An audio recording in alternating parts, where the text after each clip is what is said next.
Oh my God. Oh my God.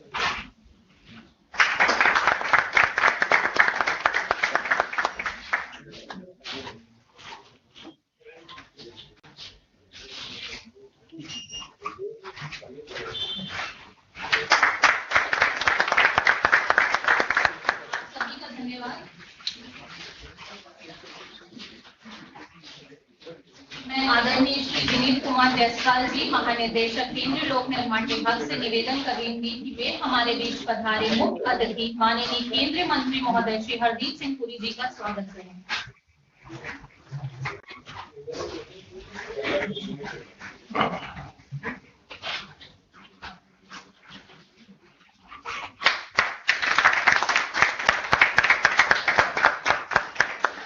धन्यवाद sir.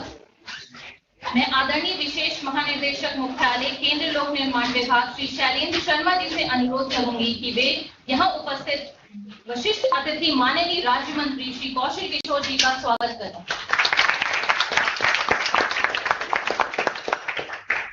धन्यवाद sir. मैं आदरणीय श्री पीएस चौहान जी, एडिशनल डायरेक्टर जनरल पीआरएनडी जी से अनुरोध करूंगी कि वे यहां उपस्थित अतिथि श्री दुर्गा शंकर मिश्र जी, सचिव आवासन एवं शहरी विकास मंत्रालय का स्वागत करें।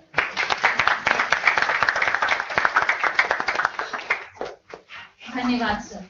कार्यक्रम को आगे बढ़ाते हुए मैं आदरणीय श्री विनीत कुमार जायसवाल जी, महानिदेशक केंद्रीय लोक निर्माण विभाग से अनुरोध करूंगी कि वे 2 शब्द कहकर समारोह को संबोधित करें।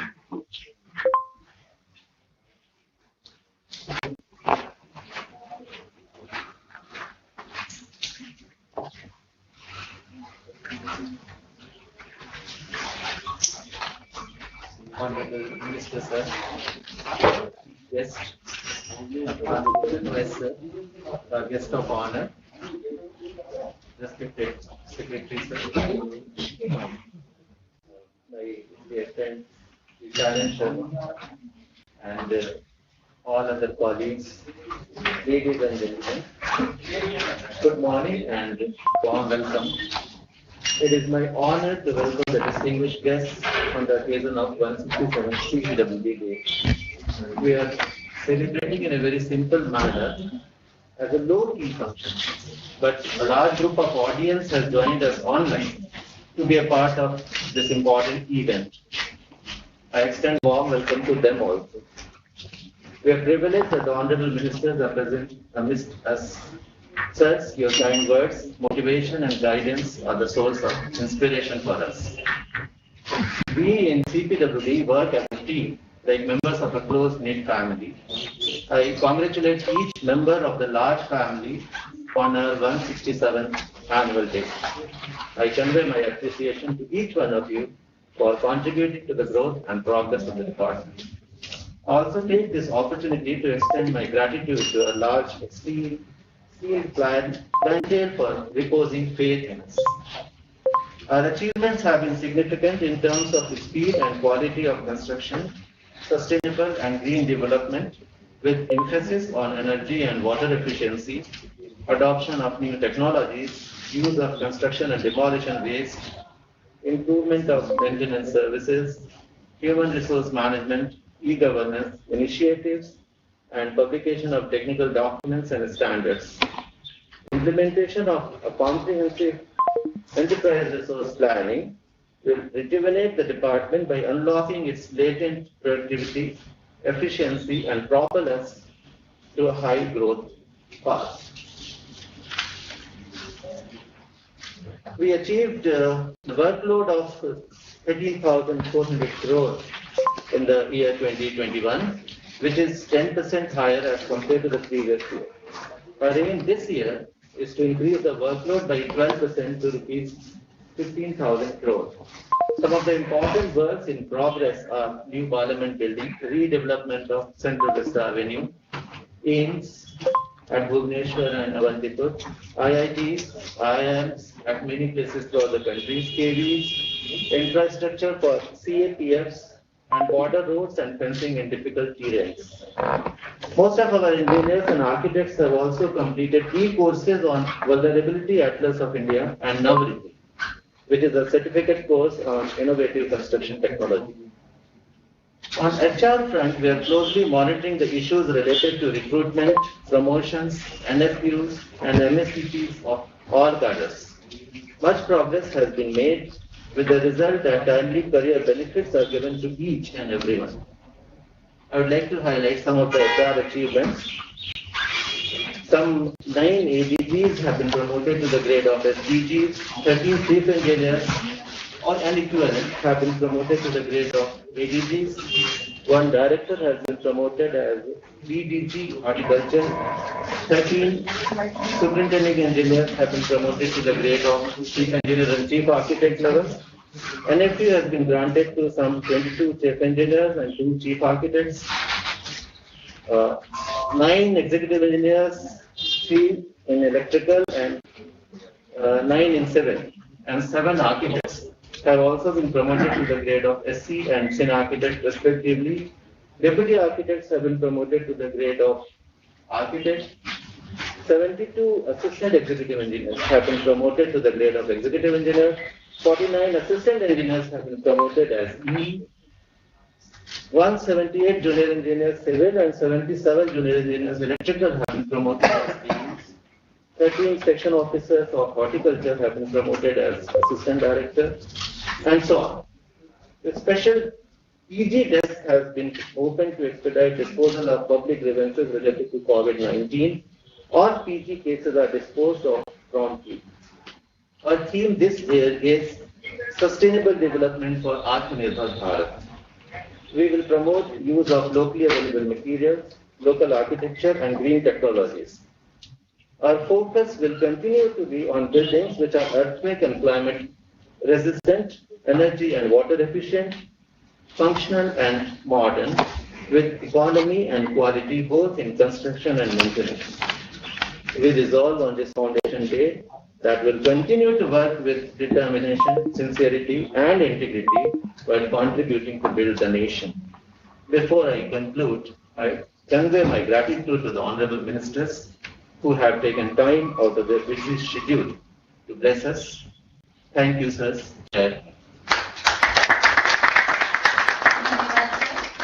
अब प्रस्तुत है केंद्रीय लोक निर्माण विभाग की गतिविधियों पर आधारित एक लघु फिल्म। माननीय केंद्रीय मंत्री महोदय श्री हरदीप सिंह पुरी जी से अनुरोध है कि वो प्ले बटन दबाकर इस फिल्म का उद्घाटन करें।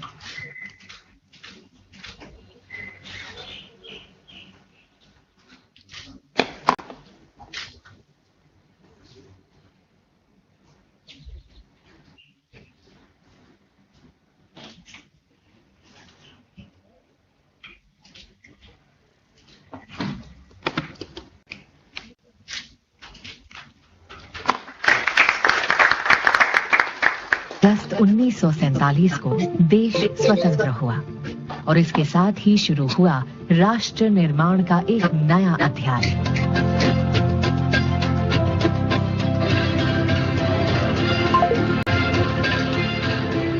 लद्दाख से कन्याकुमारी और सुदूर अरुणाचल प्रदेश से गुजरात के कच्छ तक भारत का परिदृश्य बदल रहा है।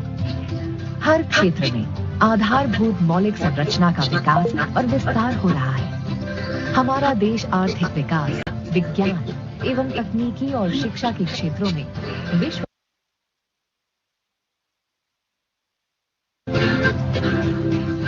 देश की प्रगति में केंद्रीय लोक निर्माण विभाग CPWD द्वारा निरंतर योगदान दिया गया है। विभाग का 167 वर्षों का गौरवशाली इतिहास है। विभाग की अद्वितीय कार्य क्षमता एवं कार्य कुशलता के उदाहरण हैं संसद भवन, राष्ट्रपति भवन, सर्वोच्च न्यायालय, सेती, जवाहर भवन, इंदिरा पर्यावरण भवन। केंद्रीय लोक निर्माण विभाग की 167th एनिवर्सरी पर पूरे CPWD परिवार को बधाई। कोविड काल में भी CPWD ने विकास की निरंतरता बनाए रखी है और राष्ट्र निर्माण की अनेक महत्वपूर्ण परियोजनाओं पर पूरी गति से काम जारी रखा है। देश के विभिन्न मंत्रालयों, विभागों और राज्यों के लिए भवनों और परिसरों की संरचना, विकास और निर्माण में NIT Goa, IIM Amritsar, IIT Bhilai, IIM Sirmaur, IISER Tirupati, IIM Bodhgaya, IIT एवं आईआईएम जम्मू, एम्स अवंतीपुरा अति उल्लेखनीय हैं। CPWD हिंदुस्तान के निर्माण में अपनी अग्रणी भूमिका निभाता चला है। जो भी दिशा निर्देश मिले उनको बखूबी पालन करते हुए CPWD के अधिकारी और कर्मचारी तब से अब तक लगातार उसका अनुपालन करते चले आ रहे हैं। भारत की स्वतंत्रता के 75वें वर्ष को अमृत महोत्सव के रूप में मनाया जा रहा है। माननीय प्रधानमंत्री श्री नरेंद्र मोदी जी ने 10 दिसंबर 2020 को देश के नए संसद भवन का शिलान्यास किया। केंद्रीय आवासन और शहरी कार्य राज्य मंत्री माननीय श्री हरदीप सिंह पुरी जी ने सेंट्रल विस्ता के निर्माण के लिए 4 फरवरी 2021 को भूमि पूजन संपन्न किया। स्वतंत्र भारत के स्वाभिमान और गौरव का प्रतीक नया संसद भवन और सेंट्रल विस्ता, इनका निर्माण कार्य पूरे जोर शोर से चल रहा है और तय समय सीमा में पूरा कर लिया जाएगा। समय सीमा पर कार्य संपादन, निर्माण कार्यों में गुणवत्ता व नवीनता एवं उपयोगकर्ता की संतुष्टि व विश्वास हमारा प्रमुख ध्येय है।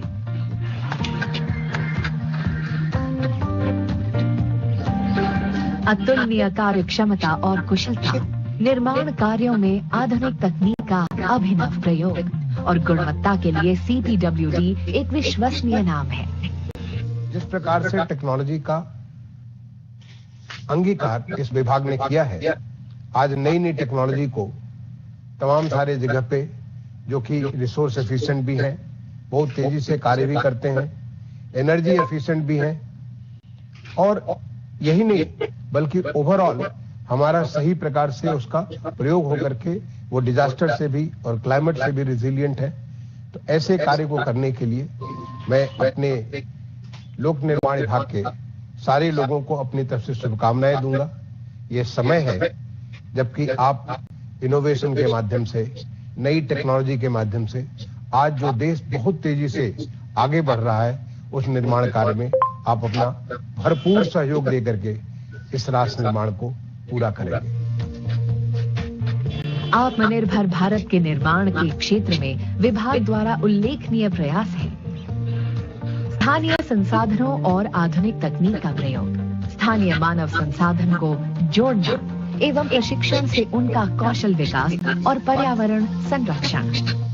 हमारा संकल्प है सतत विकास द्वारा आत्मनिर्भर भारत का निर्माण। इस दिशा में हम जवाहर नवोदय विद्यालय, केंद्रीय विद्यालय, हॉस्पिटल्स, ऑक्सीजन प्लांट्स के शेड्स और सीमाओं पर सड़कों का निर्माण आदि कार्य कर रहे हैं। विभाग द्वारा भवनों के निर्माण में पर्यावरण के अनुकूल rain water harvesting system, dual piping system, Suez treatment plant, zero discharge और जीरो वेस्ट की व्यवस्था को बढ़ाया गया है। ऊर्जा संरक्षण को ध्यान में रखते हुए भवनों में LED लाइट्स तथा रूफटॉप सोलर पैनल का उपयोग किया जा रहा है।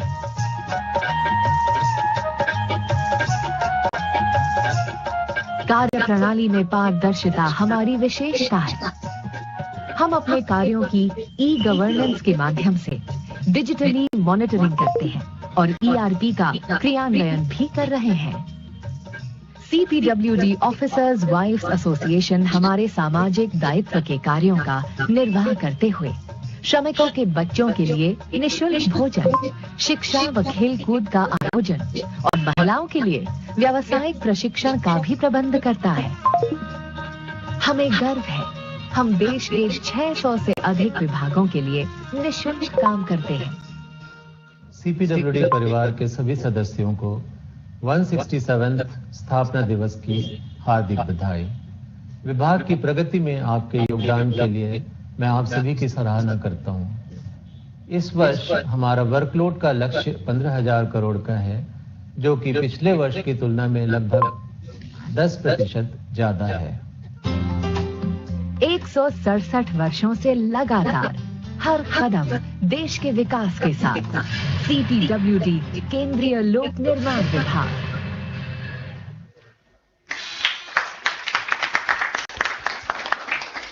धन्यवाद सर। चलिए अब हम अपने अगले चरण की ओर बढ़ते हैं, जिसमें कुछ विभागीय पुस्तकों का विमोचन किया जाएगा। अब मैं माननीय केंद्रीय मंत्री श्री हरदीप सिंह पुरी जी से निवेदन करती हूं कि वो निम्न विभागीय पुस्तकों का विमोचन करें। पहला, दिल्ली शेड्यूल ऑफ रेट्स 2021। ये केंद्रीय लोक निर्माण विभाग द्वारा समय समय पर प्रकाशित सिविल कार्यों के निष्पादन के लिए एक व्यापक और उपयोगी तकनीकी दस्तावेज है।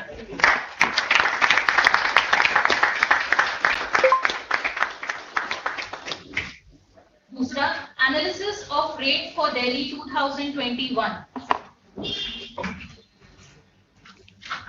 यह DAR 2019 items and corresponding new items को भी शामिल किया गया है। धन्यवाद सर।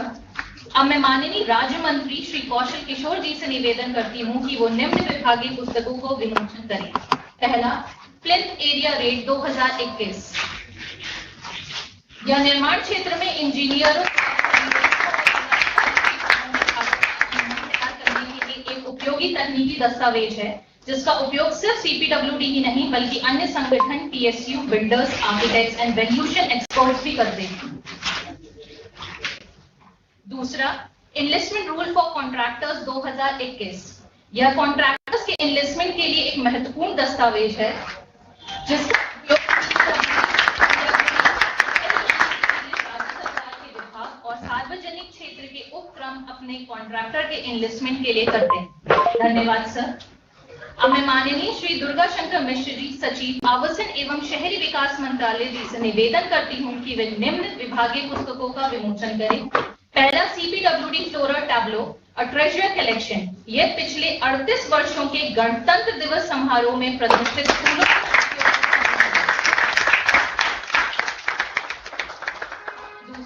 निर्माण भारती 2021 हमारी वार्षिक पत्रिका है, जो कि विभाग के पूरे वर्ष की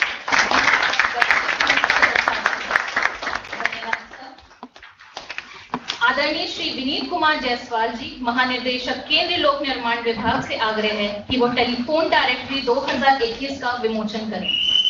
टेलीफोन डायरेक्टरी 2021 अधिकारियों के नाम, उनके कार्यालय का पता, टेलीफोन नंबर और ईमेल आईडी शामिल है, जो कि ऑर्गेनाइजेशनल रिस्ट्रक्चर के अनुसार है। धन्यवाद सर।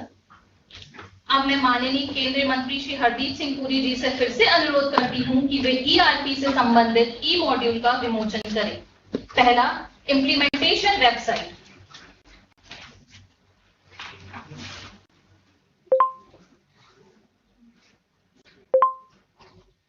यह वेबसाइट इंप्लीमेंटेशन संबंधित सभी गतिविधियों के लिए संचार व प्रशिक्षण के प्रमुख चैनल और सूचना के एकल स्रोत के रूप में कार्य करेगी।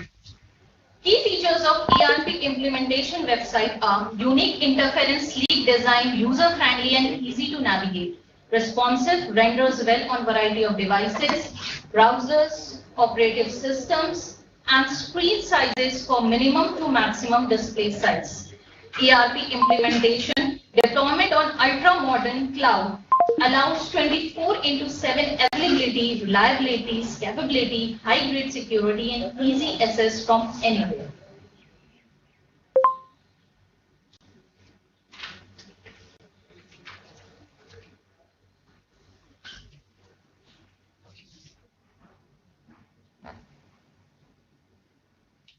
हमारी दूसरी है लर्निंग मैनेजमेंट सिस्टम। दूसरा मॉड्यूल जो लॉन्च हो रहा है वो लर्निंग मैनेजमेंट सिस्टम किया जाएगा। Unique features of CPWD learning management systems are: all trainings can be managed and conducted using various channels such as classrooms or virtual. Provision to manage and deliver self-paced courses. Customized access to training space, user type and designation. Course catalog. Complete library of courses and training managed by CPWD training centers. Provision to assess learning quotations by conducting online quizzes after each training. Issue certificate to participate after successful completion of courses. User can also provide feedbacks and rating to the courses for further improvement of courses. User can view and download the list of training completed during the current year. Emails and SMS notification to the users and associated stakeholders in the event of successful enrollment, successful completions of the training, etc. Training publication approval workflow.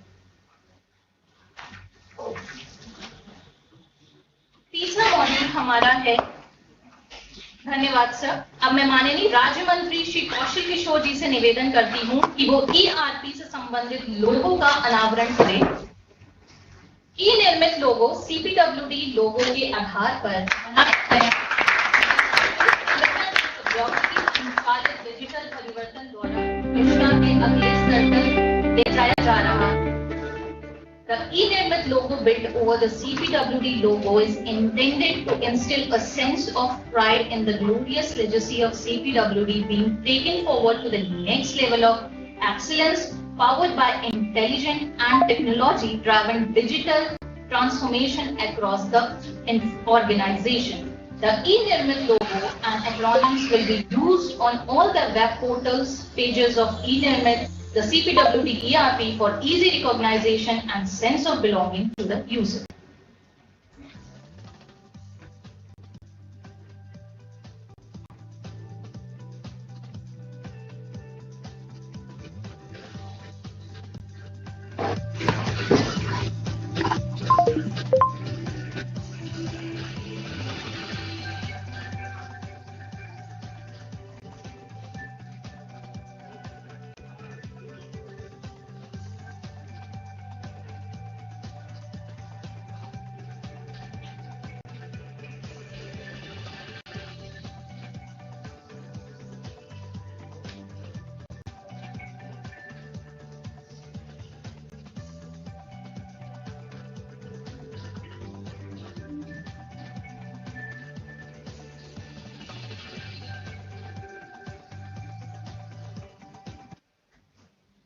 धन्यवाद आप सभी का।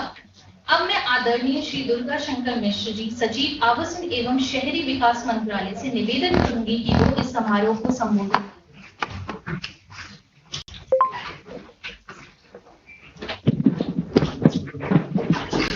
माननीय शहरी कार्य एवं आवासन मंत्री जी, माननीय राज्य मंत्री जी,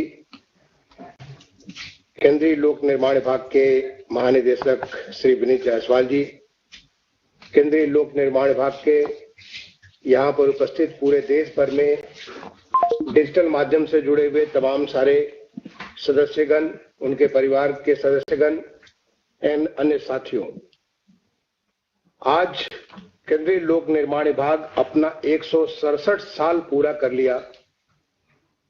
इस लंबे कार्यकाल के लिए, देश निर्माण में इस लंबे कार्यकाल के लिए मैं आप सबको बहुत बहुत बधाई देता हूं और अपने तरफ से बहुत बहुत शुभकामनाएं भी देता हूं।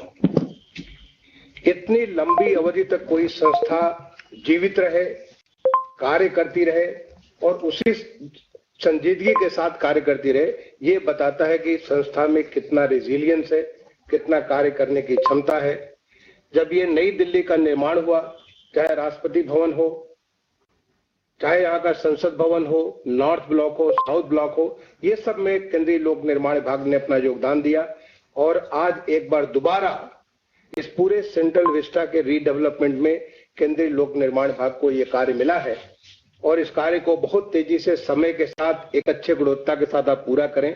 इसके लिए मैं समझता हूं कि बहुत बड़ी चुनौती आपके लिए और बहुत बड़ा अवसर भी है इस संस्था को आगे बढ़ाने के लिए।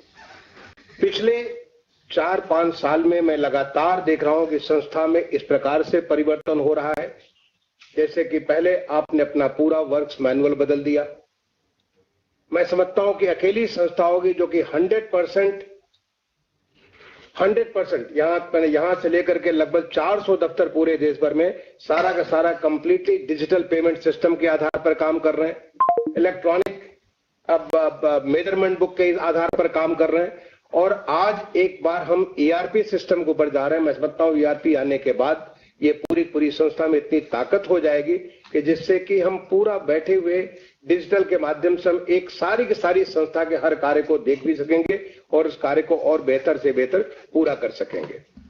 समय है, आज माननीय प्रधानमंत्री जी ने आत्मनिर्भर भारत का जो संकल्प लिया और जिसके तहत तमाम सारी चीजें देश निर्माण के इतने कार्य चल रहे हैं, उस कार्य को पूरा करने के लिए इनोवेशंस की, उस कार्य को पूरा करने के लिए नई टेक्नोलॉजी, जो कंस्ट्रक्शन टेक्नोलॉजी आपने बात किया कि वल्नरेबिलिटी के बारे में आपने बात किया, जो हमारे जो नए मॉड्यूल कंस्ट्रक्शन के मॉड्यूल जिसको इसको जो नए शुरुआत किए गए, तो नई टेक्नोलॉजी का, नए सिस्टम्स का जो कि आपको पूरा ईआरपी के माध्यम से जो आप इसको करने वाले हैं, तो ये एक नई व्यवस्था, एक नई कार्य करने का तौर तरीका जो सीपीडब्ल्यूडी जो कार्य करता है वो न केवल अपने लिए बल्कि देश के जितने भी कंस्ट्रक्शन एजेंसी हो, चाहे वो कॉर्पोरेशन हो, चाहे वो ऑर्गेनाइजेशन हो, चाहे राज्यों के स्टेट पीडब्ल्यूडी हो, सारे के सारे लोगों के लिए वो एक आदर्श, एक सर्वमान्य मानक बन जाता है।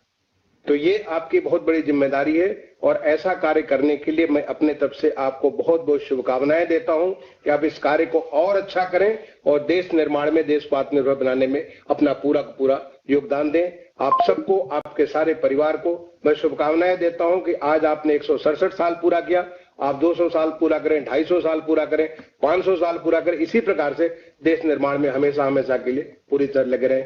धन्यवाद। जय हिंद। माननीय मंत्री महोदय श्री कौशल किशोर जी से मेरा आग्रह है कि वे समारोह को संबोधित करें।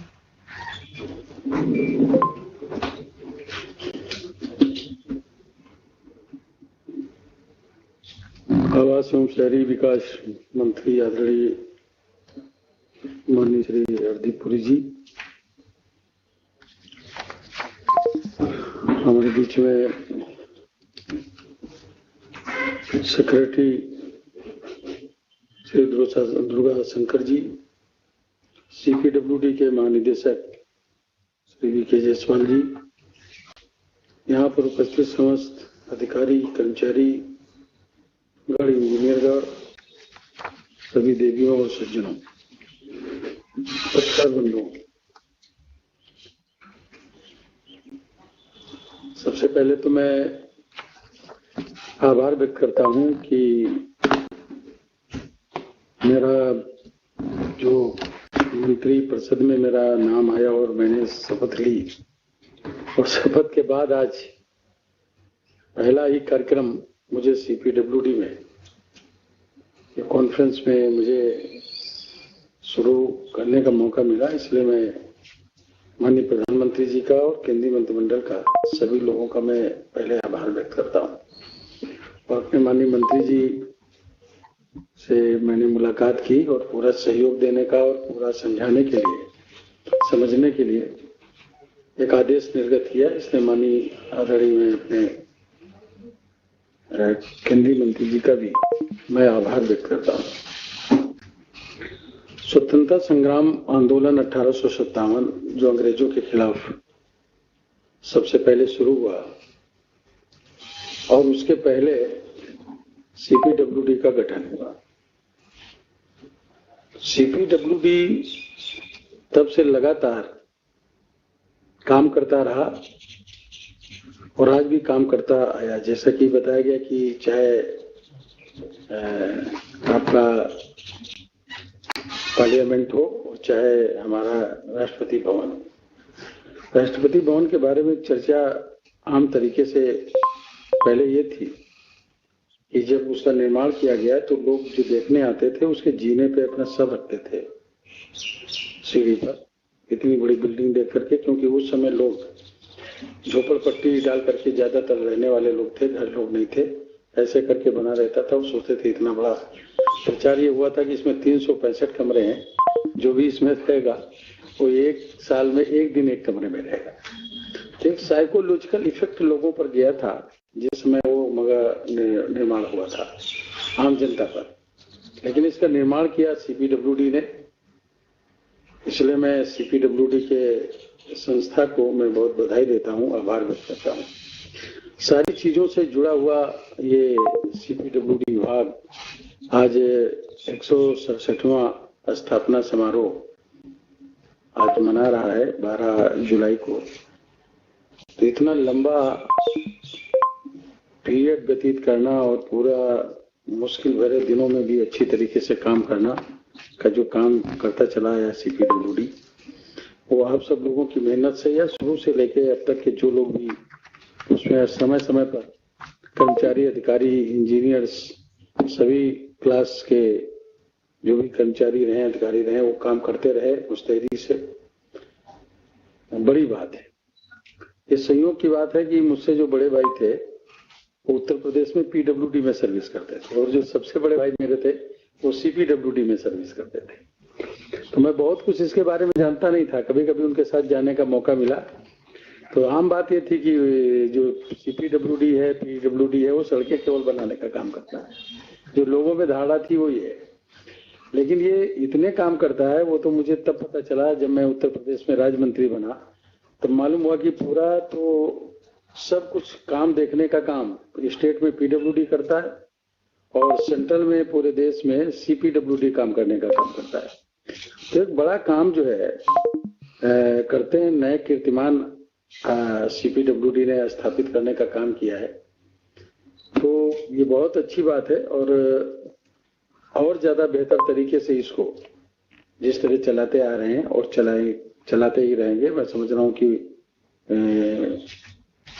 और ज्यादा इसका नाम होगा और मैं सब लोगों का, आपका भी और सभी अधिकारी कर्मचारियों का और इस संस्थान का, सीपीडब्ल्यूडी का, मैं अपने दिल से हार्दिक अभिनंदन करता हूं, स्वागत करता हूं और आप सब लोगों का भी स्वागत करता हूं कि देश के निर्माण में आत्मनिर्भर भारत को बनाने में, जैसा प्रधानमंत्री जी ने बोला, आत्मनिर्भर भारत का मतलब है कि हम सब चीजें वो हमको मिले। अपने पहले ही भाषण में पार्लियामेंट में प्रधानमंत्री जी ने बोला था कि हम चाहते हैं कि आखिरी व्यक्ति, अंतिम व्यक्ति के पास अपना निजी आवास हो, उसमें चूल्हा हो जो सुबह शाम जलता हो, उसमें बल्ब हो जो 24 घंटे जले, उसमें नल हो जो पानी देता हो। तो सारे लोगों को अभी प्रधानमंत्री जी ने जो डिक्लेयर किया था कि 15 अगस्त 2022 तक आजादी के 75 साल पूरे होंगे, तब हम हिंदुस्तान में सारे उन लोगों को जिनके पास आवास नहीं है तब तक उपलब्ध करा देने का काम करेंगे। तो एक बड़ा टारगेट लेके हमारे माननीय प्रधानमंत्री जी चल रहे हैं और उसको पूरा कराने में सीपीडब्ल्यूडी निश्चित तरीके से मदद करने का काम करेगा। आत्मनिर्भर भारत बनाने में एक अहम भूमिका निभाने का काम सीपीडब्ल्यूडी कर रहा है। मैं आपका आभार व्यक्त करता हूँ, धन्यवाद देता हूँ। माननीय मंत्री जी का भी मैं बहुत बहुत आभार व्यक्त करता हूँ। मैं माननीय केंद्रीय मंत्री महोदय श्री हरदीप सिंह पुरी जी से मेरा आग्रह है कि वो इस समारोह को संबोधित करें। श्री कौशल कुमार जी, हमारे मंत्रालय में सचिव दुर्गा शंकर मिश्रा जी, सीपीडब्ल्यूडी के डायरेक्टर जनरल जायसवाल जी और यहाँ उपस्थित officers and staff of CPWD और जो हमारे साथ वर्चुअली जुड़े हुए हैं। सबसे पहले तो मैं हमारे नए एमओएस कौशल कुमार जी का स्वागत करना चाहता हूं। वो बहुत खुशी के कई कारण हैं। एक तो आप उत्तर प्रदेश से आते हैं, एक और दूसरा मैं खुद उत्तर प्रदेश से इलेक्टेड हूं, तो मेरे लिए और अब ये कोई गलत ऐसे फैल ना जाए। दुर्गा शंकर जी भी उत्तर प्रदेश काडर के हैं और मेरे एक दो और अफसर भी हैं और मैं आपको बताना चाहता हूँ इसमें मेरा कोई हाथ नहीं। ये मेरे आने से पहले सचिव थे और एक जॉइंट सेक्रेटरी जो है हमारे, जो प्रधानमंत्री आवास योजना देखते हैं, वो भी उत्तर प्रदेश काडर के हैं। पर संभव भी है कि एक तरीके से उत्तर प्रदेश एक बड़ा स्टेट है और हमारी सीटें भी पार्लियामेंट में, लोकसभा में और है और हमारा काडर भी यूपी का है। बट और वहां विकास का कार्य भी बहुत बढ़िया तरीके से चल रहा है।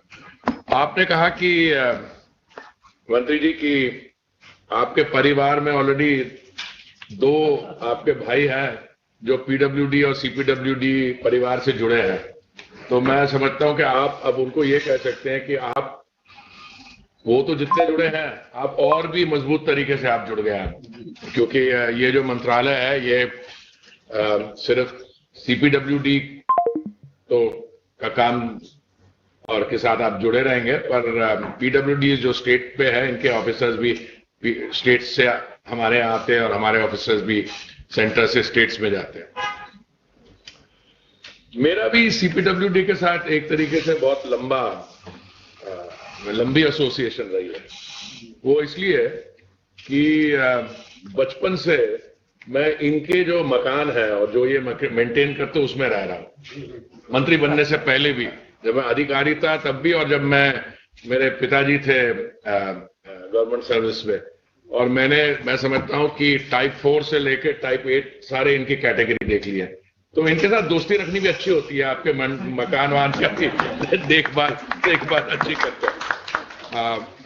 But on a serious note, मैं कुछ 2-3 चीजें हैं जो मैं बताना चाहता हूं मेरे दिल से, ये मेरे स्पीकिंग नोट्स में भी होंगी शायद, बट अभी दुर्गा शंकर जी कह रहे थे कि 167 वर्षों के लिए जीवित रहना ही बहुत है। ये बड़ी सही बात है। देखिए, ऑर्गेनाइजेशंस जो हम लोग शुरू करते हैं, कभी कभी शुरू में लगता है कि वो सफल है और अच्छी कंट्रीब्यूशन कर रही है, कुछ समय के बाद मे बी मिशन ऑब्जेक्टिव्स ठीक नहीं होते हैं, या लगे कि मिशन ऑब्जेक्टिव सही भी हो पर कुछ लोग आ जाते हैं जो ऑब्जेक्टिव्स को मीट नहीं कर पाते।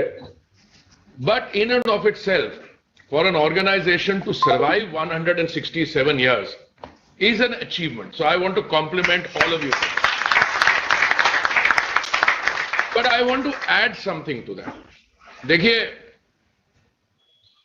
मुझसे हमेशा मेरे मंत्रिमंडल से आने से पहले मैं 40 साल खुद अधिकारी रहा हूं। मुझसे अक्सर लोग पूछते हैं कि आपका कौन सा एक्सपीरियंस है, कौन सी आपकी पोस्टिंग रही है, कौन से देश में जो आपको याद है। देखिए, कुछ चीजें होती है जो आपको सिलेक्ट नहीं करनी पड़ती। अभी जो आप कार्य कर रहे हैं, ये जो सेंट्रल विस्टा का, ये अगले साल, अगले 10, अगले 20 साल के लिए नहीं बन रहा, ये अगले 250 वर्ष के लिए बन रहा है और ज्यादा भी। And I just want to place these things in perspective. देखिए, जब 1947 में we became an independent country, उस समय से लेके आज तक ज्यादातर जो गवर्नेंस का आर्किटेक्चर है बिल्डिंग्स में, फिजिकल, इसका काम कब शुरू हुआ था? 1911 में। ये जो हमारी सेंट्रल पार्लियामेंट की बिल्डिंग है, if I remember correctly, it was started in it was started in 1917 और 27 पूरा हुआ, 20 में स्टार्ट, 20 एग्जैक्टली 1920 में शुरू हुआ, 7 साल में कंप्लीट हुआ, और 1927 से लेके आज तक we are occupying that parliament building. Our population has gone up manifold. In 1947 it was what, 350 million? आज 1.34 billion, maybe more. अभी इस साल सेंसस होगा, पता लगेगा. और जो नई पार्लियामेंट बना रहे, उस पार्लियामेंट बनाने में 7 साल लगे. ये वाली पार्लियामेंट आप अक्टूबर 2022 तक कंप्लीट कर देंगे, 2 साल में. तो 2-3 चीजें हैं which stand out. The previous parliament building was also good, but it was contextual to its time. अभी जो आप पार्लियामेंट बिल्डिंग बना रहे हो, सेंट्रल विस्टा का सारा प्रोजेक्ट है, that is not only contextual to our time, that is the context for the next 250 years. और जो आपने अपनी कंस्ट्रक्शन टेक्नोलॉजी को अडेप्ट किया है, नई टेक्नोलॉजीज को इनकॉर्पोरेट करके. और मैं I also wanted to make another comment. जब भी आपका फंक्शन होता है, ये नहीं जो एनुअल फंक्शन है पिछले साल वाला ये वाला, but otherwise also you are compiling so many manuals, you are producing so much of contemporary guidance material, कि I would recommend that you produce a compilation and put it on your website, that not only will you have these publications which my colleague Kaushal Kumar ji या दुर्गा शंकर जी और आपने जो release की है, but पहले से हम करते आ रहे हैं, उसमें ग्रीन टेक्नोलॉजीज, उसमें other guidance, and I can say with degree of confidence that I'm nearly 4 years old in this ministry, that CPWD today has come to symbolize one, efficient execution. By efficient execution, I mean when you announce a project and you get the Honorable Prime Minister or some VVIP to bless it, and you give a timeline, invariably we stick to the timeline. Invariably. Why am I using the word invariably? Because pandemic like COVID did produce disruption. But even despite the pandemic, I can tell you in projects where CPWD has been involved, whenever there's been slight slippage because, you know, the workforce was not available, you were able to make up. So that efficient execution, maintenance of timelines, and staying within cost. Also, I can share with a degree of confidence that not in all periods of time was the CPWD as an organization or associated organization, the PWD, hallmark of zero tolerancing.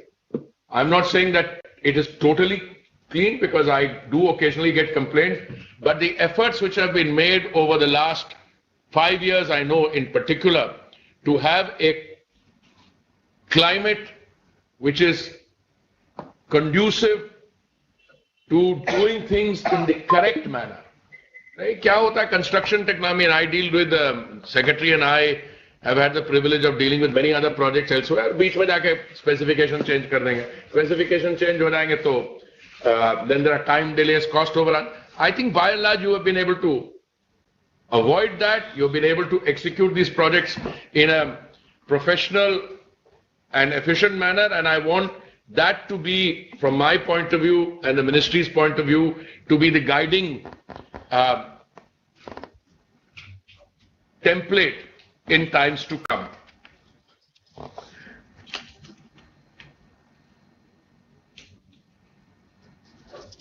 When we say that 167 years of an organization, who makes up the organization? I think the organization is made up of people. Mission objectives are set by whoever established the organization. I must tell you, one of my proudest moments listening to the proceedings here was आपने कहा कि इतने लोग promote हो गए, इतने अगले step पे चले गए, इतने बन गए.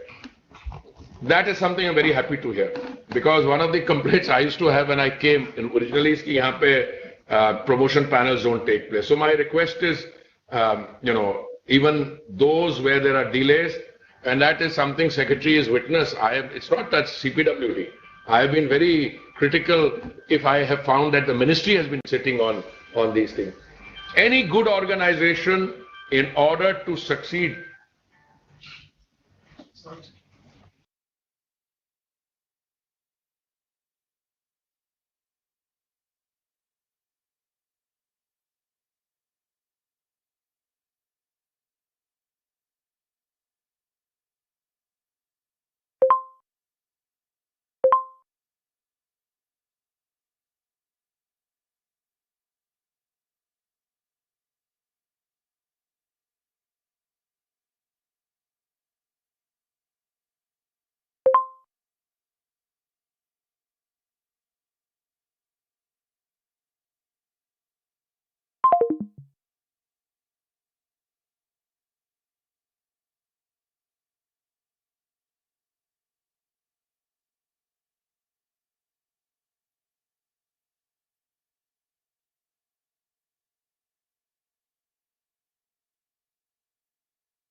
तो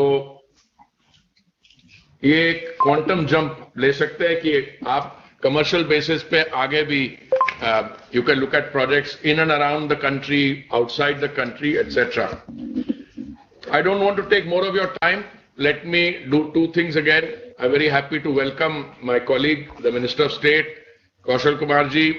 I want to greet all of you, not only the officers and the senior management of the CPWD, but all of you who are virtually joined with us throughout the length and breadth of the country. And I want to also take this opportunity to thank my colleagues in the ministry who have dealt with this organization, also the members of the families of the officers and staff of the CPWD. आपको बहुत-बहुत बधाई. Really, 167 years is a very impressive period.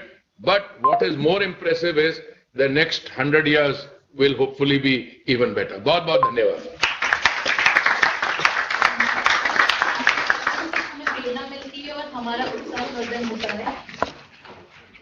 अब मैं आदरणीय विशेष महानिदेशक मुख्यालय केंद्रीय लोक निर्माण विभाग श्री शैलेंद्र शर्मा जी से निवेदन करती हूँ कि वे समारोह में धन्यवाद प्रस्ताव प्रस्तुत करें. Honorable Union Minister for Housing and Urban Affairs Shri Hardeep Singh Puri ji, Honorable Minister of State for Housing and Urban Affairs Shri Kaushal Kishore ji, respected Shri Durga Shankar Mishra ji, our Secretary Ministry of Housing and Urban Affairs, our DG Shri V.K. Jaiswal ji, senior officers, media persons and colleagues of CPWD family. It is an honor for me today to be presenting the vote of thanks. We would like to express our profound gratitude to Honorable Union Minister of Housing and Urban Affairs, Puri Sahab, for gracing this occasion. We are deeply indebted to you, sir, for your presence, blessings and inspiring words. Under your leadership, sir, all CPWD officers and staff feel enthused today to give their best to the task of nation building which lies ahead of us. We express our gratitude to Shri Kaushal Kishore ji, Honorable Minister of State for Housing and Urban Affairs, for his gracious presence in the function and his kind words of advice and guidance. His presence here and words of support shall go a long way in boosting our morale. We express our sincere thanks to Durga Shankar Mishra Sahab, Secretary Ministry of Housing and Urban Affairs, for his kind presence and words of guidance and support. So we would like to assure you that in the coming days, CPWD will further accelerate its growth and emerge as an organization of engineering excellence with you leading us at the forefront.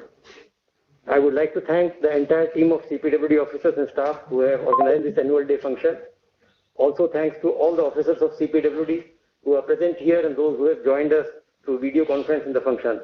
Thank you all.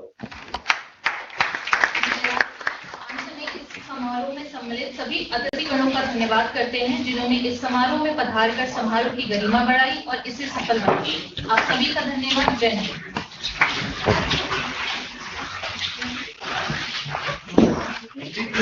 All of the presentation for high tea.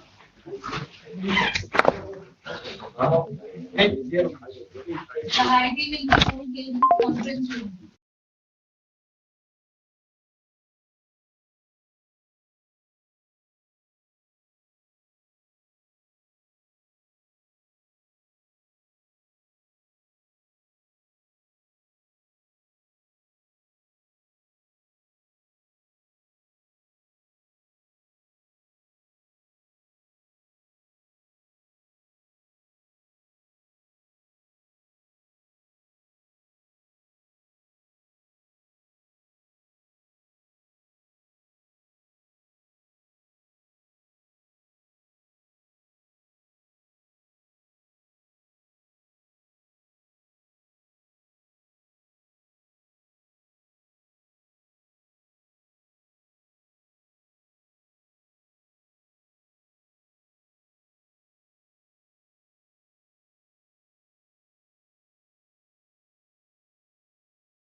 prize goes to ADG Region Bangalore. Again, ADG Tech Sir is being requested to kindly take the award on behalf of ADG Region Bangalore for Service Center 350 Electrical GPRA.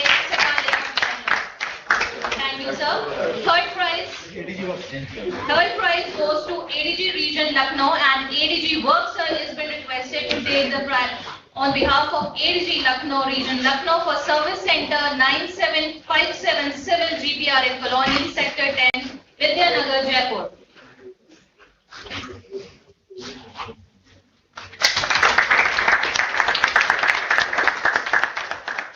Next category is Best Performer for Office selected for DG General Medal. First is Shri Bihari Prasad Singh, Civil Engineer Civil for Chief Engineer Board.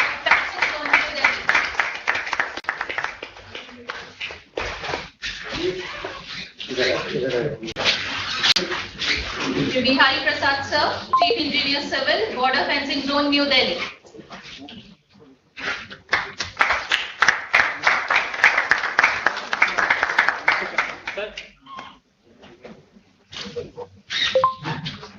Medal भी साथ, ये भी साथ certificate.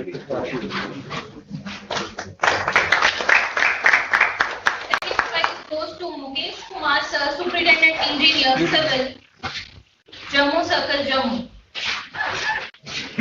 Second prize goes to Mukesh Kumar Sir, Superintendent Engineer Civil, Jammu Circle, Jammu.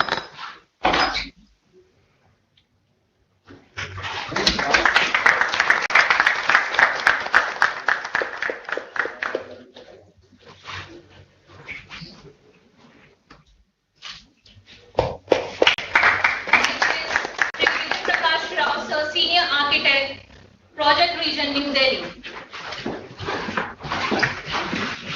Shri Vijay Prakash Rao, Senior Architect, Project Region, New Delhi.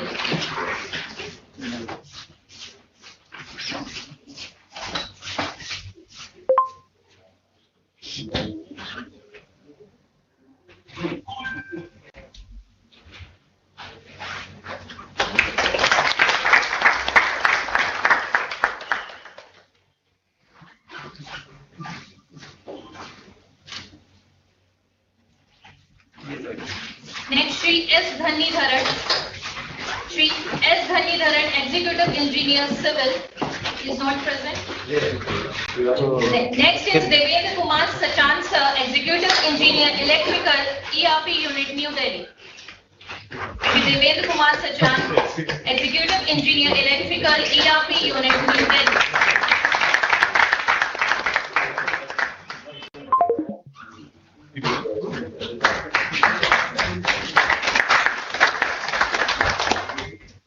Next category is officer selected for Certificate of Merit.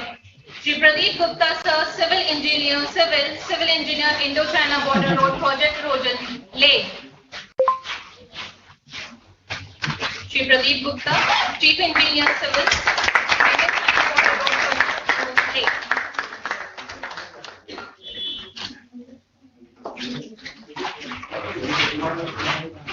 Shri Shambhunath Rai, Chief Engineer, Bangalore. Shri Neeraj Kumar, Vasantha, Superintendent Engineer, Civil, Parliament Civil Works Circle, New Delhi.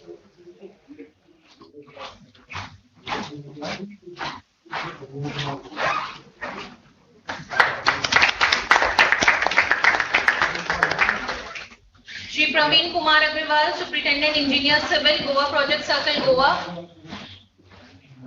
Shri Pradeep Kumar, Executive Engineer, Civil, ERP Unit, New Delhi. Shri Ashok Kumar Dhiman, Senior Architect, Office of SDG PR, Chennai. धन्यवाद महानिदेशक महोदय तथा आप सभी विजेताओं को हार्दिक बधाई। अब मैं आदरणीय एडीजी टेक श्री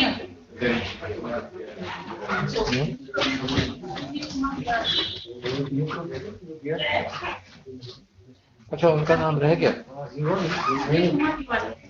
बोलिए बोलिए madam. Sudhir Kumar Tiwari sir, he is receiving the certificate of merit from DG sir.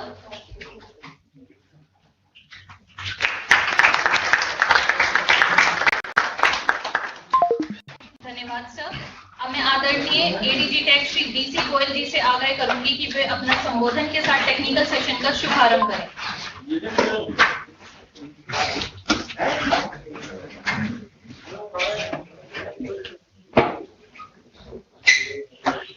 Good morning, DG sir. It's my proud privilege to welcome our DG to this technical seminar. We are a technical body known for excellence in construction, spread over 167 years, and it has been a customary part to elaborate on the technical achievements presented by various authors to make the knowledge available.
Superintendent Engineer cum Project Director IIT Bhilai to share his presentation.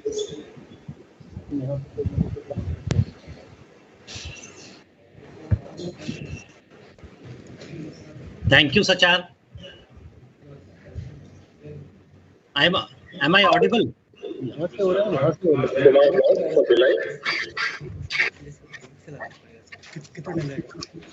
Sir, it will take 2 to 3 minutes to switch over from VC connected by IC platform to our MS Team platform. So all please wait for 2 to 3 minutes for this switch over. Thank you. Thank you. There are two applications are running. One is But we find this Bhopal, Dubai. These places are might be Anurag Kumar ji, you please share your share my screen. presentation in the meanwhile, the MS Teams.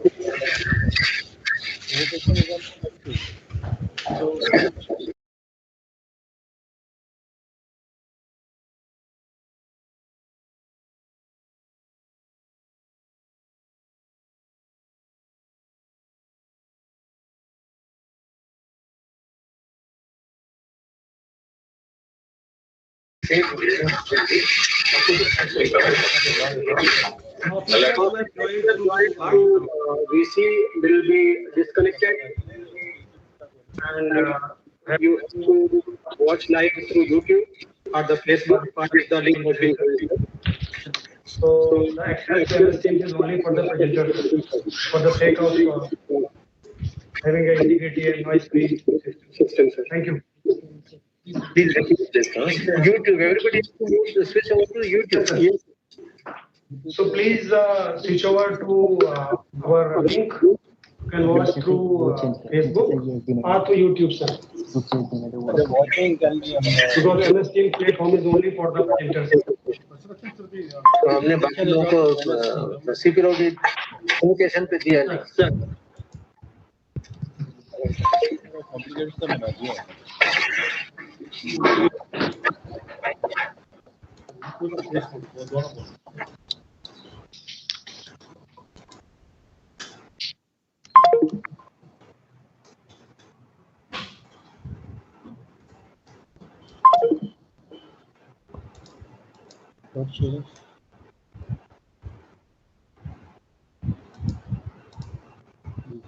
Hello, Devendra.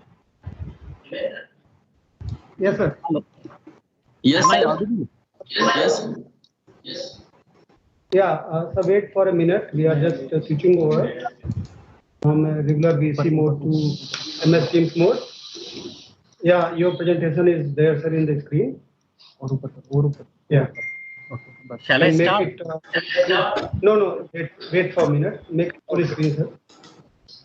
And you can also ascertain from your office, somebody can see you making presentation in the YouTube and Facebook. You can ascertain that, sir. Okay, okay.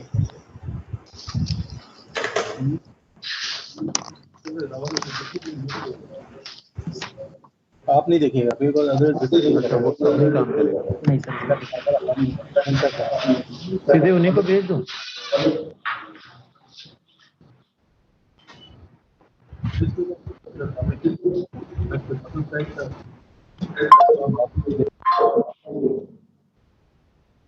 You can speak, sir. You can start the presentation.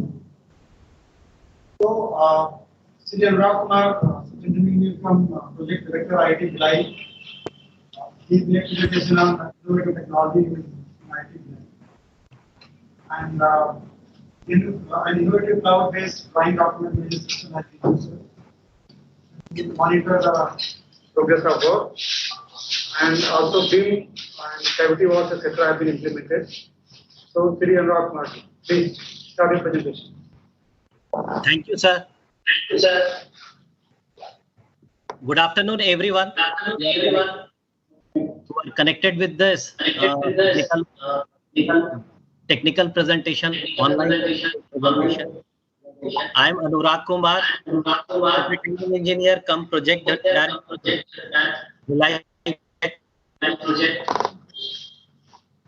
I will brief you certain innovative technology used in IIT Bhilai project.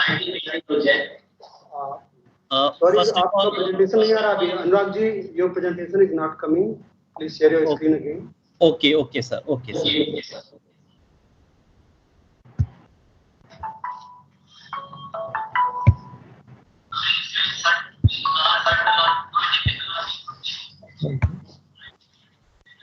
Hello नमस्ते sir. Sir, whether presentation is visible now? Yes. Please go ahead. Okay. First of all, I brief about this project being executed at Bhilai, Chhattisgarh. Our client is Director IIT Bhilai, Ministry of Human Resource Development. Sanction amount is rupees 758 crores. Sanction received in March 2020. Actually, 3 consultants have been already appointed by IIT Bhilai. These consultants are Tanvinder Rai and Chaudhary, who is dealing with master plan and academic zone and kept under design package 1. Messrs. Aadhar Shila Design Private Limited, who is designing our hostel zone under design package 2. And Messrs. Akshay Jain and Associates, under design package 3, they have given the residential zone. Third party quality control agency is also appointed by IIT Bhilai, and it is Wabcos Limited, PSU under Ministry of Jal Shakti. The tender was floated in December 2019, and we have shortlisted Larsen and Toubro Limited for this work. The tendered amount is 790.83 crores. Stipulated date of start is 8 July 2020 and stipulated date of completion is 7 July 2022. Due to various lockdowns, the target date of completion has been extended up to 7th October 2022. Under this work, the scope is around 24 buildings. I have listed the various buildings, the number of floors and plinth area. Under first one is academic building under design package 1, in which we are going to construct lecture hall of various capacities, engineering department 2 blocks, science department 2 blocks, and all these buildings are connected by an access corridor which is connecting all the buildings at ground floor and first floor. Under design package 2 and 3, the buildings are listed here. The total plinth area of all the buildings being constructed is around 1,42,744 square meter. Under external engineering services, we are constructing certain ancillary buildings like substation buildings, underground tanks, sewage treatment plant, telephone exchange room. Under public health engineering services, it is water supply and sewerage system, roads and culverts, landscapes, and certain ponds are also being developed. Under E&M services, internal electrical installation in all the buildings, HVAC, lifts, firefighting, automatic fire alarm system, substation and HTIT distribution, DG sets, solar water heating system, street area, and artificial aerators for ponds. In this project, we are using these 3 innovative technology, which I have found very much helpful for the execution of this project. First one is drawing document management system. This web platform being developed by the students of IIT Bhilai under the guidance of Director IIT Bhilai. And we are using this management system under this project. This web platform is mainly designed for keeping the records of drawings and documents prepared and submitted by the consultants. Almost around 2,000 drawings have been prepared before the floating of the tenders, and all those drawings are available in this management system. And the bidders, they themselves have been given user ID and password during the tendering stage, and they have downloaded all the drawings from this platform. The format of this document web platform is visible in this slide. Here, the consultant, all the 3 consultants can upload their drawings or any documents. Design stage is actually 3. First, during preliminary estimate, concept stage, thereafter tender stage, then good for construction, then finally completion drawing. Under different building names, the various consultants uploaded their drawings, and these drawings can be uploaded in PDF form, JPG, even presentations can be uploaded, Revit models, Navisworks files can also be uploaded on this platform. This one seems very much helpful in keeping a track of the drawings, any revisions during the site construction that can easily be uploaded on these drawings, and record of drawings, revision in drawings and version controls can be very effectively monitored. And most of the things are any layman who is using email services can use this platform. Very helpful in this project. Second is our construction image documentation system. This documentation system is also developed by the students of IIT Bhilai under the guidance of Director IIT Bhilai. And this on this platform, photos are uploaded on this portal on daily basis by the agency, showing progress, important events, training at site, etc. Even the third-party quality control, those engaged by the IIT Bhilai, they also raise their issues on this platform, and the compliance done by the agency and certified by CPWD is also uploaded on this platform. So this platform, I have seen that this platform, I give you certain brief of some certain photographs. This is the cover block issue raised by the third-party quality agency. The same is rectified on the right side. That same is also be uploaded on the website.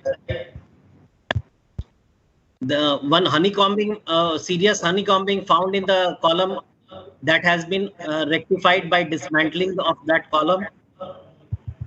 Certain electrical conduits, they are not properly placed. They have been placed properly and uploaded on the website. Similarly, fan hook bolts and other site testing done by TPQ at the site laboratory also being uploaded on this platform. By this method, all the site engineers and agency are very much alert mode, because they know that everything is visible to all the stakeholders. This platform is really very helpful for any construction project and can be used very easily by all the even in our CPWD various projects, it can be utilized. Third is building information modeling, which is implemented at this Bhilai project. Even L&T is saying that they have, for building works, they are using this platform, building information modeling, first time in the building projects. Main benefits of BIM modeling are early identification of potential issues among architectural, structural, and various MEP services by raising their issues through RFI, clear visualization of issues and resolution, meeting with client, consultant, and L&T team. Even measurement can be also taken off from these models, and time management and progress monitoring can also be done by using this software. Shop drawings can be developed from the developed model, so that after removing all the discrepancies and clashes, shop drawings can directly be developed from these models. And at last, a completion drawing incorporating all the clashes, and on actual basis, completion drawing can also be developed, which can be handed over to the client, which is very much helpful for their future maintenance. I have shown some photographs in which we have removed the clashes after getting 2D drawings from the consultants. And here in these photographs, photograph number 1, there is a clash between street light pole and sewer manhole. Then sewer manhole line is crossing over the road work. Then sewer line and storm lines are crossing each other. These clashes can be identified before execution and can be sorted out, so that at the time of execution, time will not be wasted in these things.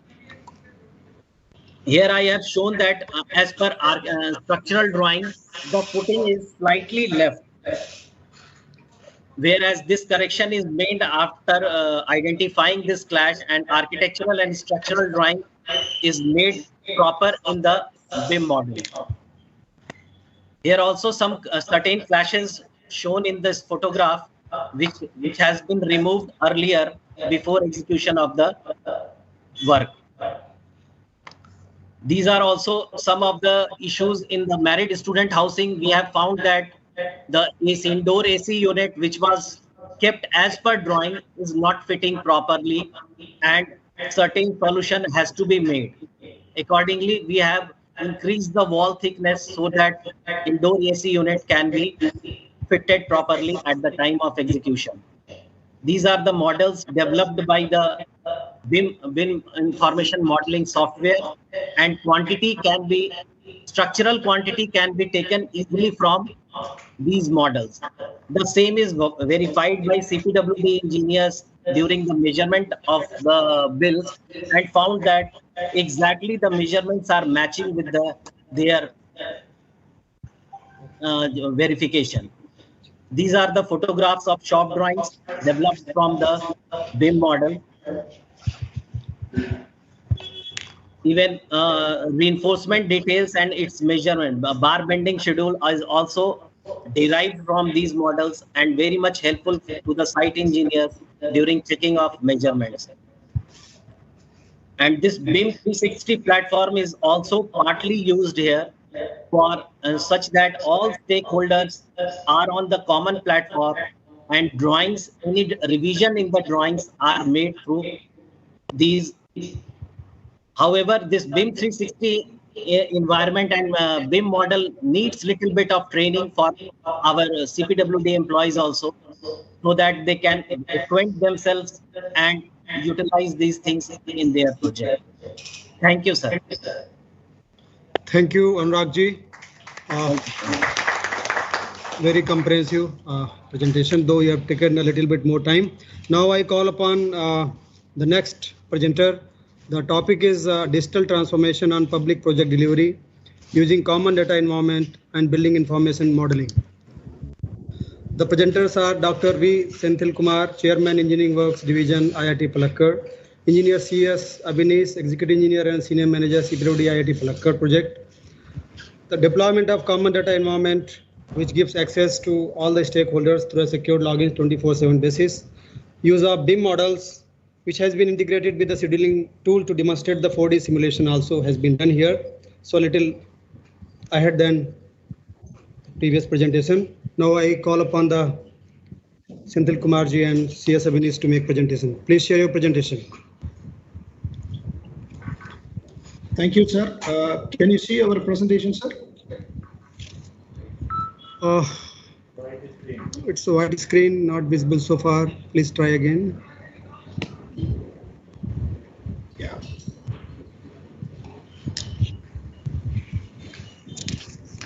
Can you see it now, sir? Yeah. Now it is visible. Okay, sir. Thank you so much. Good afternoon, all. I'm Dr. Senthil Kumar, a faculty at IIT Palakkad, as well as a chairman of the Engineering Works Department at IIT Palakkad. And I have got my colleague, Engineer C.S. Abhinesh, who is an executive engineer and senior manager for this project. And we are going to share our experiences in terms of digital transformation on public project delivery, which is our campus development projects using common data environment and building information modeling. As the previous speaker has mentioned about the quantum of work, whatever which has been there in the other campus, Billai campus, we also do have the similar quantum, and we have got our first phase 1A project, which has been sanctioned with 597 crores value, has a duration of 27 months, and it has been since March 2020. And this particular project has been executed in EPC mode 3.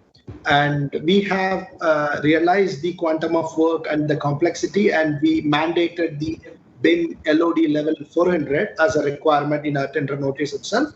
And we have got our multiple stakeholders, more than 10 main stakeholders, and then again, other subcontractors and consultants, which is listing around 20-30 stakeholders involved in this particular project. And we have got 25 building spaces, which is of an average G+2, and more than 3,000 design drawings and specifications has been developed during the design phase. So this shows the complexity of the project, and the master plan has been shown in the slide, and wherever there is a shade, you can see those buildings are coming up at the part of phase 1A scope. Yeah, as I mentioned before, on a typical construction projects, millions of informations are generated and which need to be managed. And the typical way of managing it is characterized with its highly unstructured manner. So we thought of going for a digitization of all this documentations or all this information. So we decided to capture all the graphical, non-graphical, as well as the metadata, which is generated over the whole life cycle of the whole building projects.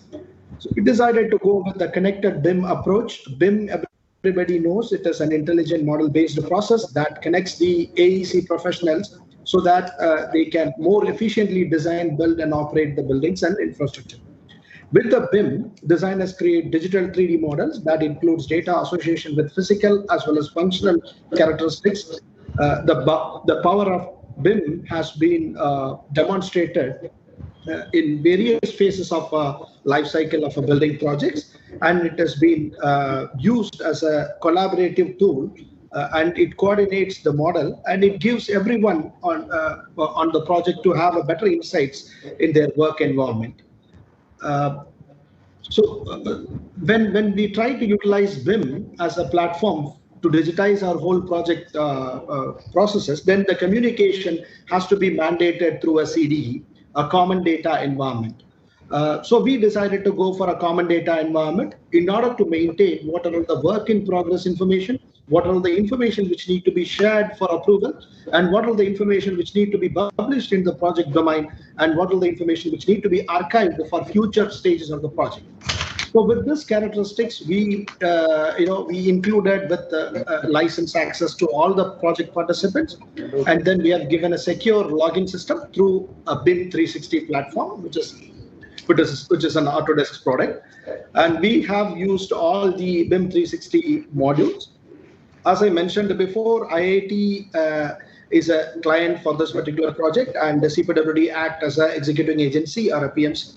And then we have got our own design consultants. Two of the consultants are Architect A and Architect B firms, and they have sub-consultants, and we maintain all our CDE and version control and RFIs and all those things through this particular CDE. Some of the benefits which has been realized through this particular project is being explained by my colleague, Mr. Abhinesh. Abhinesh, you can take over. Thank you, sir. Good afternoon to all. I would like to share the experience and the benefits which we have realized while using the common data environment and BIM model in the execution of this project. The image which it's on the screen, which will give a project insight. This can be used to monitor the project at higher level, say at CE level or higher CE and above level can monitor these things. Right now in our project, around 675 multiple issues has been developed. Overall, around 9,000 revision has been gone. With a single revision has gone minimum 15 revisions in one design document itself. So each will give the amount of coordination which is required to coordinate with all the stakeholders. And particularly it will also give the insight which is the part which is having major coordination and more attention is required to solve the issues. So this page can be used for an executive summary kind of thing. Next, Senthil sir, next. Yes. I did it. So these are some of the benefits of this using common data environment. Automatic version control. On the right side image, you can see what are the drawings and number of revision iteration has been mentioned in this thing, and all the critical revision histories, everything is available in the single portal. So you can see how many iteration it has gone and what are the iteration can be easily navigated through a single window. Next. Then next. So whenever field team want to convey the things to architect or other stakeholders, conveying by oral or writing will be a little difficult. So these kind of markups and cloud options will give a easy and better way to communicate what field team is, what change field team required to other stakeholders, so that number of to and fro back communication is reduced and quicker decision we can give to contractor in right time. Now, next. Next. As I mentioned, one of the RFIs will undergo n number of iterations. So this common data environment also will list down the number of iteration and the things which has gone. So entire history of the RFI will be also available in one single page. Next thing. Automated change management and drawing comparison. This will enables us to compare both the revisions, and we can easily point out what are the revision made in the design document or any document. Also, this tool shows the transmittal history and the metadata of the project, who has created that thing and to whom it has been shared. So for audit, it can be used anytime, any point of time. What are the changes made in the design document has been captured basically, captured, and it has been recorded everywhere. Further, we can easily list out what are the issues which are pending and which is pending with whom, and what are the critical issues. Everything can be prepared within many time, that thing, which will save a lot of time in creating agenda for the meeting. Further, it is a web-based application, so it can be accessed from anywhere, doing anytime. Remote access is possible with this thing. And further, with respect to quality management, whatever observation by the visible seen by any team can be uploaded in this thing, and further rectification will be made, and it will be uploaded in the complaints report given, so that everybody in a face that thing, all the quality issues are attended timely. This thing. Further, this also gives the accessible to the model. This thing. Further, access control can be defined, particularly what are the documents which can be accessed by particular stakeholders, that will ensure the security and control of the details. Next. So this is the BIM model. This, as we said, that number of more time is lost in giving the clarification regarding the decision. So with the BIM model, it will be very easy to visualize the service coordination, this thing, and reduce the number of rework in this thing.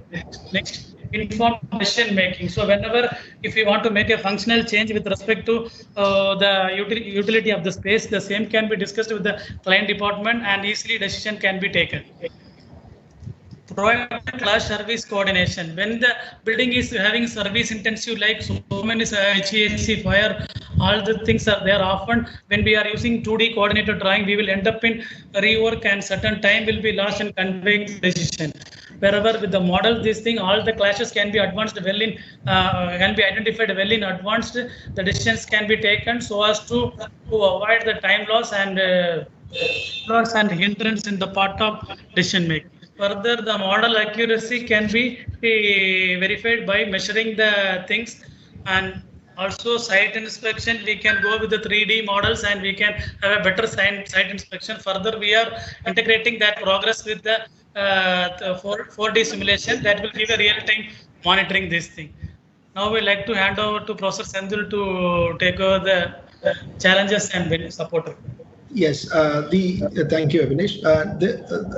This particular slide shows, this is the last slide, shows the challenges encountered while we trying to implement the CDE as well as the BIM implementation, and also for the future considerations, from the CPWD. There was a lack of guidelines and enabling SOPs to suit the BIM workflow, whatever which we did. So we faced initial hiccups while adopting, and there were lack of awareness and skill sets among the team members, and because of that, there is a resistance to change. So we have trained our CPWD engineers, our team over here, as well as there is a non-availability of standards on digital transformation in terms of nationwide or whatever it is that is required.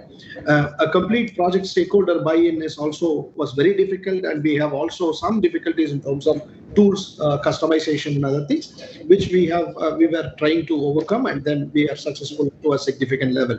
In future consideration, there should be a standardization in BIM implementation, something like a BIS standards or guidelines, such as BIM execution plan or employer information requirement and all those things. These are all input for executing a BIM project, and BIM friendly SOPs from the CPWD and other guidelines, and training and awareness is a key thing that need to be given to CPWD as well as other workforces in the country, and that should be a mandate from the decision making authorities in terms of utilizing this based on the value or complexity of the project, and more and more use cases with the ROI values to get the buy-ins from all the stakeholders, as well as some amount of funding and research and development in this area will be much more helpful for us to implement it in a wider manner.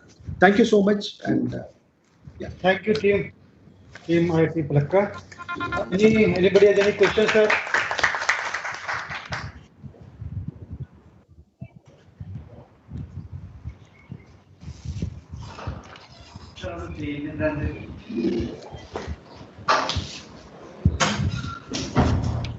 Next presenter is Sri Pradeep Gupta, Chief Project Manager, Indo-China Border Roads Project Zone, Leh.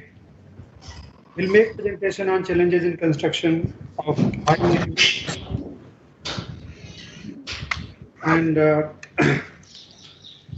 innovation done is that polymer coated gabions has been used innovatively during the restoration of roads along the Pangong Lake leading to LAC in Eastern Ladakh. Sri Pradeep Gupta, sir. Good afternoon, sir. Good afternoon to all my colleagues. I'm thankful to the DG that this opportunity has been given to me for making this technical presentation. Please confirm whether the slide is visible. Anybody from Anurag ji, whether slide is visible from our side? Abhinesh ji, because this is being presented from headquarters itself. No, sir, that slide is not visible. Visible. Not visible? Okay. इसको full screen करिए. इसको miss करिए, इसको यहाँ करिए.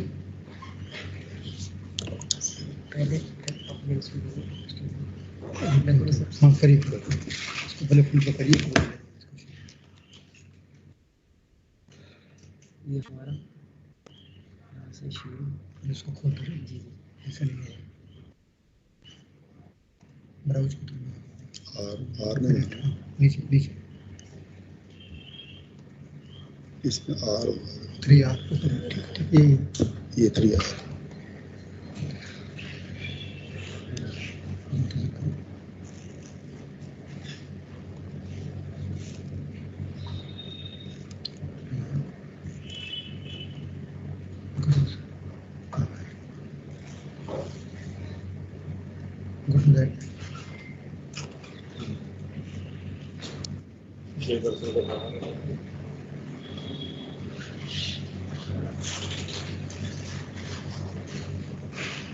Close करना बहुत सारे हैं. क्लोज करना.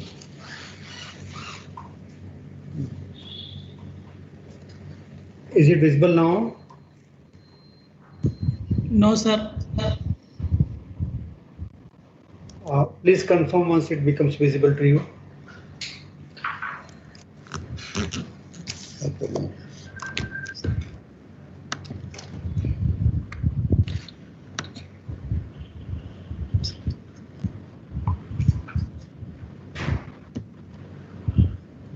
It is visible, sir.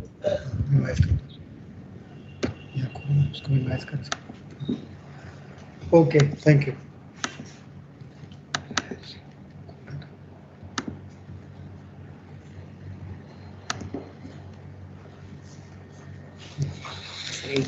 Yeah, so it is now visible, so we can start the presentation. Good afternoon, everyone. I am Pradeep Gupta, Chief Project Manager, Indo-China Border Road Project Zone Leh, and I'll be presenting on high altitude roads in Ladakh, engineering challenges and way ahead.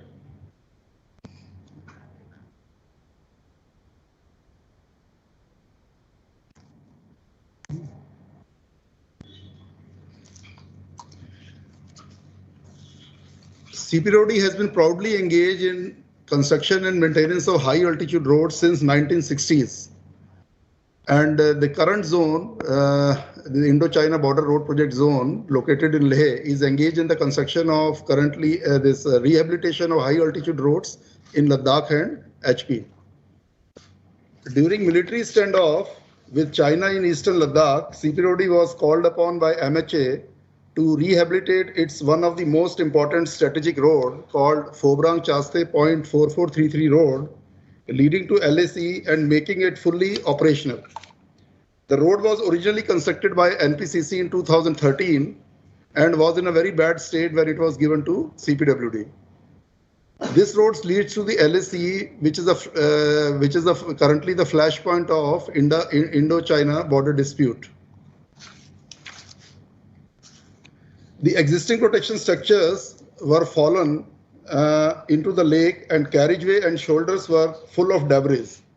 Even the complete right-of-way, even the complete carriageway was not available for the movement, as it was not, the clearance was not done for many years. And ultimately CPWD got it cleared, the complete clearance was done, and the road became full wide for the easy movement of the troops and their other operational and logistics requirements. The work was done in the backdrop of COVID-19 pandemic, where it was very difficult to engage the labor timely and provide them all the other facilities at site. The major challenges over there are extremely low temperature that goes even up to -35 degrees Celsius, very low oxygen content, short working season of only 4 to 5 months, health issues, frequent health issues with the manpower, derating of the equipments due to extremely low temperature, and transportation of material and labor are the main challenges. I will now present a case study of rehabilitation of protection works being carried out by CPWD along the Pangong Tso at 14,000 feet in eastern Ladakh. This is a huge lake, almost like sea, with high-speed waves constantly eroding the embankment. To work over there, two-stage acclimatization is required. First, the labor has to be moved to the Leh, which is at 11,000 feet, and further for the second stage acclimatization to 14,000 feet. So it is an uphill task for the labor even to reach there and work. The base of the existing RCC retaining wall constructed by NPCC in the year 2013 has been eroded due to the wave action of the lake, resulting in its instability, overturning, and sliding at many locations. Also, wave action has resulted in loss of fines from the road embankment. Wave action also peeled off the CC layer laid over the side slopes. This is the condition of the retaining wall, which was erstwhile constructed about 8 to 9 years back. This continuous erosion has just left this retaining wall just hanging over a few pieces of RCC chunks or stones. This is the existing stage I am showing you. At many places, the RCC retaining wall failure has been there by overturning and sliding in the lake. So these all protection structures were gone almost. This was also the state of affair there, where this sloped protection, simply cement concrete was laid over the earth over there without using any expansion joints, resulting in its cracks at various places. And this was added by the constant. This problem was added with the constant wave action.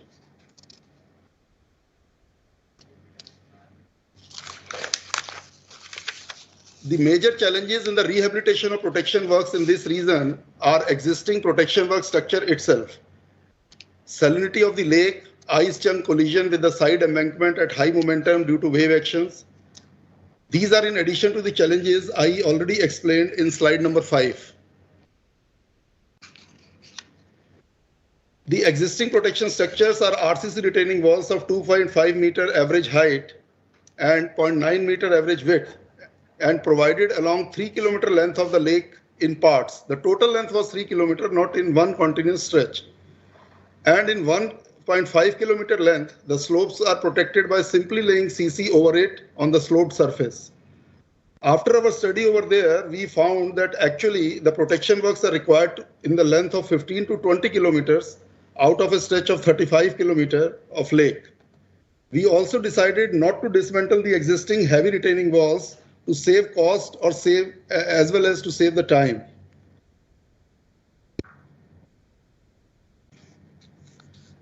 The salinity of the lake is a big issue over there. The lake is highly saline to the extent of 12 to 18 times the salinity of the normal drinking water.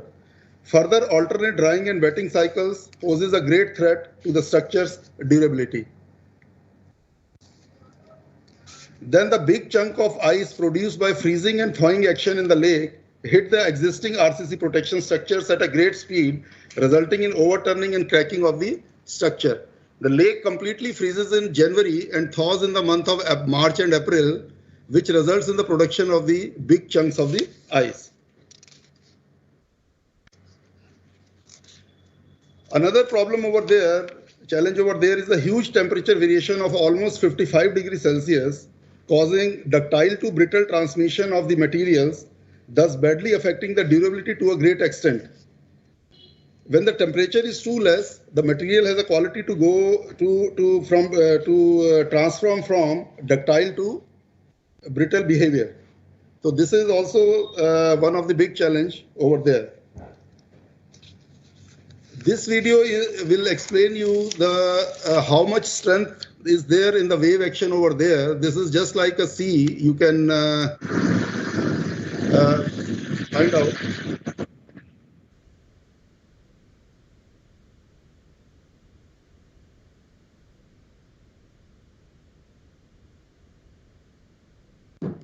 So as you see, the strength of the waves are so much. It is as if you're standing on in a coastal area, and this huge force is damaging all the this embankment side structures, as well as just removing the fines also underneath the embankment. Now the solutions what CPWD adopted over there. We deliberated over different methods for protection works to arrive at an ecological, friendly and local solution. Ultimately, the solution adopted was using polyamide coated gabions with geotextiles for stabilizing the base of existing structures, as well as to prevent the loss of fines. Gabions, being one of the best erosion protection solution, can be customized to any size, looks aesthetically pleasant, has long life with economical and quick construction, utilizing the local material. All the boulders and because the major material to be utilized in the gabions is the boulders primarily, which are easily available over there at site itself. So we utilize that local material fully over there. Further, the gabion used, the use of gabions is also desirable as it has got great flexible behavior to settle down on its own and is not susceptible to the frost damage. Over and above this, it has a great strength also. The polyamide coated gabion wires were first introduced in IS 16014. It is made out of low carbon mild steel wires with heavy duty coating of zinc and further coated with organic coating of polyamides. These have shown better temperature and corrosion resistance than conventional gabion wires. It also has a better fire resistance and has an estimated life of 120 years in medium aggressive environment as laid down in IS 16014. This is the comparative analysis between polyamide gabions and conventional PVC gabions, where we can see that polyamide gabions have a better edge over the adhesive properties, better resistance towards corrosion in aggressive environment, better ductility to brittle behavior, and at a very low temperature, and also high UV resistant. These are the various properties enumerated. Now, why we have used geotextiles over there? Geotextile is primarily used to prevent loss of fines from the backfill. Since we do not require high strength of geotextile as it has to primarily act as a filter media only, we have used non-woven geotextile only. The woven geotextiles are used generally where we need a high strength of the geotextile, but here the strength was not the criteria, only it has to act as a filter media. It also facilitates cross drainage of the glacier melt coming from the hillside without loss of fine underneath the embankment. The geotextile here is placed in a very peculiar manner, utilizing the embankment side face of the retaining wall by providing some extra length to give allowance for settlement of backfill material. The existing retaining wall which you see hanging due to loss of fines underneath the retaining wall, we utilize that also and put a wrapped that with geosynthetics. Even we can staple the extra length of the geotextile with the existing one to increase the length if the need so arises. In case the backfill settle downs and geotextiles goes down, we can add further, staple it and extend its length. These are the pictures how we use this white color cloth you are seeing. This is a geotextile which is wrapped on a retaining wall, and then it is filled with the backfill material to shape the embankment. And on the left hand side, you will see this gabion boxes what we have put in the lake abutting the existing retaining wall.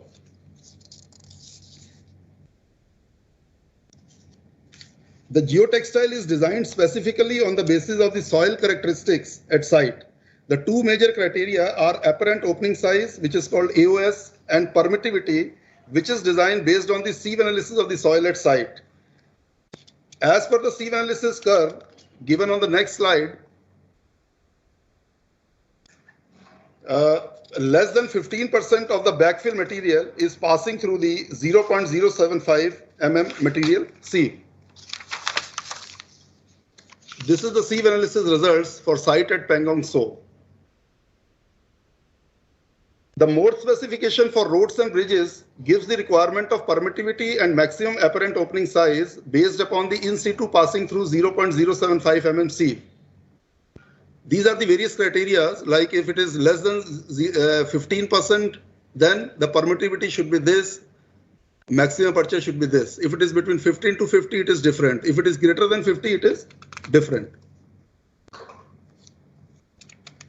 Since upon testing at site, we found that the backfill material passing through 0.075 mm sieve is less than 15%.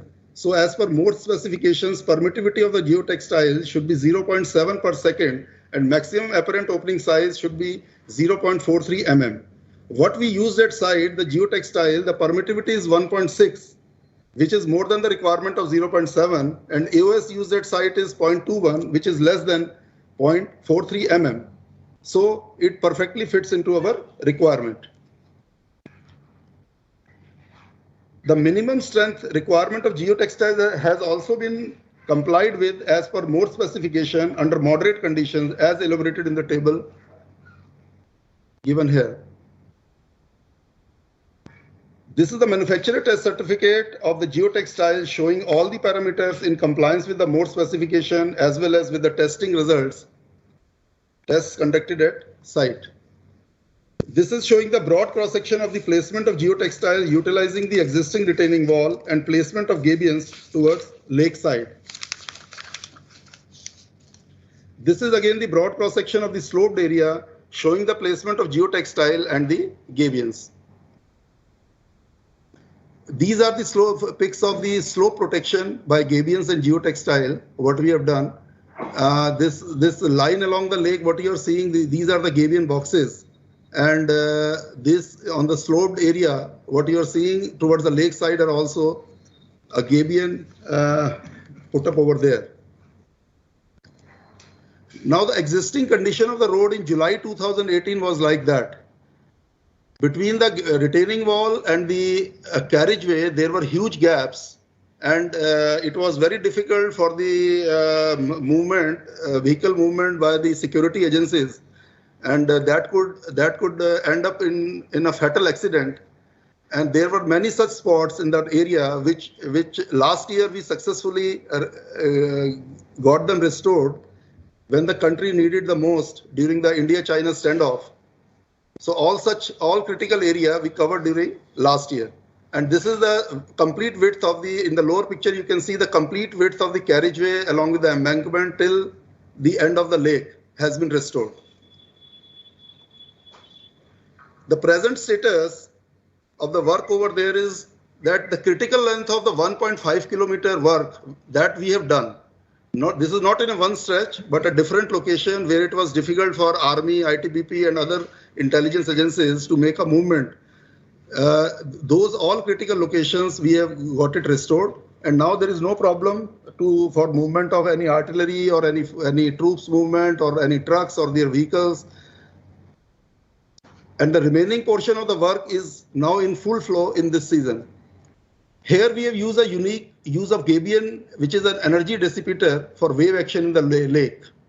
Polyamide coated gabion are best for the durability and the long life in such areas. Conventional geotextiles also used in a different manner to tailor the need of the project. This conclusion we can draw that bad engineering during construction of roads always lead to additional expenditure for rehabilitation and maintenance, besides lowering the service life of the road and associated structure as a whole. Thank you so much. Thank you, sir. Very nice presentation. Any question, please? Next, I call upon. What would you call the conventional geotextile किसे कहोगे मतलब जैसे? नहीं, conventional gabions बोला sir मैंने. Conventional. और कहाँ use किया मतलब? कहाँ पे सर? कौन सी साइट की बात कर रहे हैं? Last slide. Conventional, yeah. Go back. Yeah, this one. So what here would it be? No, here we have used a conventional geotextile, sir. Conventional geotextiles. Used in a different way. Yeah, sir. It is basically a non-woven one, because here the strength was not the criteria. Only the filter media we have to use it as a filter media only. Yes, sir. Thank you. Next, I call upon Sri Devendra Prakash, Superintendent Engineer, Simla, to make presentation on. Thank you. Okay. Thank you. Very nice presentation, sir. Now, next presenter is Sri Devendra Prakash, SE Simla, on the topic rehabilitation of Gordon Castle building. Am I audible, sir? Yeah, you're audible, sir.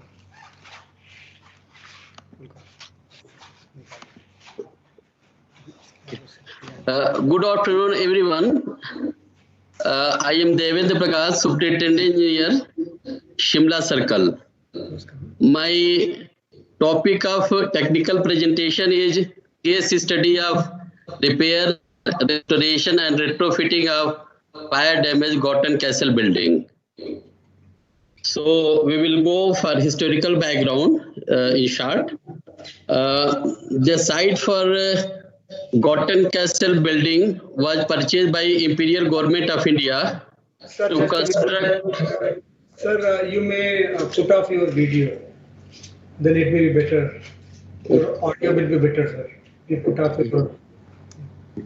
Okay, sir. So, no, sir. I think it happened the other way, sir. You please share your slide. Put off your video. No, your video slide is gone, sir. Oh. 1 minute. Please.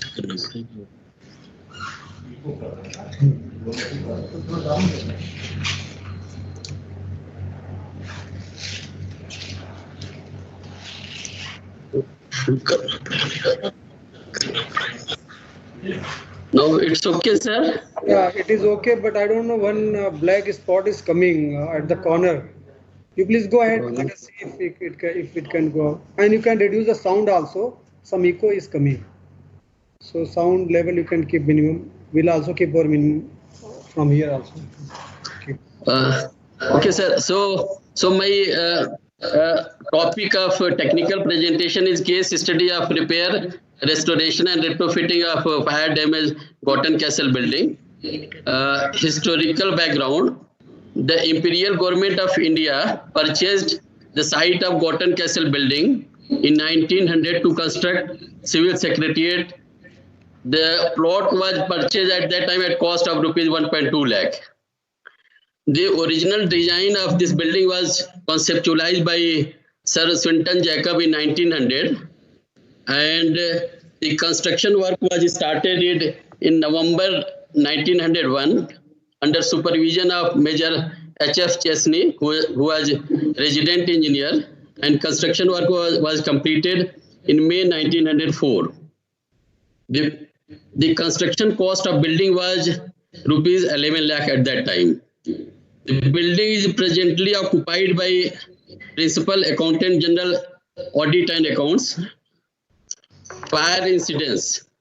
In the night of 27-28 January 2014, there was major fire. Due to this unfortunate fire, top 2 floors of this building gutted into fire, causing massive damage to top 2 floors of building, including the structural damages. Your slide is not moving, sir. You please try to share again and make it full screen, sir. At the first slide, sir. No moving, sir? No, not moving, sir. So you have to again share it afresh. Make it full screen, then share it, sir. It will work. Yeah, now you have moved, sir. Yeah. Okay, you've gone out. Yeah, you are at fire incident, sir. Yeah.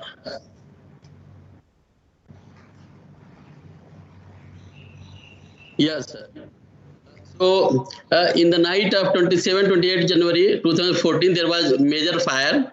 Due to this unfortunate fire, top 2 floors of Cotton Castle building got heavily damaged, including the structural damages. After that, a comprehensive study of this building was done by senior scientists of CBRI Roorkee and CPWD officials, and a restoration plan was finalized. So restoration plan was basically categorized in 2 parts.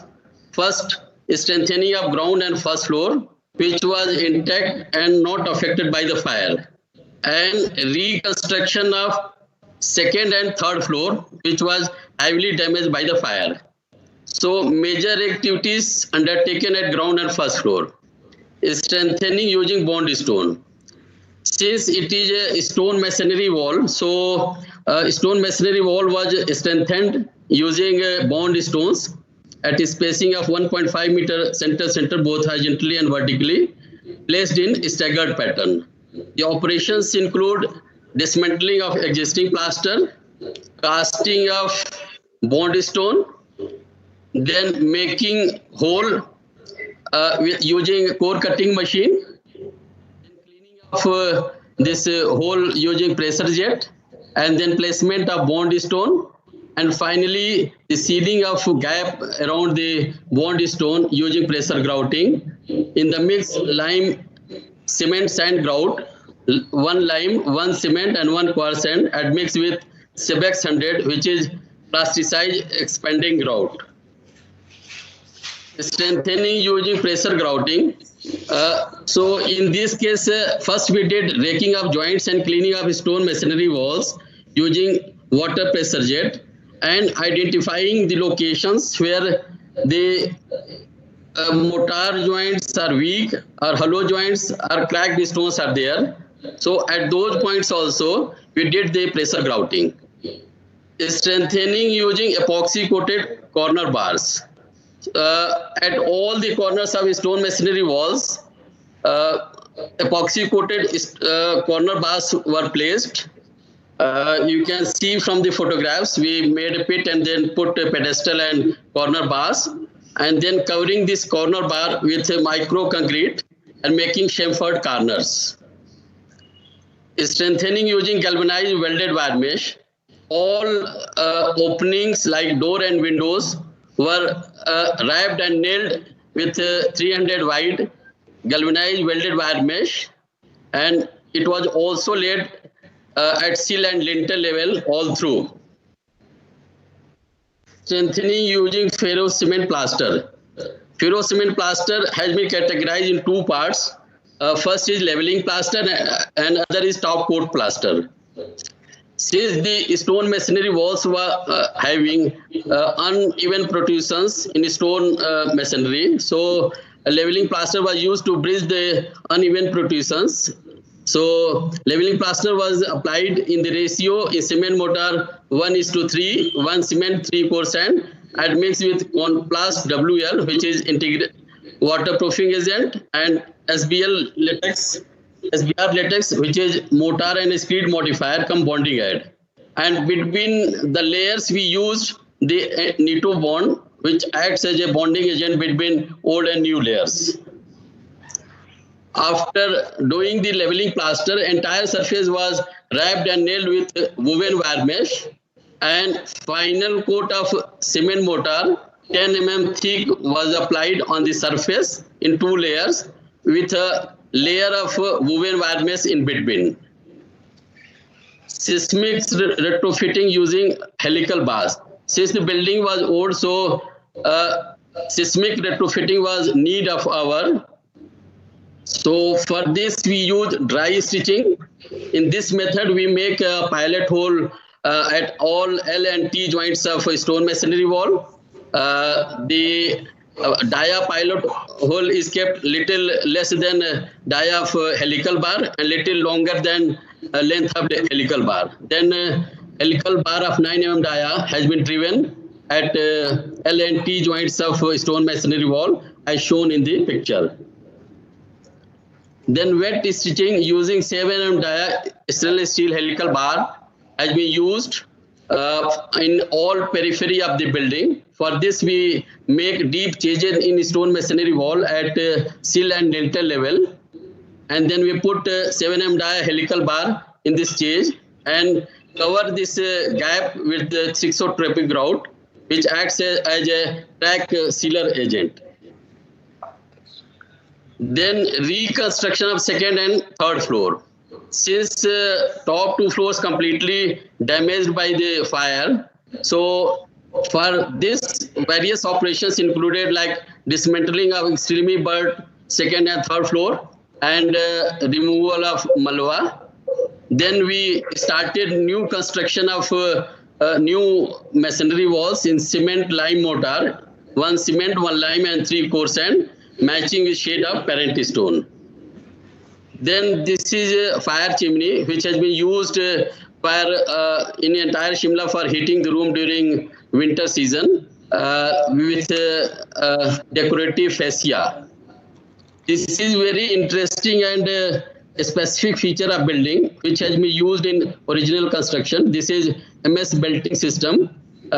This has been used to tie the structure both longitudinally and laterally to develop seismic resistance during earthquake. So this has been found very effective. So same has been recreated in new construction also. This is casting of lintel band covering the this MS belting system. Then final comes the deck sheet roofing at second floor. In this we used deck sheet supported on the structural members. It acts as a permanent shuttering. Then we provided MS shear studs and nominal steel bar at 8 dia at 250 center, and then covering with M25 concrete. And final top surface includes the pre-engineered tubular trusses and purlins coated with primer, fire retardant paint and enamel paint. Since the fire was main criteria, so all members of this building has been coated with fire retardant paint. Now the tubular trusses has been covered with pine wood planks due to heritage feature. This was also coated with fire retardant paint and bitumen paint, and then a layer of waterproofing membrane, 3 mm thick, 5 layered was laid. APP sheet was then again covered with a polynomial sheet, which acts as a vapor barrier. And final, the surface has been covered with 0.8 mm thick CRC sheet in Nainital pattern and coastal red color. So you can see all the slopes are very steep slope. And final, we did the facade upliftment. In this, we did the external facade upliftment by using antifungal wash treatment chemicals, repointing of joints of stone masonry wall, and applying chemical for restoration of stone and water repellent. So this you can see the change in external facade. Internal finishing works are also very interesting for this building. You can see the ornamental teak wood with melamine finish, ornamental door fittings, brass handles, and tower boards, and in doors and windows. So main point of attraction is a tower board which is very long. This has been used in original construction also. So this also we recreated in new construction. This is ornamental precast cast iron spiral staircases.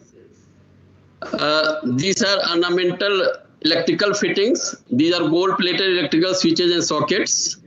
And this is also very specific and interesting feature of building. This is dhajji wall used for internal partitions. So in this partition, we use stone chips and stone pieces in mud mortar with internal framework of pine wood frame and battens, so that wall is strengthened. It acts a good thermal insulator and economize the cost of construction. Cast iron rectangular drainage pipes has been used for with funnel top. Now photographs before and after execution of work. So this we can see in rooms before and after the change is appreciable. It is corridor before and after. Thank you, sir, for giving me opportunity for presenting in technical session. Thank you, sir. Very nice presentation. Sir, any question, please? So next we move on to our next presenter. The topic is revisiting architectural heritage of Kolkata. Authors are Sri Shibashish Chaudhary ji and Mrs. Debarati Chakravarti. Please share your presentation. They have highlighted the conservation and restoration, upgradation and maintenance of numerous heritage buildings in Kolkata.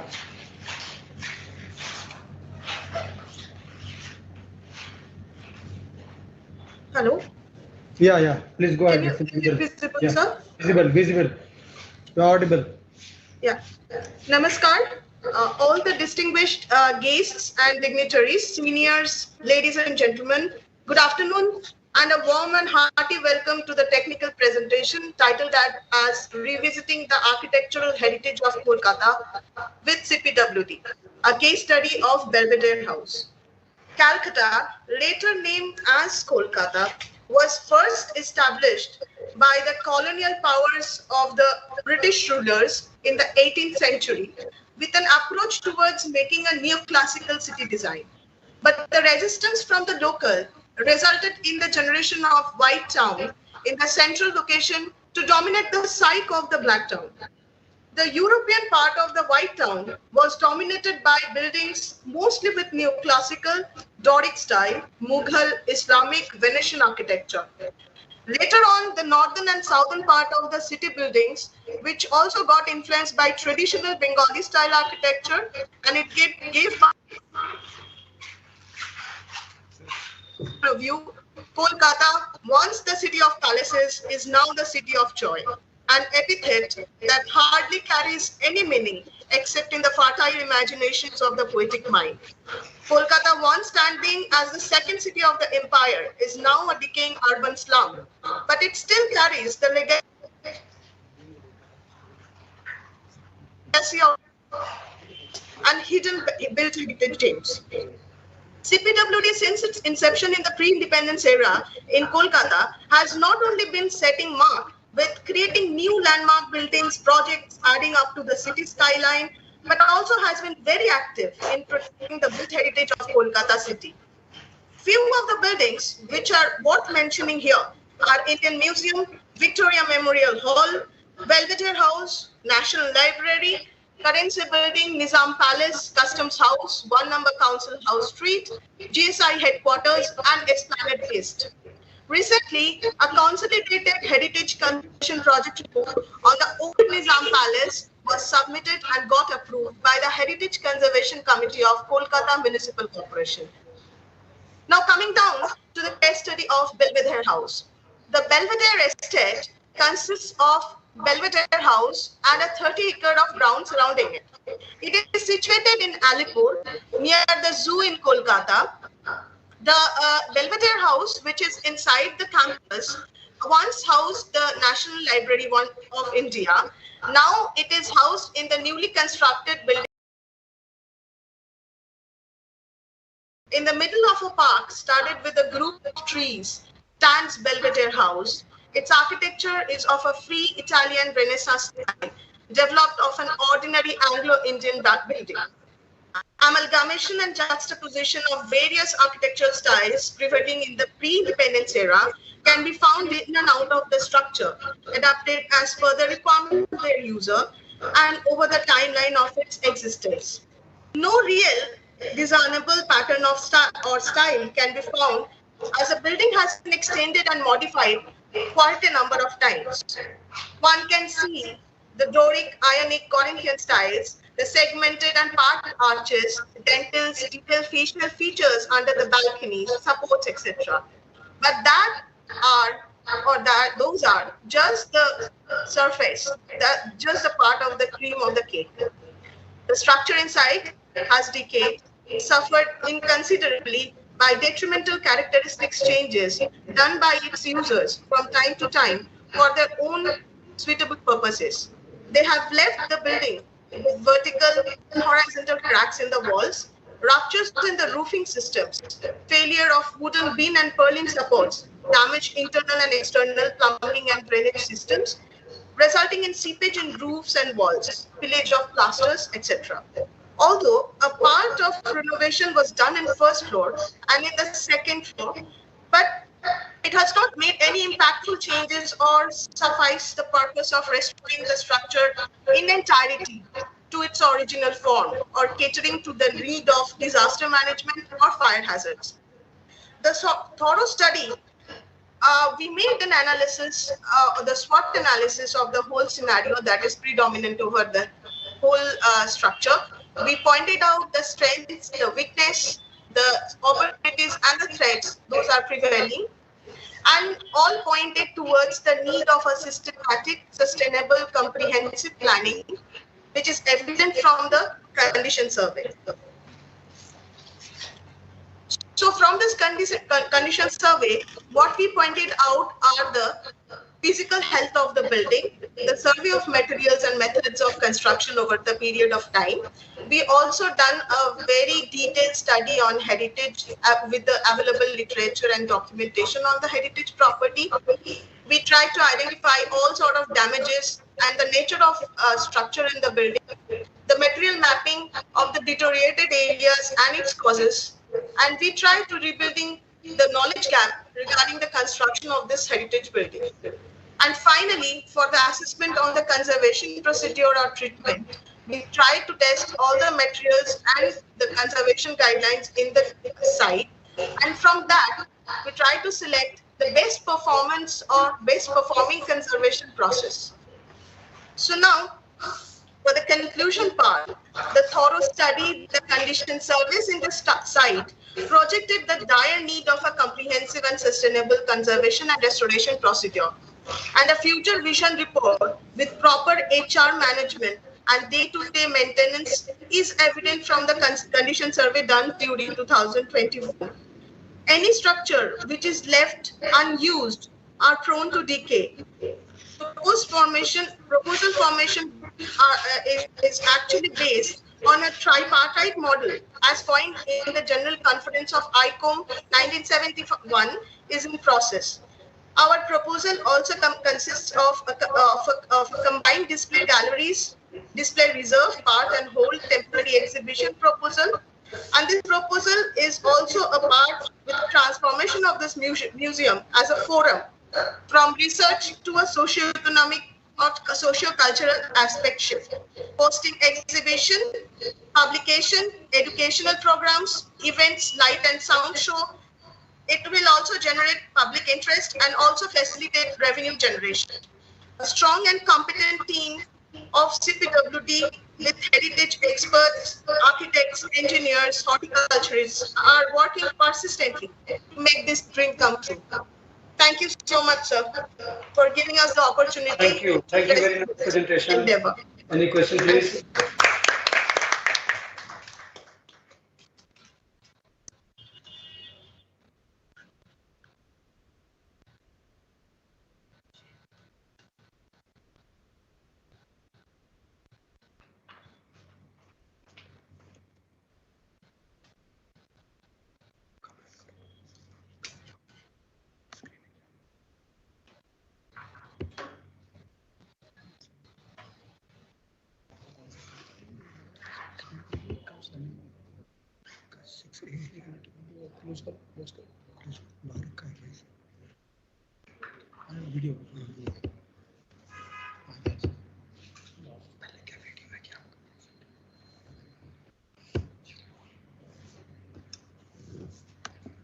So the topic of next presentation is on infrastructure development, a challenge in Run of Kutch.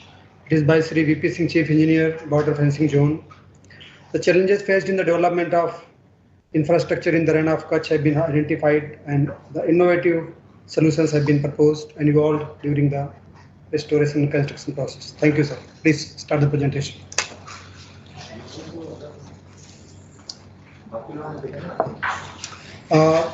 Please confirm whether the presentation is visible from our side. It is from headquarters. Who can confirm me? It is visible. Yeah, visible. Okay, thank you. आप सबको नमस्कार और 167th day के स्थापना दिवस CPWD का स्थापना दिवस पर आप सबको बधाई। सबसे पहले मैं आपको रण ऑफ कच्छ के कल्चरल टूर पर, वर्चुअल कल्चरल टूर पर ले चलता हूं इस वीडियो के थ्रू, जिससे आप वहां के कल्चर से वाकिफ हो पाएंगे।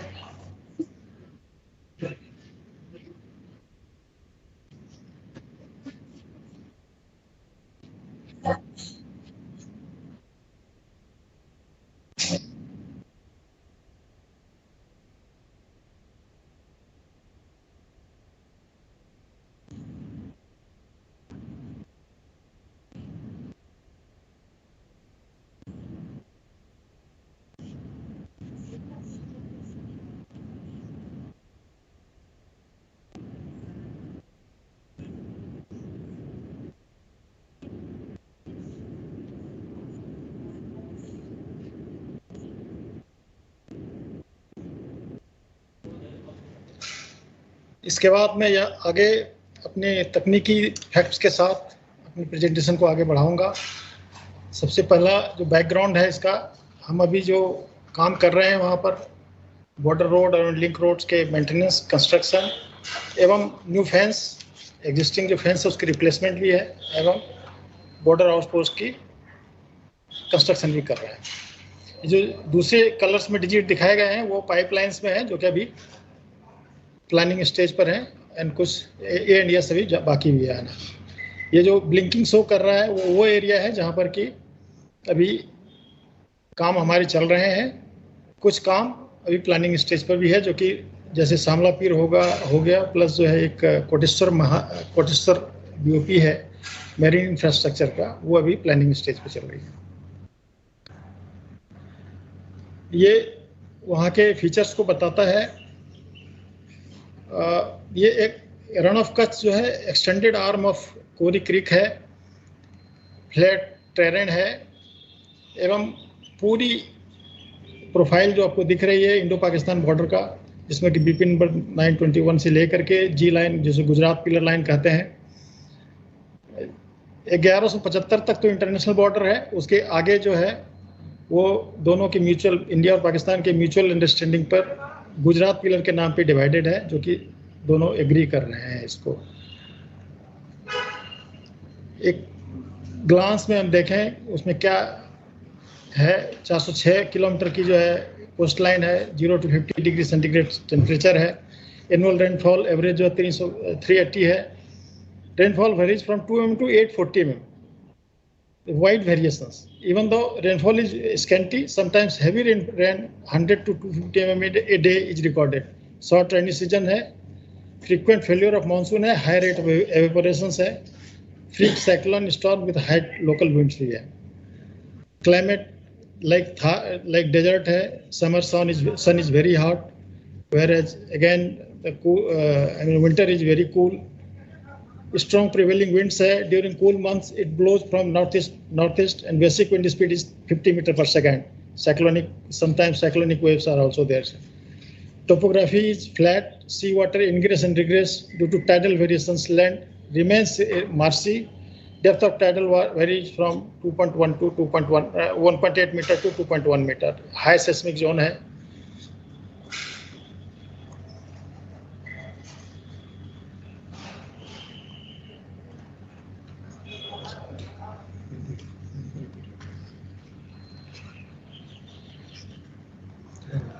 These are the ground conditions existing at site. May to July like this, and it reaches up to this stage. December to April, it takes 6 months to dry. And after reaching up to this level, we can start the work. It shows the use, how much we can use the local soil in the earth filling or earth embankment or so. These are the damage in the erosion, damage due to the erosions of the toe walls as well as crust, overtopping of the border roads, again damage in the building, corrosion of the fence. We can see the damage, extent of the damages. Sea waves also are there. Since this is the extended arm of the Kori Creek, tidal variations and tidal wave actions are there. Concrete losing strength due to the sulfate attacks.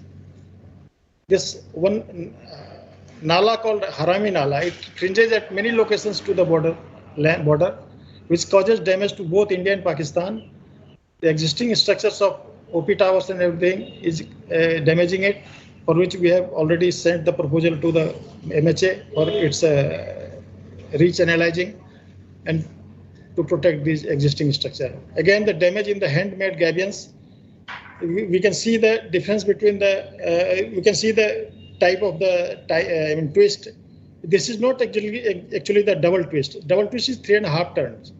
Again, non-uniform opening of the sizes of the twist and opening of this gabion.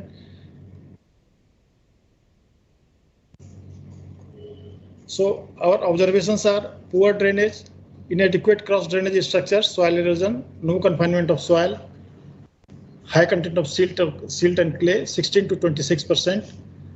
What my previous presenter, Mr. Pradeep Gupta, was saying, his clay content and silt content was within 15%. Here, clay content and silt content is more than 16 to 16%. So we have to choose some other geotextile and all these things. Here, nil vegetations and tidal wave actions are also there. Low bearing capacity of the soil, SPT value ranging from 2 to 13. Excessive corrosions, sulfate and contents are very high in soil, water as well as air. Water logging, marshy hai, embankment under capillary fringing zone hai.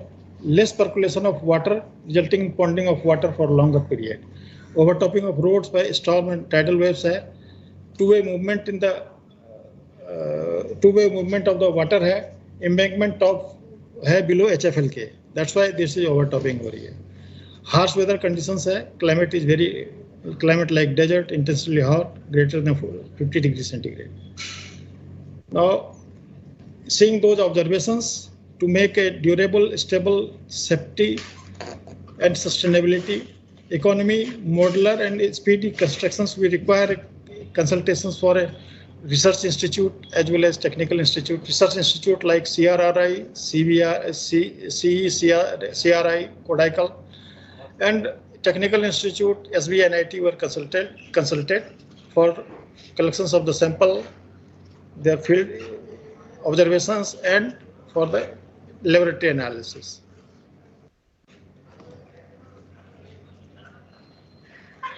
After their field visits, the major जो main governing parameters है वो बहुत ही जो है चौंकाने वाली है. 22 in situ moisture content is 22.1 in one stage, whereas in another stage 30.5. This decides whether we use the local soil and how long we can wait for it's drying up.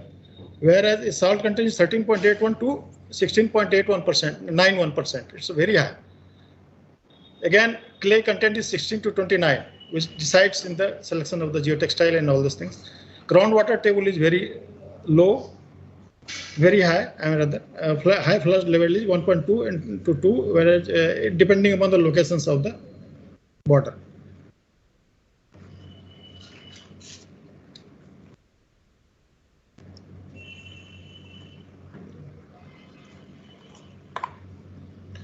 Again, the chemical analysis, pH is within the range.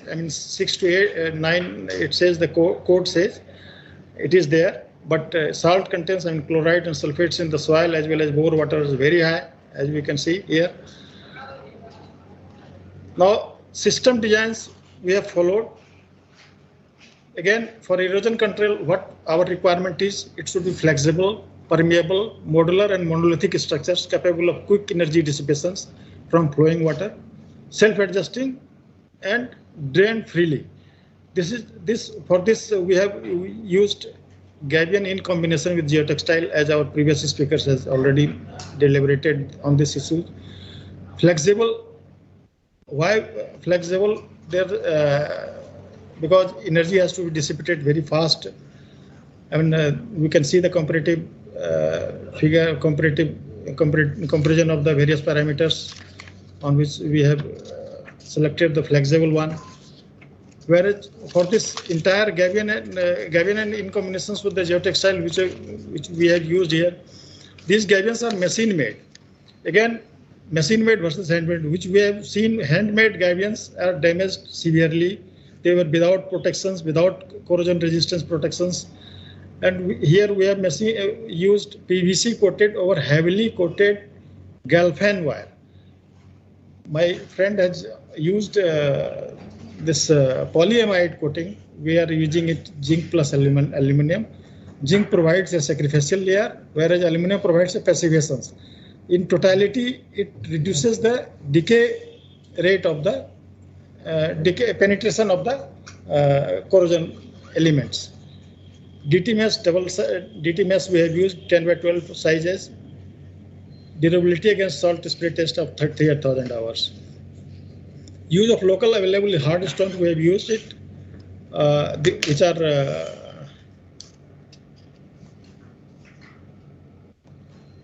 locally hard stones are 2.5% absorption, less than 2.5% absorptions, whereas transverse strength are 17 Newton per mm square. Wear loss are less than 2 mm on an average and 2.5 mm per itna. Abrasion value is less than 30. Individual mass, individual weight of the stone has been kept as a 45 kg. The sizes of the stones are varying from 1.5 times the opening size to 2.5 mm. In this way, this Gabions has been made stable. Otherwise, as we have seen in the handmade Gabions, these are unstable structures because of the loss of higher void ratios, larger size of stone, non-uniform, shorter sizes of the mesh will fail first under the stress. So this type of difficulty which we have already seen the failure, and we have taken lesson from the failure. Again, thermally bonded and needle punched non-biodegradable geotextile of appropriate permittive. Here we have used 0.2 per second and AOS as 0.25, which is within the this clay and silt content is within 16 to 50%. So this we have used accordingly. PVC coated gabion mattress filled with local available aggregate stone embankment slope. So it is not only it is to be protected against the tidal slope winds also. Erosion has taken place due to high speed wind also in the slopes. So ground improvement techniques also required because low bearing capacity of soil has been observed. So it has been used geotextile in combination with geogrid and GSB. How it improves the bearing capacity? It increases through frictions which is received from the geotextile, whereas interlocking is provided by the geogrid. It again increases the surface shear surface area, shear strength surface area, it increases, whereas membrane actions support the wheel loads. Here geotextile is geogrid. Geogrid is integrally formed and using punched and drawn procedures. 2% carbon black stabilized by 2% carbon. Ultimate strength is more than 40 kilonewton per meter. Remains unaffected by biological degradation. Made from extruded high modulus polypropylene. Embankment constructions. This is finally the shape of the embankment constructions. We have used in the bottom, we have geotextile bottommost, and then geogrid, and then stone swelling of 45 centimeter. Both sides retained by the gabions, retaining structures. All gabions behind the retaining wall. Again, a separator layer of geotextile between the sand drainage layer and earth.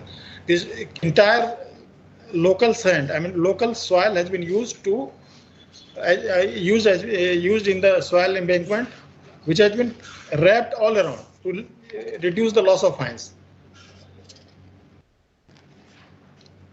Again, for the cross drainage structures, this is a 2 to 3 base box culvert, factory made control precast RCC box culvert with richer mix and 40 water cement ratio 0.3. In a segment of 1.5 meter length, jointed with plug and socket joint arrangement, RCPT values. Here, two vital parameters which is controlling the corrosion and sulfate and chloride effects, which is RCPT and permeability. This more specification says it should be less than 800 coulombs, but we are achieving 600 coulombs, whereas permeability we are achieving 10 mm against the provisions of the 25 mm. OPC cement we have used C3 OPC cement instead of sulfate resistant cement we have used, because it is not only the sulfate, which is it is the chloride also, which is showing the presence here, and in presence of chlorides our IS 456 says it should be OPC or GGPS.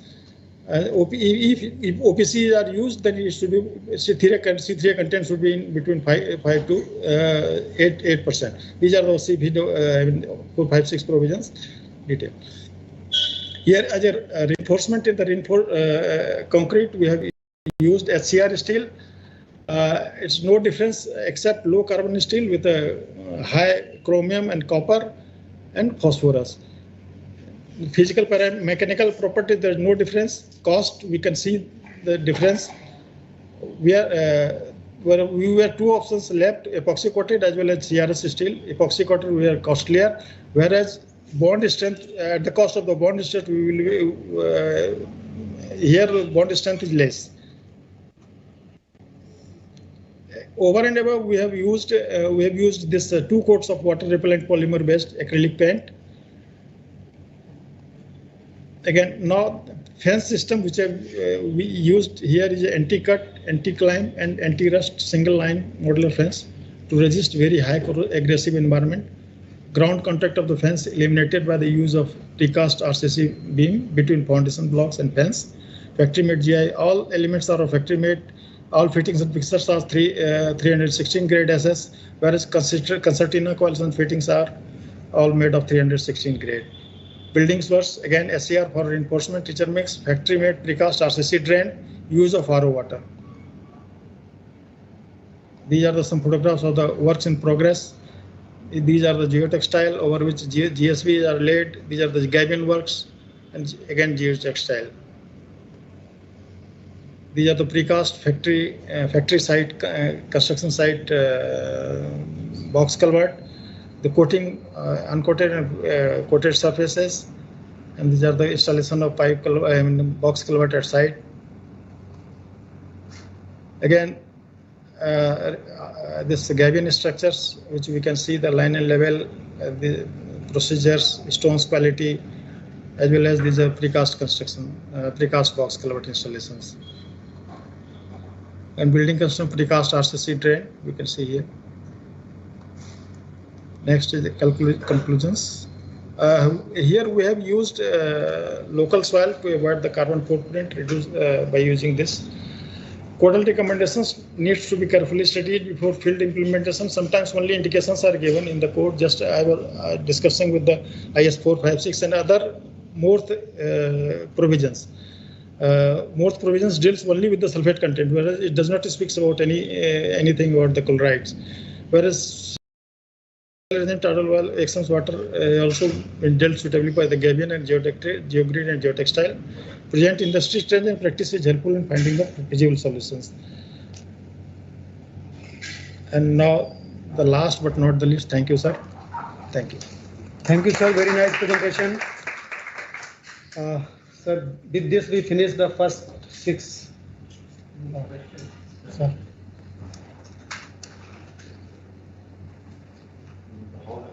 I suppose we are using PVC coated Gabion mesh, correct? Why not use polyamide painting as we are doing in case of polyamide? Sir, IRC SP 116 2018 does not say provide polyamide over the GI. It says only polyamide applications over the galmec wire only. So polyamide over galvan wire. I mean zinc plus aluminium. So this we can show in my slides also, sir. No, but he said that it has a lifespan of about 120 years. There is a difference, sir. What I am using is, I am not using aluminium coating. Mine is MS plus zinc coating, then polyamide coating. And here is MS wire, then aluminium, zinc plus aluminium coating, and then PVC. In my case, due to high durability of this, aluminium coating is not required.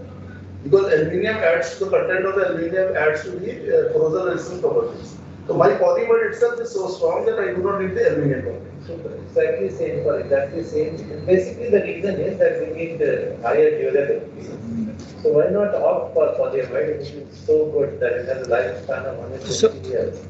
Sir, of course. Of course, it will add to the cost, I suppose. Sir, no, sir. There is no cost difference, sir. There is no cost difference. बल्कि rather cheaper है वो. अगर GI wire पर करते हैं तो. No, sir. Sir, my point is कि here polyamide coating is one. We are relying mechanical damages के against में. We are relying only on the coatings. I mean overall. But here we are giving the passivations and as well as zinc sacrificial layer. So, and over which PVC coating is there. And our IRC, this is still in the development stage, sir. But IRC SP 116 2018 says, does not speaks about directly coating of the polyamide over the zinc coated. So, they have recommended the polyamide, but not in zinc, not over zinc. But it is always in the galvan coatings. In Leh, actually, in here environment, it is not essentially, it is not required to use over there. The main reason for using in the Leh is the extremely low temperature over there. So there is a ductile to brittle transition of the material. So when there is a ductile to brittle transition of the material, then polyamide gives a strong coating. Otherwise, in here case, PVC is also used. There is no problem. The main purpose of using it is the extremely low temperature, so that brittle failure is not there. I think it is desirable that we use a still richer mix of concrete for precast colors. Sir, इसमें थोड़ा corrections है sir. M40 is cylindrical strength. It is actually M50.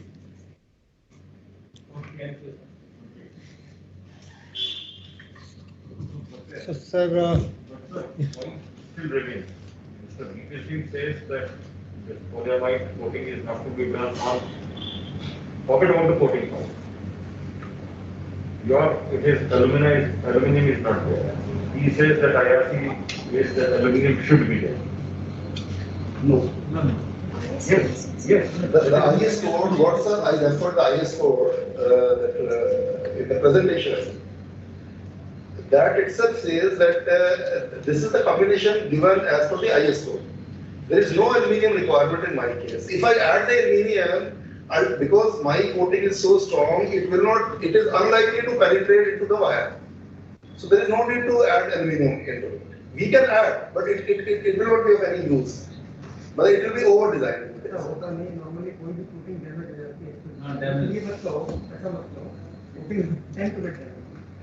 Yes, in both the cases.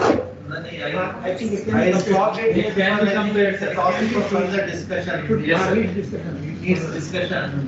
But good that we have gone into so much depth and analyzed all modern and IRC provisions wonderful.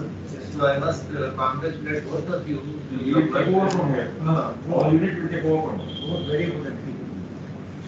And you are using M50, then it is reasonably good, right? Sir. I was wondering why you are using M40. Very good. So one question I have, if you permit. Mr. VP Singh, you are using the non-woven geotextile underneath the pavement. Because the soil there is too weak over there. What you said, as per the properties. So why don't we use the woven textile over there? Because woven textile is generally used where we need a high strength. So that is used for the stabilization of the soil, and the soil is very weak. On the sides, along the walls, we can place a non-woven gabion, but underneath the pavement, just in the embankment layers, there we can use a woven textile, considering the better strength. No, we have wrapped all around to prevent the loss of ions, but through the gabion, through the geotextile, and at the bottom to increase the bearing capacity, we have bearing capacity geotextile in combination with geogrid. Geogrid also. Already geogrid is there. So that is why his question. Why not use woven? Sir, exactly. Go back to the previous one. I think there is a section of the cross section. Cross section. Photo. Okay. Go through these slides backwards. Yes, sir. Here you are saying that it is wrapped all around. Yes, sir. It is wrapped. DSB is wrapped in geotextile. No, sir. It is including the soil embankment soil, sir. Top you are seeing this geotextile layer, sir. Geotextile and bottom also and sides also. Both the sides also of the gabions. So it is like a U. Yes, right. No, not U. Sir. It is box, sir. It is box. Top पे top पे बीच में sand layer के बीच में जो yes sir all wrapped This question is a bit different. Using the non-woven is not used for providing strength to the Strength is provided by geogrid. Sir, strength is provided by geogrid. When you are using geogrid as well as geotextile, इसको थोड़ा सा expensive हो गया ना. Sir, only geotextile will not serve any case because there is a slushy areas are there that will not increase the strength in isolation. Where we can see this in the slide, sir. I think yes, that is his point. That if you use only geotextile, it will not be adequate. It will not have strength. So geogrids are required. Thickness होती है ना तो thickness of the depth होती है तो it can resist that. Yes, sir. Erosion, correct? Sir. Sir, I have one suggestion in your area, like you are using gabions, which are the knitted gabions generally we use in CPWD. Machine woven. And that is the item incorporated in the DSR also. Yes, right. But in the market, the welded gabions are also available, which we do not have in our DSR. Right? So we are not using it. But recently, I had an opportunity to see the presentation of the welded gabions, where there is a continuity of the gabions, like in your area, not in Leh. Leh में मुझे लगाना 100 metre पे लगाना रुक जाऊंगा, फिर मुझे 3 kilometre छोड़ के फिर मुझे 100 मीटर पे लगा। ऑन साइट बिल्डिंग है। हाँ, आपका कंटिन्यूसली अगर एक लाइन में गेबियर लग रहा है, that the process becomes, the construction becomes very very fast, and it is very easy to localize repair the gabion. If it is woven, suppose it is cracked, so it has a very chain reaction, and suddenly the boulders will come out. But if it is a welded gabion, a localized repair we can do. Welded gabions, the minimum sizes of the wire है, that is 6 mm. Are you aware of? Yes, yes. 6 mm. Yes. And here we are using 2.7 mm wire. No, lowers are also there, and it is a butt welding. With this butt welding, by virtue of which they are. No, 2.7 mm wire cannot be welded. But the work takes for 20 days work, it takes only 2 days. No, right? There are certain other. Sir, we are. I recommend we put up incorporate the DSR also. Sir, we not only this, sir, we are also exploring the possibility of using 4 mm wire, which is of CRS mag. CRS and directly over there PVC coating. So it will help a lot. PVC or polyamide? Yes, sir, whatever. Because it will. He told me that it has lifespan of 120 years. I was impressed. And the cost is same, sir. Absolutely. Sir, mechanical damage we cannot avoid, sir. Mechanical damage has bound to cover. And when local mechanical damage is there, it will decay fast, very fast. एक बात ये बताओ, welding करने पे वो अपनी जो protective coating है वो नहीं क्या सर? प्रोटेक्टिव कोटिंग के लिए आएंगे वेल्डिंग करने? नहीं सर, वो प्रोटेक्टिव कोटिंग बाद में होगी। मतलब पहले वेल्डिंग बाद में होगी सर, प्रोटेक्टिव कोटिंग बाद में होगी सर। नहीं सर, फैक्ट्री ये भी तो फैक्ट्री में होता है ना सर। नहीं बट जो मैश है ये भी फैक्ट्री में बनता है सर। नहीं ऑन साइट कोटिंग तो नहीं सर, नहीं एक मिनट प्रदीप नहीं sir Pradeep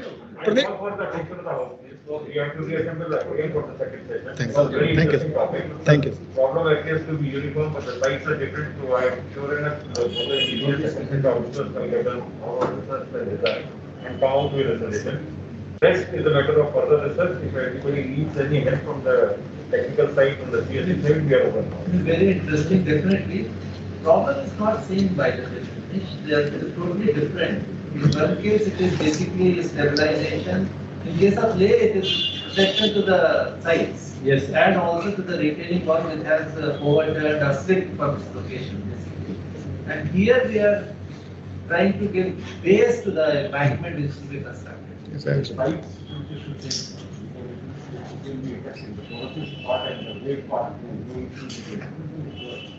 Basically, climatic conditions and forces, yes.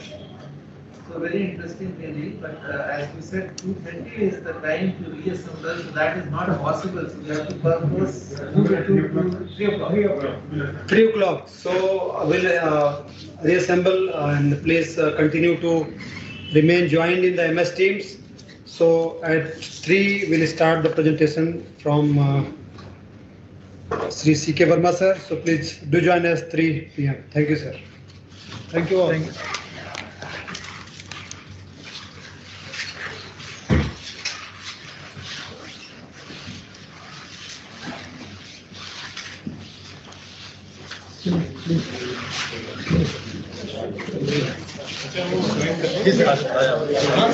आप पेन ड्राइव लेके आए हैं, आपके सर एम कराएंगे।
Along with Mr. K. Lingeshwan, I will be presenting the few slides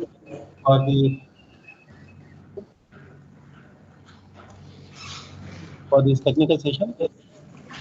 The virus is not simply health crisis. It has also exposed gaps in our healthcare system. At the same time, it has also left question marks about how we build our habitat. So it's a matter of serious design thinking on the part of builders of the nation, that is CPWD, our organization.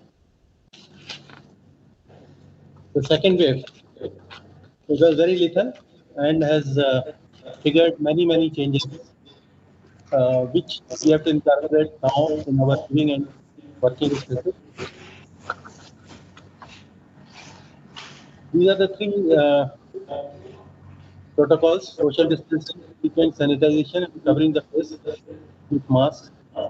Now we have to translate them into our built space so that we can be away from the fear of corona infection. These are through furniture layout, putting a sanitation chamber at the entrance of the built habitat, and a transparent shield between the two people who either work or utilize or take food. Now I will invite Mr. Lingeshwan to say something about the architectural part of the building design. Good afternoon to everybody, and warm welcome to Bihar on this 167th CPWD. I am Lingeshwan, Chief Architect, Region Chennai. I will be sharing a few sessions on building design based on Excuse me, sir. Sir, sorry for interruption. आपकी आवाज sir break हो रही है. I don't know भाई. थोड़ा सा तो पास आके बोले कुछ some issues there, sir. Please. थोड़ा वॉल्यूम भी sir. Yeah, it's a better sir now. Yeah, good afternoon to everybody, and warm wishes again to one and all on this 167th CPWD. I am Lingeshwaran, Chief Architect, Region Chennai, and I will be sharing a few suggestions on building design side based on COVID-19 protocol. Why separate entry and exit required? Single entry provided in a public building will be more critical since people want to come close to each other while crossing the entry door, and therefore maintaining social distance will not be possible. Separate entry and exit will prevent mixing of people entering the building and leaving the building physically, thus maintaining social distance. Preventive wellness check to be carried before entering the building. Our Chennai team has developed a typical building layout. One which incorporates thermal scanner built in the wall at the entrance, chamber near the entrance, and separate entry and exit path.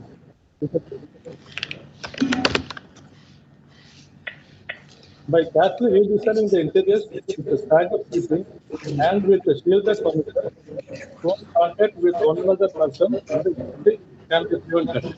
Because of this building, aerosol transmission is totally cut off. Features should consist of such type of fabric stone for draping, wall covering, or carpet, etc. This fabric has a quality to repel pathogens. Building materials will have to be carefully chosen to have these properties to be clean and non-porous surfaces and antimicrobial technology. Virus can release the probability to stick to copper, which is also death-free. WHO has acknowledged that COVID virus can survive in copper only for hours. Healthcare design needs an upgrade. The biggest thing to come to light during the pandemic period is the accessibility to hospitals to accommodate a large number of people. Size of sick room and walls in the hospitals to be flexible to accommodate extra beds. Work from home is a new trend in this pandemic period. The adequate space with enough ventilation, gadgets, and comfortable furniture will be the new norm in dwelling units. More open spaces within the built environment will be helpful to people within to maintain social distance, and a lot of pressure also recommended. large parking spaces in every public utility building, planning the COVID hospital or CRHS by slight modification with temporary walls. So, with this environment session, thanks one and all. Now, ladies sir will take over and will speak on engineering control. So, a few suggestions from engineering side also to be incorporated into the building design.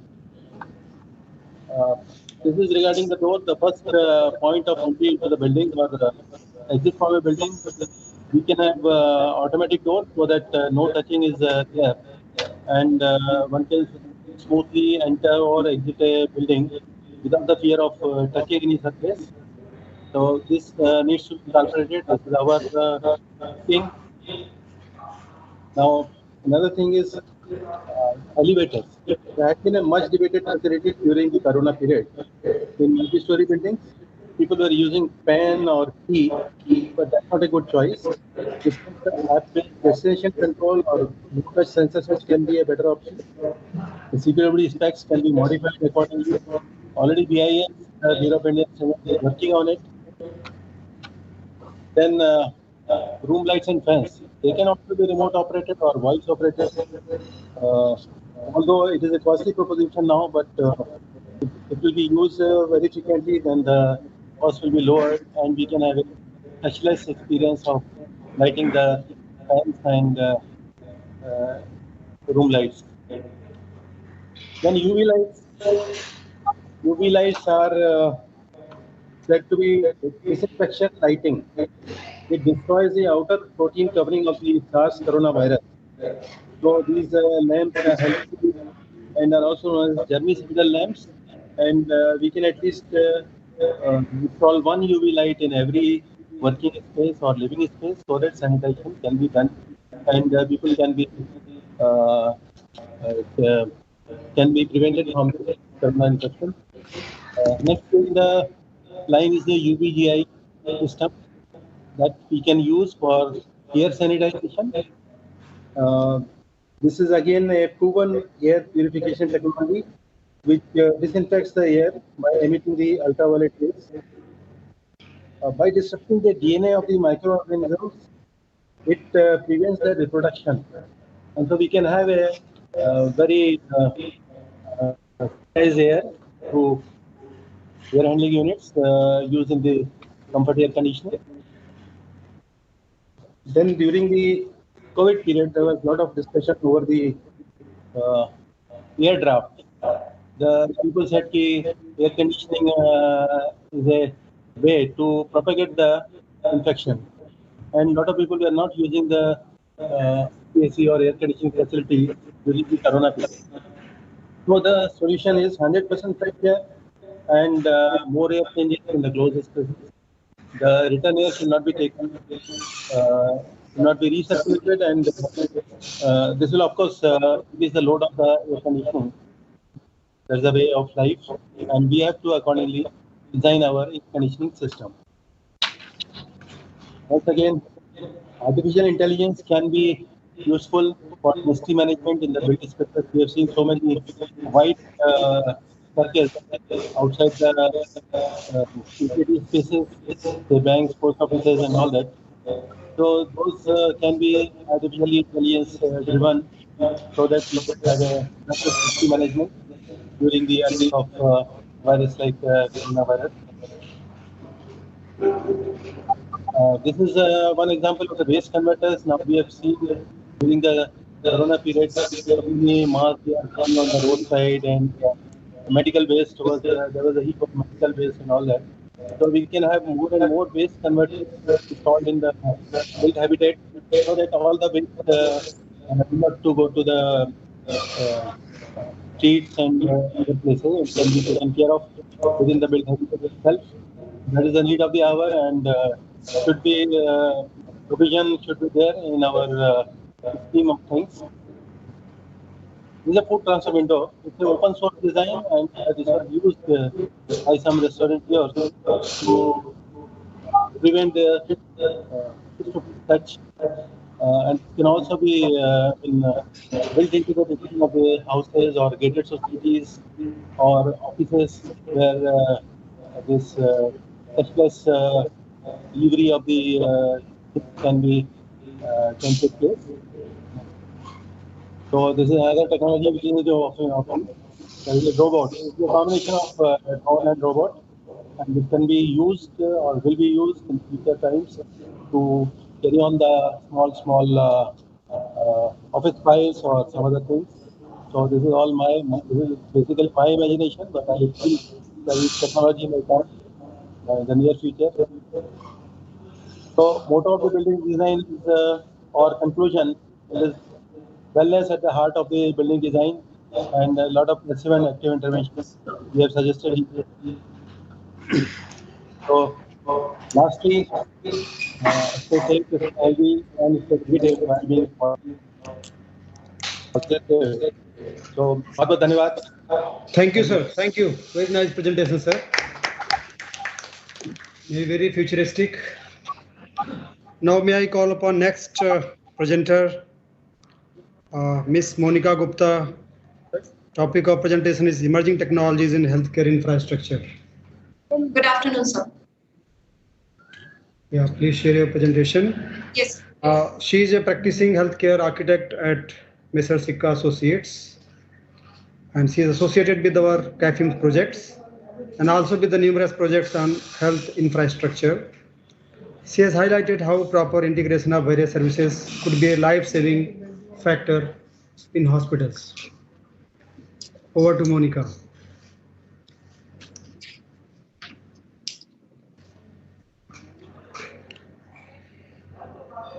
Good afternoon, everyone. Myself, Architect Monica Gupta. I'm working as Senior Associate at Mr. Sikka Associates, New Delhi. With my substantial experience in healthcare sector, I would like to use this platform to highlight emerging trends in healthcare infrastructure. By designing a crucial facility like hospitals, we must understand that minute details of the building could be life-saving factors for many. Backbone of hospital planning is the smooth flow of four movements, namely patient movement, caregiver movement, supplies, and services. But what actually makes it fully successful is right planning of the services, which completes this cycle. Hence, to succeed with four flows, it is important that technology and trends be adopted for important areas, which is not only just the need of the hour, but also something being the humanity at large. To start with, I will be discussing pneumatic waste and laundry collection system. It is an ideal way to transfer soil linen and soil waste from the source of generation to a centralized collection center. It is a network of tubes which connects all the discharge points to the central collection center. This collection center can be in any corner of the campus and is capable of connecting multiple buildings. Basic layout of pneumatic waste collection system. Once the dustbin is filled with the garbage, a sensor activates and the garbage is transported via this network of tubes to a central collection point, thereby removing all manual practices of emptying and cleaning the dustbins. What is also does is it makes sure no waste is exposed to the public areas, thereby improving health and hygiene. In the visual shared in my slide, we can see that multiple buildings have multiple discharge points and the waste is getting collected to a central collection center. Segregation of the waste right at the source of generation is also an important feature, as different tubes can be connected to a different collection chamber present within the same loop. This enables us to segregate not only the dry and waste waste, but also different types of collections, like we can see in the visual from the hospital, where we can see one is for linen and one is for trash. So to summarize, PWLCS has many benefits over conventional gravity chute system. It is a greener and smarter concept of garbage collection, which ensures health and hygiene. Next is pneumatic tube transport system. Nowadays, it is really important to understand that how a flawed step of transfer of materials within the hospital building can become critical, why a patient would survive or not. Hospitals transport of samples to the laboratory right from the nurse station present next to the ward, receiving medicines directly from the pharmacy, and transportation of reports. It can be easily benefited with the system. Small tubes of 160 mm dia spread out across multiple floors, which are further connected with multiple loading stations. Simple PTTS cycle comprises of a loading station, to which the canister containing the material is transported through the suction tubes and received at specific receiving stations. Structure of tubular system, like we discussed, consists of a blower for suction and movement of feeding stereos, stations which are loading and receiving, carriers which contains the materials, diverters which enables us to have multiple permutations, tubing system which is preferably of PVC, and a central control system. So in the visual shared by me, you can see they have a centralized control center which is capable of loading multiple things, and the receiving stations in orange, they are spread out across multiple floors in the building. Since the system is pneumatically controlled, the control center need not to be in the basement, but it can be anywhere in the building which can be spread to us. Simple pneumatic tube system is not only the time-efficient solution, but it also prevents cross-contamination through fully automated controlled tubes. It can transport up to 16 to 18 kgs of material at the speed of 8 meters per second. Results of one such case at Kasturba Hospital, Manipal, indicated that a saving of manpower and saving of time of 94.6 minutes of a total completion of process of sample transportation and results being put online were remarkably observed. Next very important service is advanced nurse call system. It comes with the basic motto to help the patients in emergency for calling additional help if required. This is very important. It is not just providing the help, but also calling for additional help if required. The system must run independently on its own electricity supply and communication network. Basic fundamentals for the working of nurse call system are to provide audible and visual alerts. The alert should not be limited to the light just outside the room, but it should be so placed that the help is received in 5 seconds only, as it must be designed to follow the light concept. Laboratories, emergencies, code blue calls are the part of advanced nurse call system, which is proven to reduce the accidents by further 18%.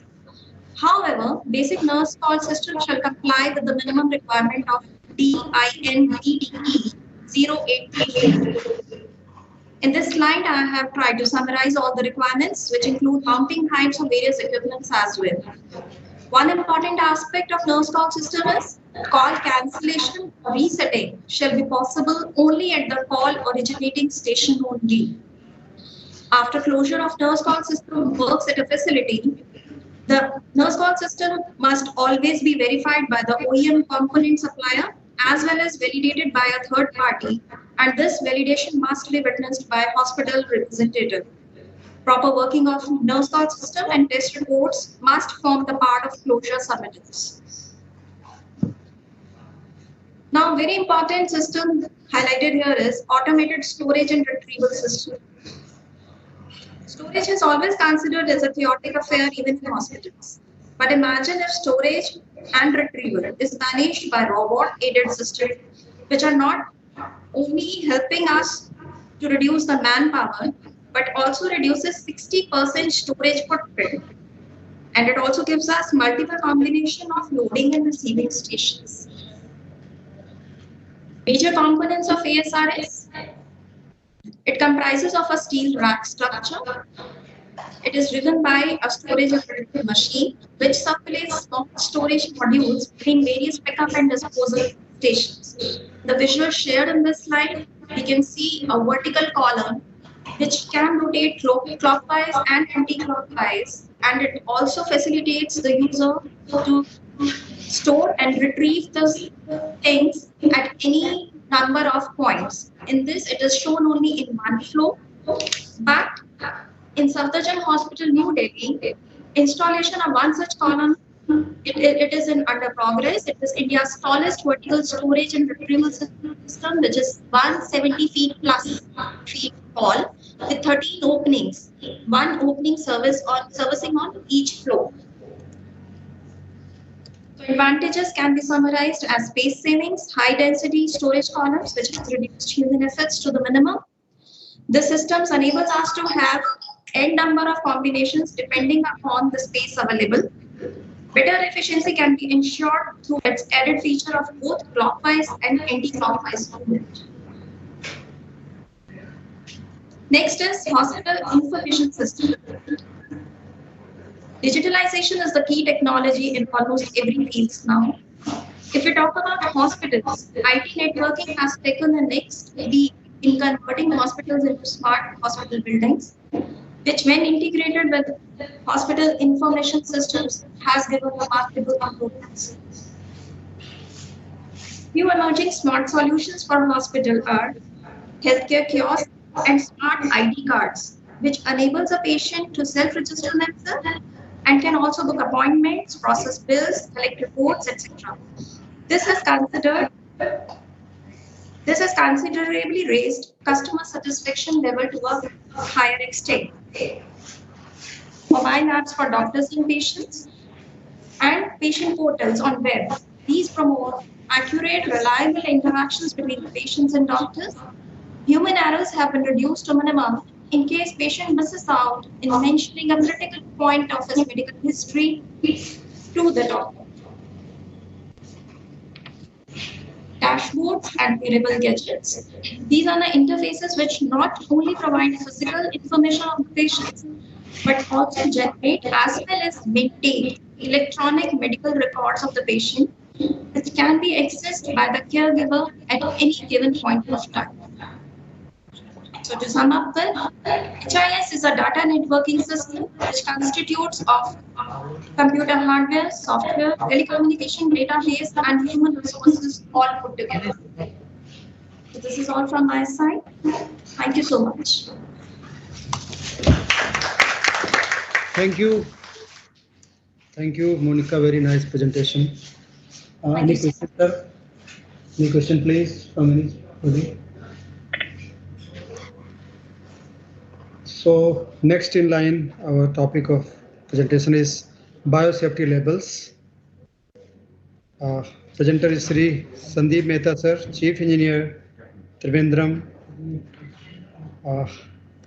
He joined CPWD in 1988 and has worked in MOEF and DD also. Recently, our department has been interested with the construction of biosafety labs across the country. So author will share with us the design philosophy of BSL-4 labs. Over to Sandeep Mehta, sir. Please share your presentation. Thank you. Am I audible? Yes, sir. Yes, sir. You are audible, sir. Can you give me the control of the presentation? Sir, it is there. You just please try it. It's open to all, I think. Monica, you please exit out from presentation. So you exit the presentation, Monica, so that sir can start the presentation. Hoga, let me try.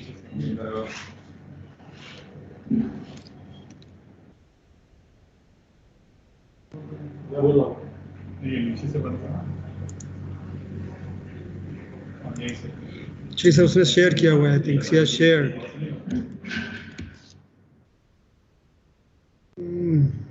I'm not able to get the control. Yeah. So you can share now. Yeah, please now try it.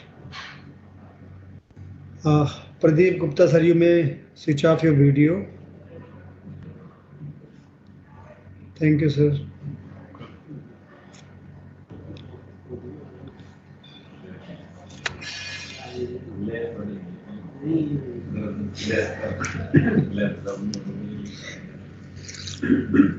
Yes, sir, now it is visible, sir. Yeah.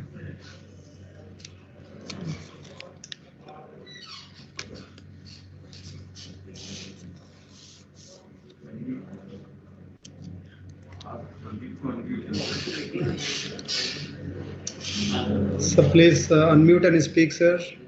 Your screen is visible, sir.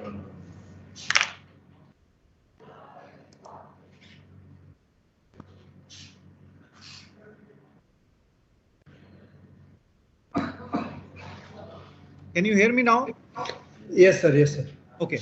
Thank you. The screen is visible. The topics are visible. Yes, sir. Okay. Biosafety lab, biosafety levels became very popular after the Wuhan COVID-19 leakage, and suddenly a lot of importance has been given to BSL.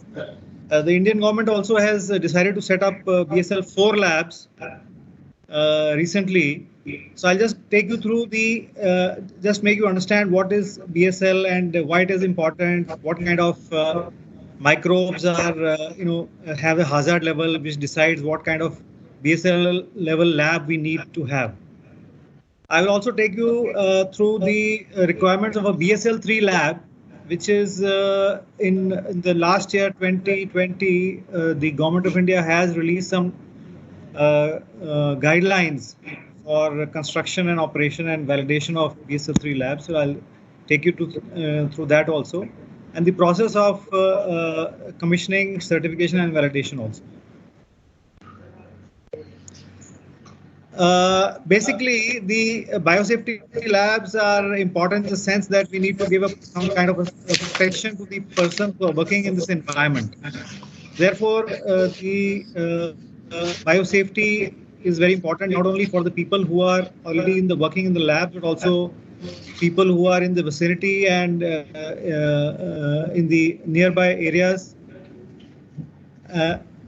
We need to adhere to the guidelines and the regulations while dealing with highly infectious agents, because they are very dangerous, and we already have an experience of it now. Basically, WHO has classified microbes in 4 different categories. RG1 is the lowest and RG4 is the highest.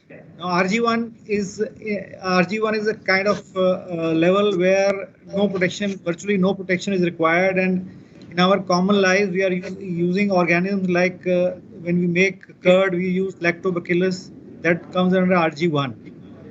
Then there is a RG2, which is slightly on the higher side, but the risk of infection is limited. RG3 is a level where the spread of the seriousness of the issue is high, and the spread is possible from one individual to another, and it is generally through inhalation. And RG4 is the highest level, where whether we don't have vaccines or we don't have the treatment, whichever virus we come to encounter the first time, where we don't know the seriousness, goes into RG4, and then it is recategorized in case it is found to be less lethal. So RG4 is the highest level of risk group hazard classification.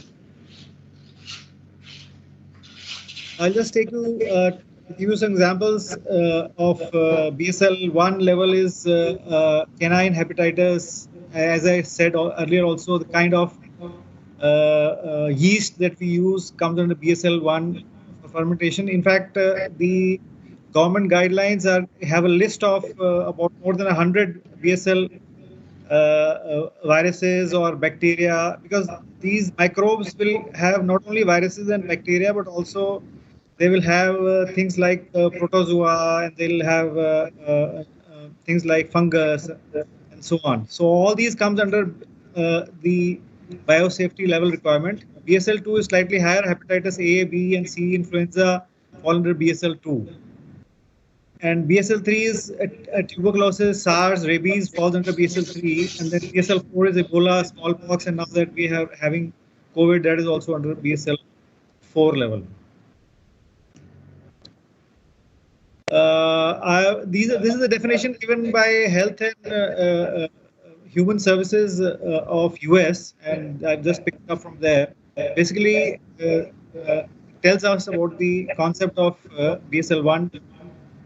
The standard practices are basically very, very normal. We wash our hands, keep our door locked, limited access, no food storage in the lab area, limitation of splashes and aerosols, and clean up the area after every use. Biosafety level 2 is slightly tougher. Then we have to have a kind of a particular biosafety containment equipment where we can work, and then the table where we work has to be impervious. The biosafety cabinet has to be used. Biosafety cabinet has to be category 1, and the people who are working in the BSL2 labs have to have personal protection equipment. The secondary barrier which are essential is that you have to have lockable doors. The laboratory should be away from public areas. It should not fall, and nobody can just come into that BSL2 lab. It should be lockable. There should be non-touch eye wash station, and even hand wash is also non-touch. So it is just movement sensor, and then you can have you wash your hands or wash your eye. Furniture has to be covered with non-fabric material, so it can be contaminated through spray or through chemical agents. Biosafety level 3 is slightly higher. It is associated with lethal diseases, and I'm going to take biosafety level 3 in detail, and so I just quickly go through this. We have to have a very special engineering and design features, so it is important for us for CPWD to follow these guidelines. Just for example, lab air is totally exhausted, means 100% fresh air is to be used. There has to be a vacuum all the time, some kind of a low pressure inside the lab. There is no outward flow. Access is absolutely limited. And the doors, mostly sometimes double doors, be self-closing with automatic locking and the safety of only one opening at a time. BSL 4 is the highest level. Here it is the biosafety cabinet is class 3, which is the highest kind of biosafety cabinet. I'll show you the photo of biosafety cabinet also. And in some cases, there is another way of maintaining the biosafety level 4, which is through air supply to a positive person, where the person wears a suit which is pressurized by air, and the breathing of the person is through that air. So the person is totally out of touch with the environment in that room. I'll show you a photo of that. So as I said, the BSL4 requires class 3 biosafety cabinet, or we can have a system whereby the clothing itself or PPE itself is pressurized with air, and there is no contact between the air inside the suit and outside. So the person or the lab operator is safe that way. Getting contaminated. The facilities in BSL4 are very tough. You need a lot of space. I'll come to that space issue also. And it has to be a separate building. While selecting the area, we have to take an area which is not flood prone, which is not lightning prone, which is not earthquake prone. Should not be near the sea. It should have good water supply. It should have good electric supply, and these sort of things, kind of decide where we have to, put up the BSL4 lab. As I said, there are two types of BSL4 containment system. One is cabinet room, where you can work with a class 3 biosafety cabinet, and it is I think this is the class 3 bio cabinet where the microorganism handled through a specialized cabinet. The operator or the person who is working on these microbes is actually wearing those gloves which you can see, and he of course, in addition to the cabinet, the PPE of the person is also essential. It's not that he's not going to wear the PPE. The PPE plus class 3 cabinet is the kind of protection that we need for a biosafety level 4. In addition to that, or maybe in alternative to that, and sometimes in addition, we use a suit type PPE equipment where the person is covered in a suit which is pressurized by air, something like this that you see here. As you can see, there's a blue pipeline connected to the suit which is providing air at all times to the person who's sitting and working. The kind of BSL cabinet that is being used is slightly lower than 3, but not less than class 2 type B. This is what can also be done, but we can have a combination of both cabinet type as well as suit type. Sir, sorry to interrupt, sir. Sir, Yeah. echo is coming in the live recording being fed to YouTube and Facebook. I think I mean, 2 people have joined in your room, sir.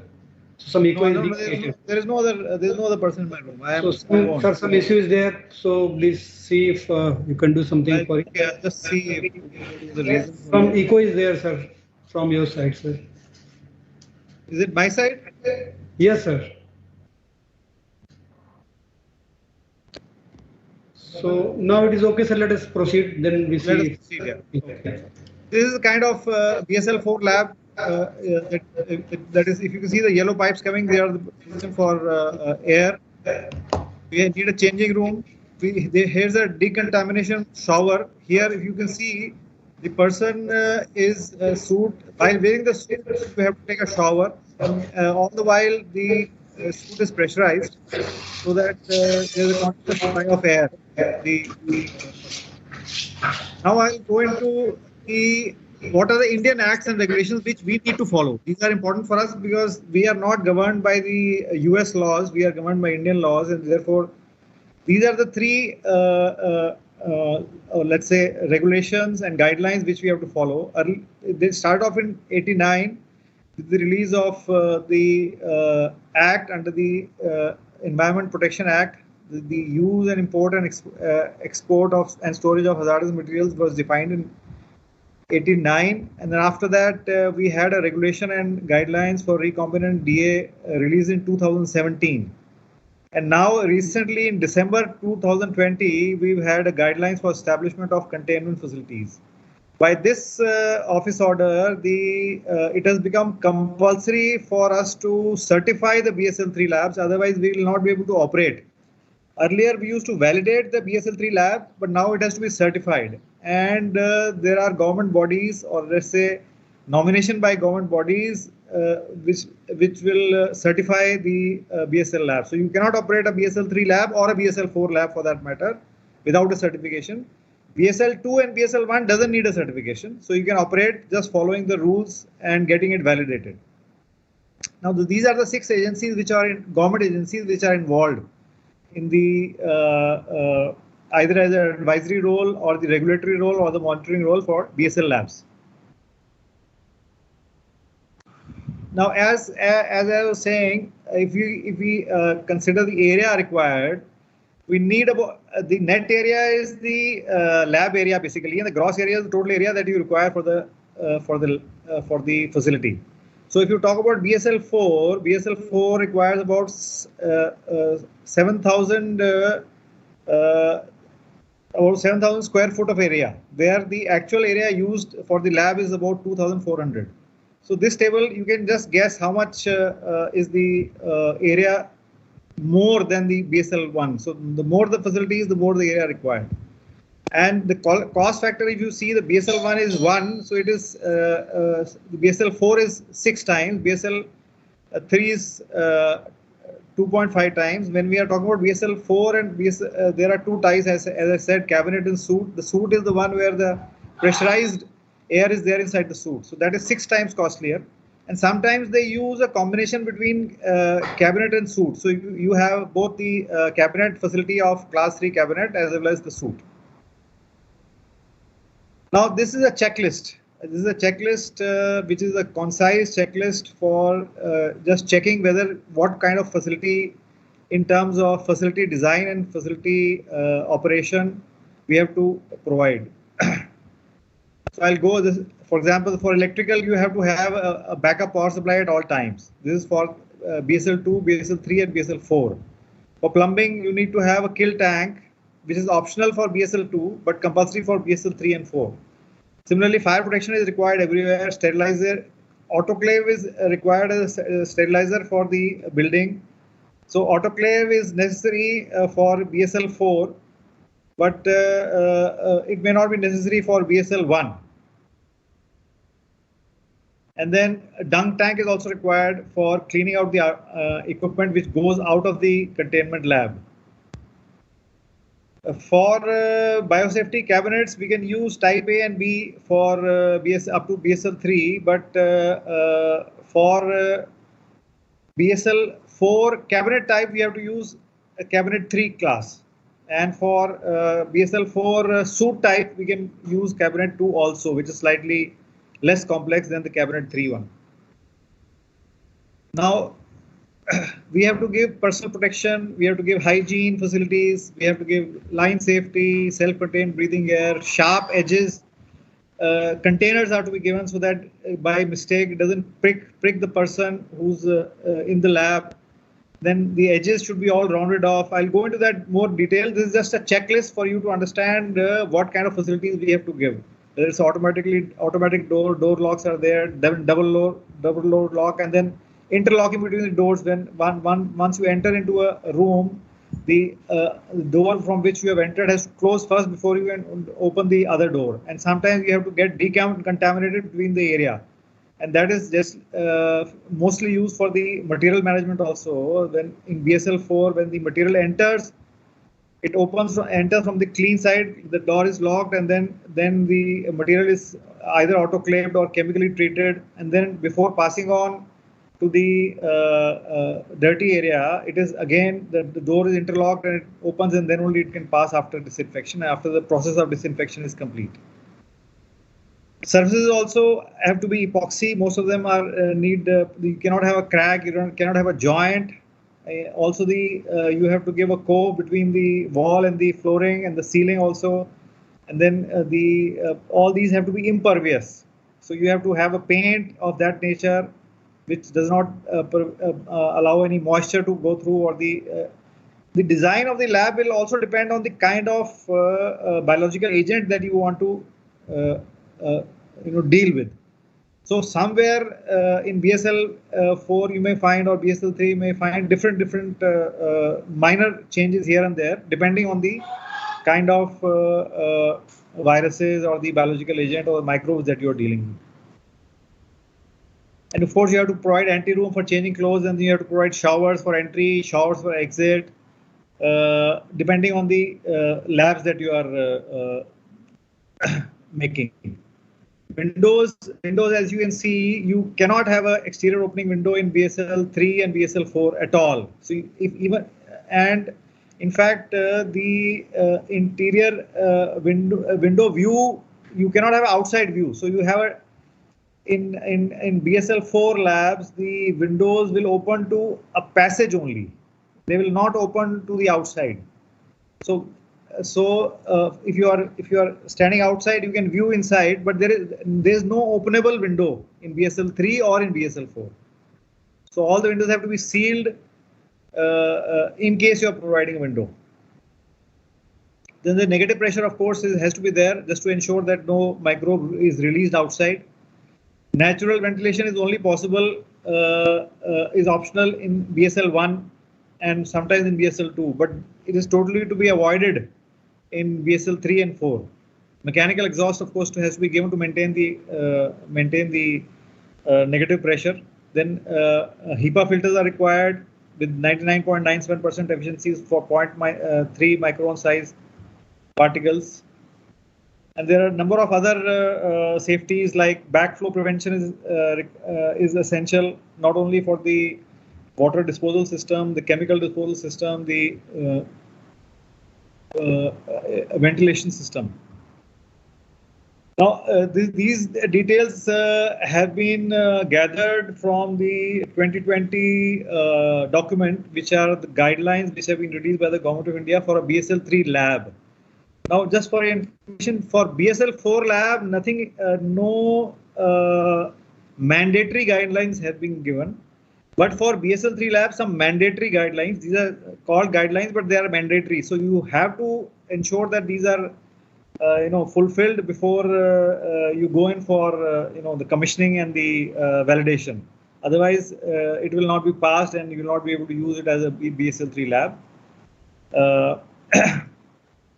Basically, it covers all aspects from clothing change, shower rooms, how many shower rooms are to be given, in what sequence the room should be arranged, in what sequence the doors are to be opened, whether we should have ladies and gents, shower room separate or change room separate if possible. Autoclaving is a process by which we kill the microbe through temperature, either through steam. In case we are not able to provide some autoclaving facilities through heating, then we are using fumigation chamber or chemical chambers to disinfect or decontaminate. Then biosafety cabinets are essential. Biosafety class 2 is required for BSL 2 and 3, and for 4 we need class 3 type. Hand washing station, non-touch hand washing stations, eye washing stations. Then disposal, proper waste disposal is also a full process, because you have to dispose of not only the contaminated air, we have to dispose of the shower room sewage. Then you have to dispose of the hand wash sewage, and then there are a number of, whenever we use a cleaning agent, whatever is coming out has to be disposed of. So all that has to be treated before disposal, otherwise it is going to affect. So there is a complete process of what you have to do. And for BSL 3 and for BSL 4, there is another building principle of box in box, wherein the lab area is inner part, is in the inner part, and there is a sort of a number of rooms or number of building outside. So in case of a bomb attack or terrorist attack, the lab is not exposed to the bombs. It is only the outer area which is affected. So that also has to be used in the design. That's why the ratio of this thing was high between BSL 1 and BSL 7. Now, these are the process of disinfecting the equipment.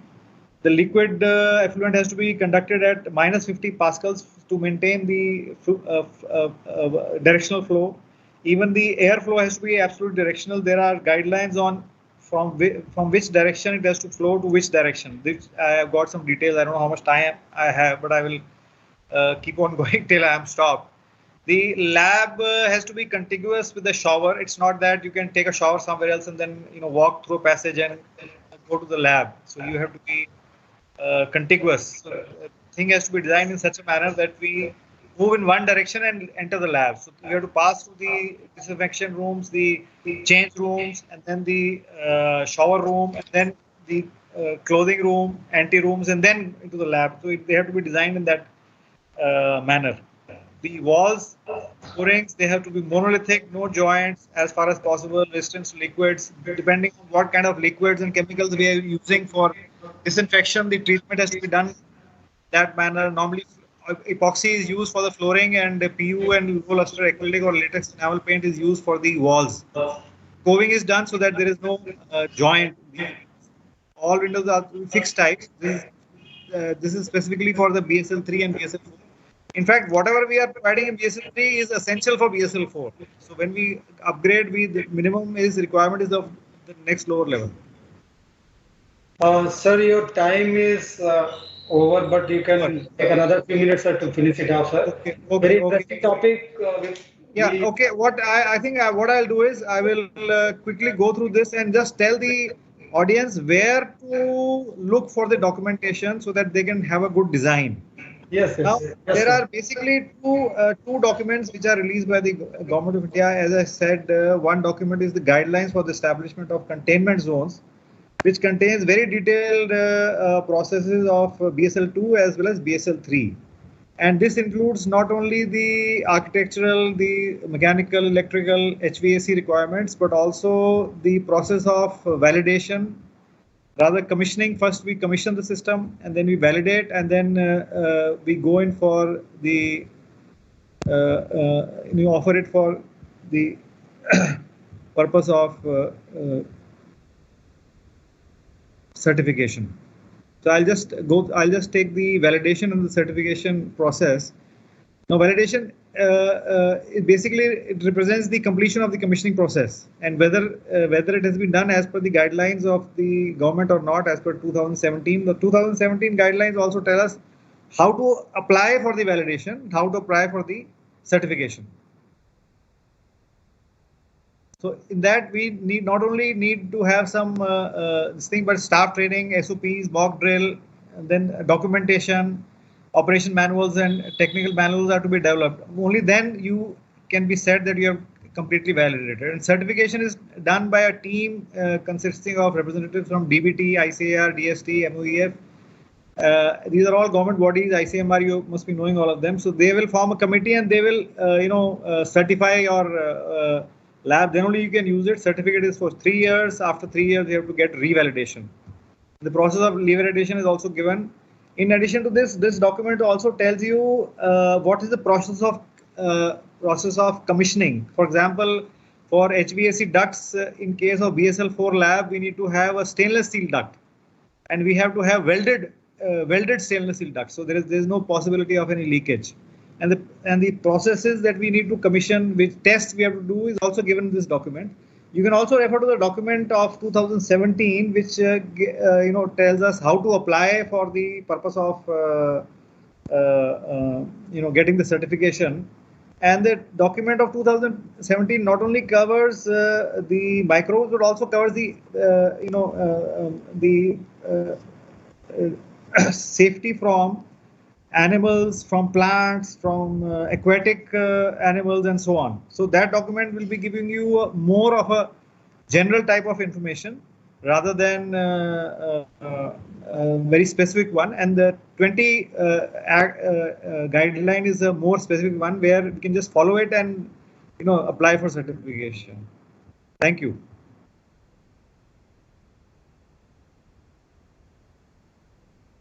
Hello.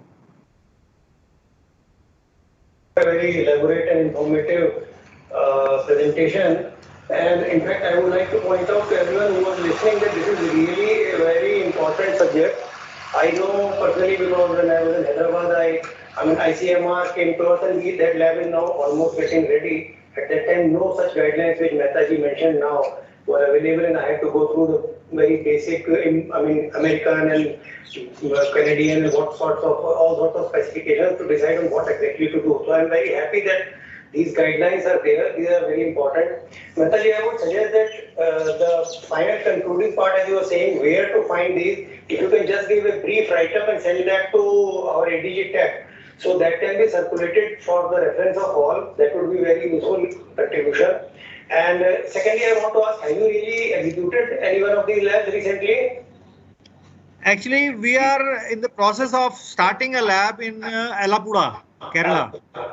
And that is why the study and the interest was developed, because we are going into the BSL-3 lab now. I can readily see, and it is very important. In fact, I would suggest to anyone who has to, because now more and more such labs are likely to come up in various parts of the country, that we should take the help of anybody who has already executed, like one in Hyderabad I'm mentioning, secondly Sandeep Mehta is getting done. So please consult with each other. These minor details which might seem very minor are very, very important. He is going on elaborating on small details that this should be seamless and this and that, but each and every detail is very important. That is a crucial aspect in this. So I'm happy that you have made this presentation. I think you can further collect information from other places where something like this has been done. It will be really good contribution. Thank you, Mehta. Thank you. Thank you, sir. Thank you. Thank you, sir. Very nice presentation. Now, may I call upon our next presenter, Sri Gopal Varsane, sir, Chief Engineer.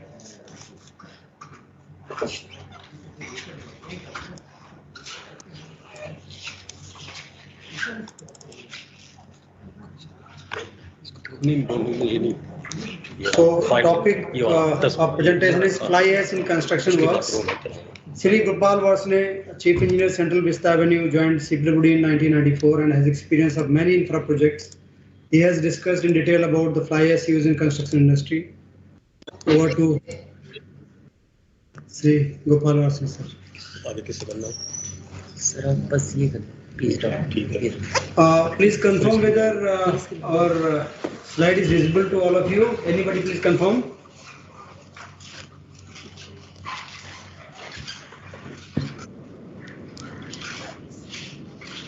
Sandeep Mehta sir, can you see the slide? From this side, actually it is being done from headquarters. I can see the slide here. Okay, it is visible. Okay, sir. Right. Please. Good afternoon, sir, and greetings on CPWD Day. My presentation topic is use of fly ash in construction industry. I have divided this presentation in two parts. First is theoretical one, and on the later part of the presentation it will be practical. Initially, I will like to tell some certain facts regarding fly ash.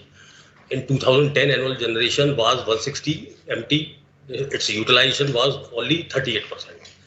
And due to government's efforts, the annual generation has come up to 226 MT against the utilization of 83%.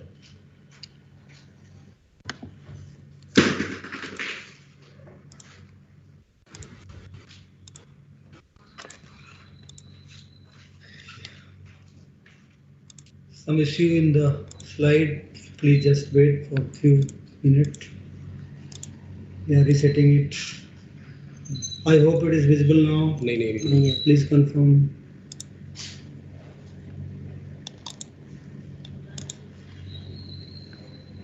उन्होंने of नहीं किया ऐसा तो नहीं उसमें आगे नहीं आ रहा ना इसमें तो ये आ रहा उसमें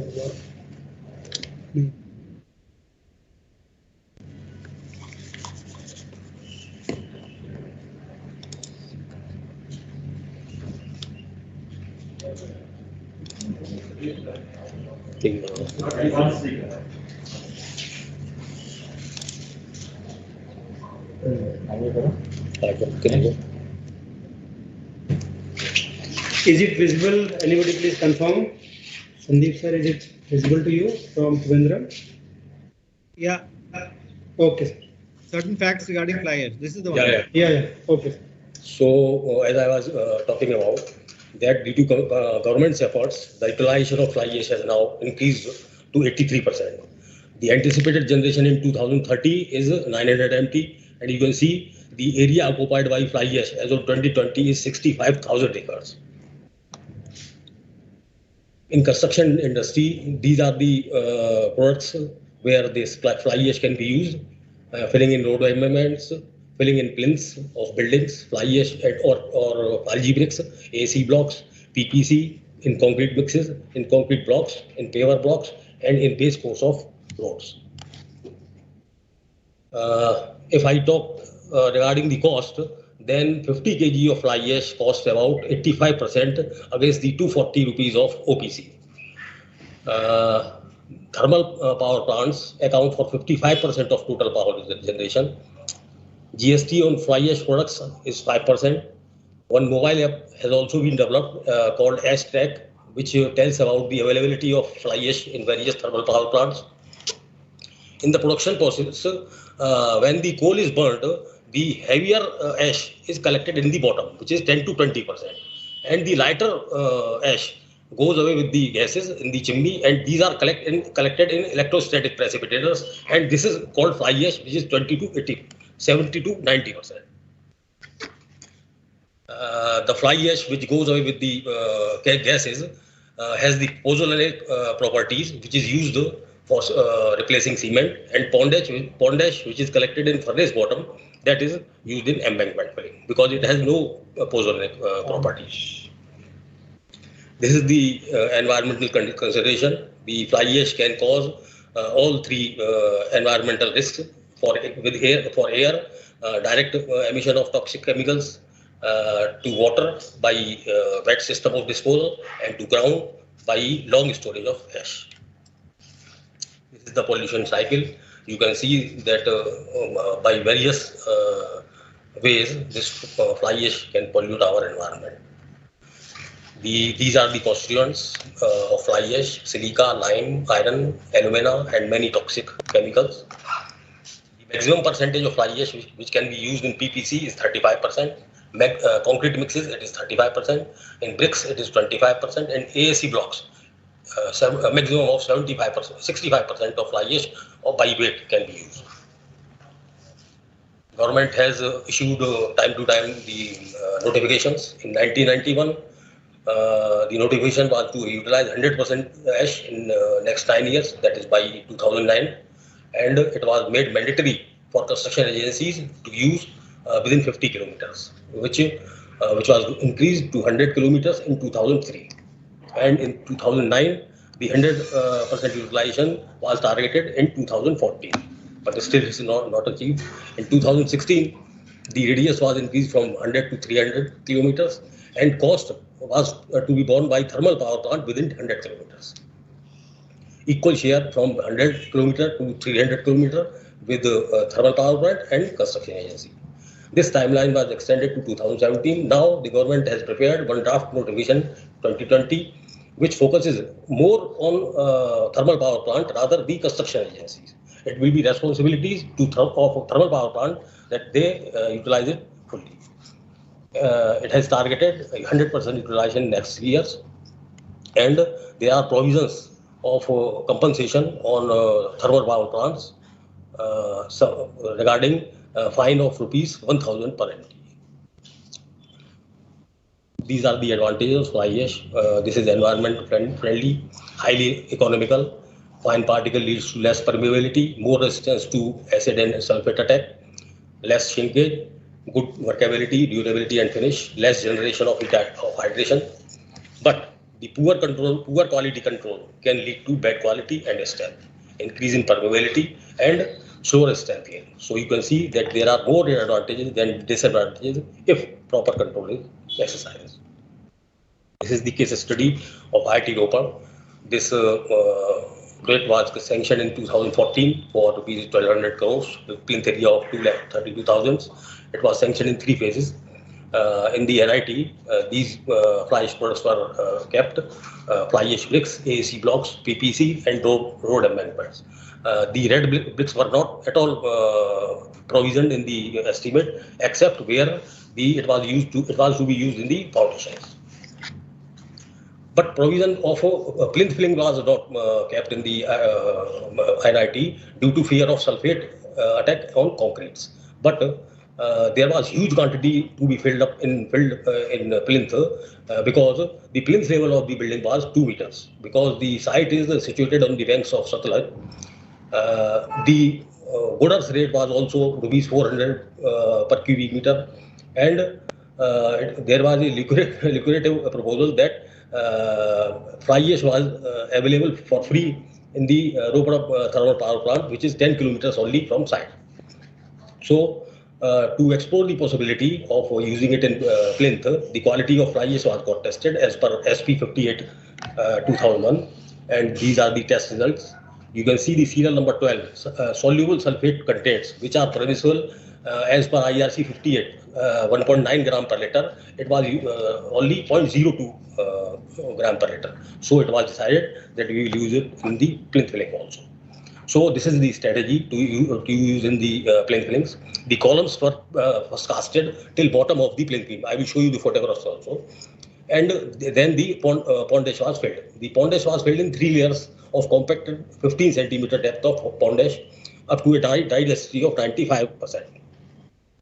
Then an intermediate layer of 15 centimeter with dye density of 98%. The top and the side layer was covered with the good earth of thickness 30 centimeters. This is the figure, if I can show you. The fly ash was the intermediate layer of soil was provided.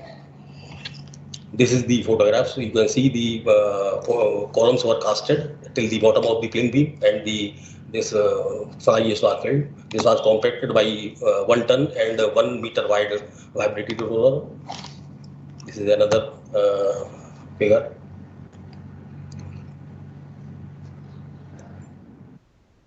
This figure is showing that the fly ash, 3 layers of fly ash has been filled.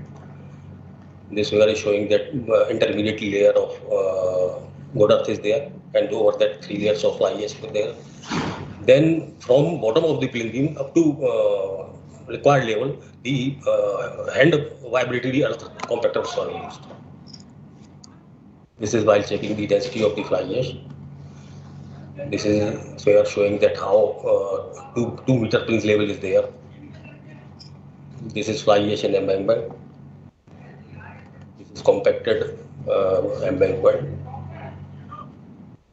And in CAFIM's project, we have used till now a huge quantity of fly ash in the shape of bricks, AC blocks. We are using it in concrete mixes also, and PPC we are also using. These are the guidelines which have been issued by Government of India for usage of fly ash in construction.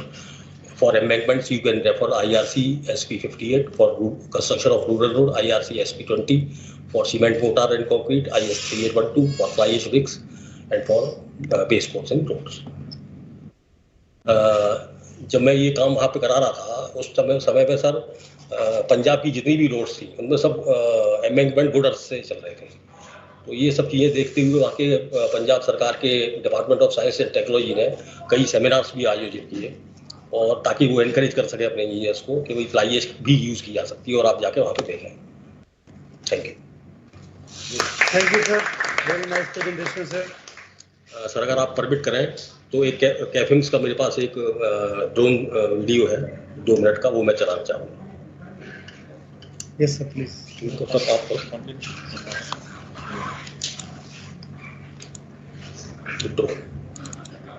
इसको बेटा share करना करिए sir. कैसे ये sir entry कर रहे हैं हम. लेफ्ट साइड में मेडिकल इंस्टीट्यूट है.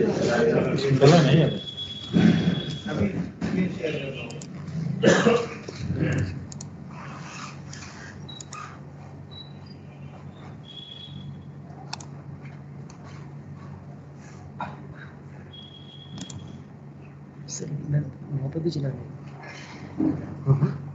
इसको शेयर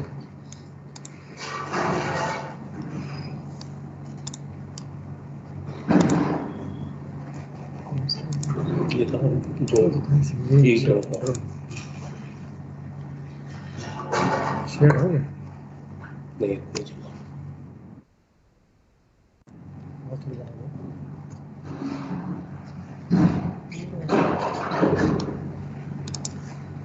तो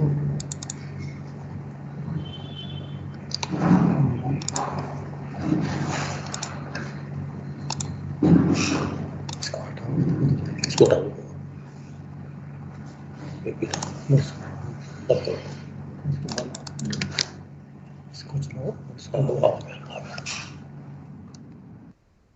ये सर जो एंट्री है प्रोजेक्ट की वहाँ से एंटर कर रहे हैं. लेफ्ट साइड में ये मेडिकल इंस्टीट्यूट है.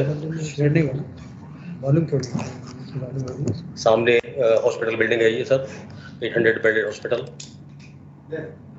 सर. नहीं सामने सर, सामने वाला लेफ्ट में मेडिकल इंस्टीट्यूट है सर. ये MBBS स्टूडेंट्स के लिए. जो ग्राउंड पे सर देख रहे हैं बीच में ये बेसमेंट है सर, नीचे पूरा सर.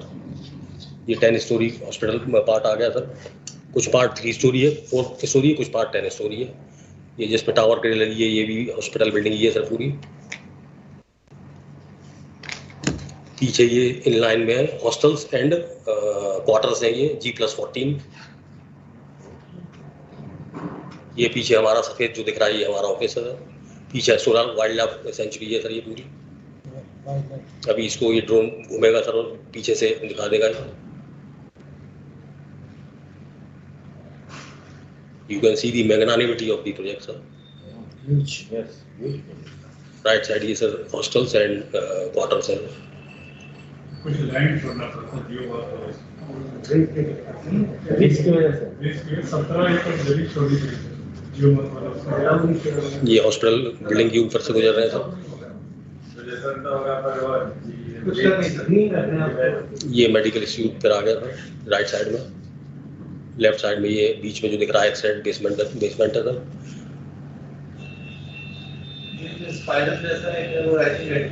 हाँ सर ये उसका वो एंट्री है जी सर. सर नहीं सर, गुड इवनिंग। ऐसा लग रहा है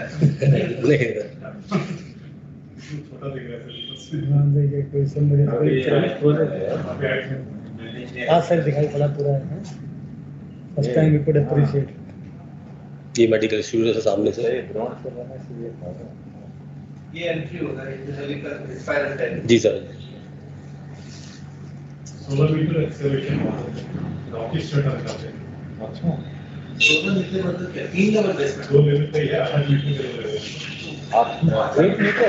हाँ सर, थ्री स्टेप सिस्टम है, 3 स्टेप पाथ है। Thank you sir. Thank you, sir. Very nice presentation.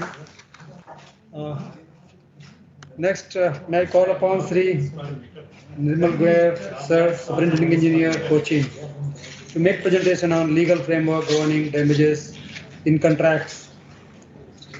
Please share presentation, sir.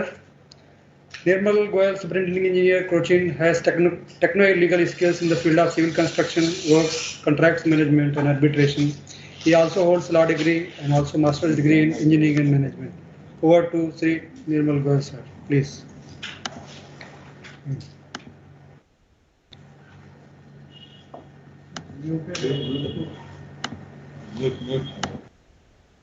Please unmute and speak, sir.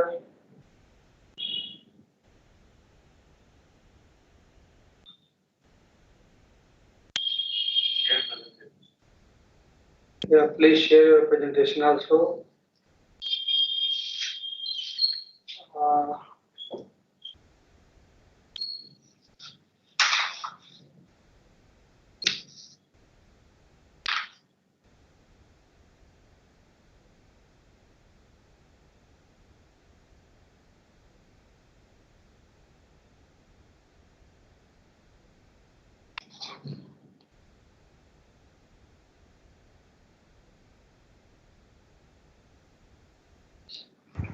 Hello.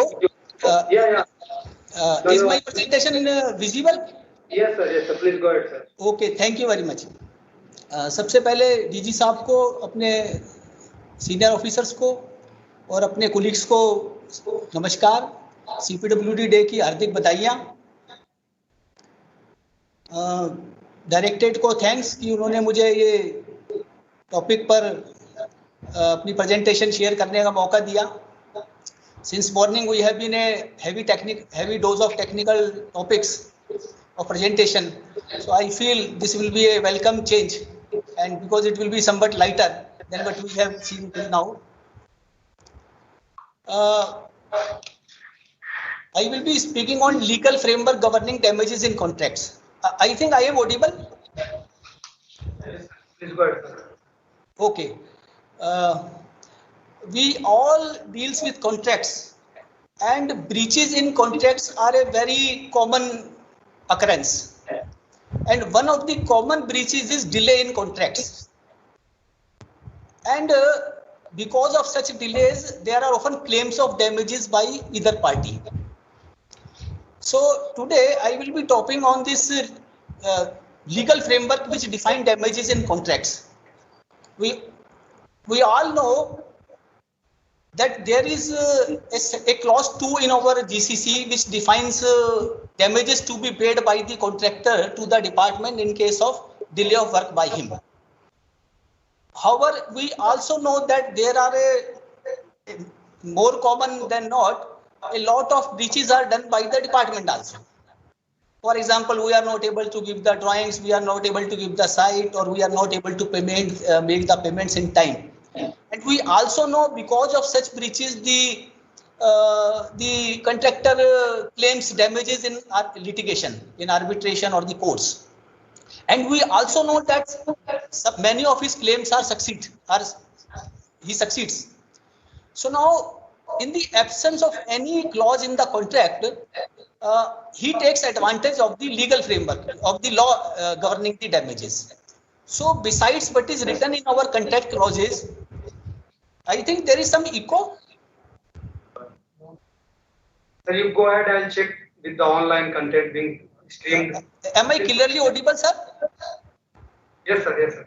Okay. So today I will be talking on the legal framework which deals with the damages. We all are aware of the contractual provisions as well as provisions in our CPWD manual regarding damages. The law which defines this, which governs these damages, Indian Contract Act 1872, there are 3 sections which are very important. These sections are 73, 74 and 55 of the Indian Contract Act. We can say there is a troika of these 3 sections. These all 3 sections together will help understand the law of damages very clearly. However, we also know in law it is not simple reading of the sections which make the understanding of the subject very clear. At the same time, we have to go into the landmark cases, court cases, because the court cases determine how the law has been interpreted by the courts in real life situations. So I have listed down certain cases. First 3 cases, Fatehchand versus Balkishan Das, Mola Baksh versus Union of India and Variety Body Builders versus Union of India. These 3 sections deals with section 74. And the last one, section Headley versus Baxendale, this 1854, deals with section 73, a part of the section 73. Anybody who wants to go into the details of this law of damages must have a clear understanding of these. Of course, this is very limited content I have put up on the slide. There are many more cases. But anyway, these are the fundamental cases which determine the ratio decidency of the law on damages. First, I will deal with section 73. 17.3 is a big, I have not written the law as it is because that is written on in the act that is available on the website, and to save the time I have simply written the gist of that law. Section 73 deals with the general damages law. It is simple. If a party breaches the contract, the other party is entitled to damages due to that breach which had actually suffered. So that is a simple law. If one party breaches, the other party is entitled to claim damages for breach done by the breaching party, but actual damages. Then, you know, what happens, section 73 is the most utilized section by contractors to claim the damages. They always claim damages under this section. But it is not that easy to claim damages under section 73. We have often in our arbitration cases seen that the contractors escalate or inflate the damages by huge amount. So now this slide is very important. This slide shows the ingredient of the section 73 as interpreted by the courts in various cases. Court says in order to successfully claim damages, these conditions must be fulfilled. Any officer who is defending the arbitration case must go through these conditions and must use these conditions in order to segregate the genuine damages from the non-genuine damages of the contractor. Of course, these conditions, this is general damages law, applies on the department also. If department is trying to claim some damages from the contractor like clause 2 damages, these conditions needs to be fulfilled by the department also. Now, what are these conditions? I have written these conditions in the context of contractor claiming damages from the department. So first is definite breach on the part of the department which caused loss to the contractor. The executive engineer or the defendant must argue that he first established that there was a definite breach on the part of the employer. On the part of the employer means it must be within the control of the employer. Sometimes contractors claim all types of delays attributable to the department. For example, some statutory delays or some force majeure like corona. These are not the delays which are attributable to the union or the government or the employer. These are third party delays. These are force majeure delays. And for such delays, the employer is not supposed to make good the losses happened to the contractor, because these were not within the control of the department. So he has, we must find out how much delay is attributable solely to the department for which contractor is claiming the damages. So we must put him to this test. His claims must be put up to this test. Second thing is there is a notice requirement under section 55.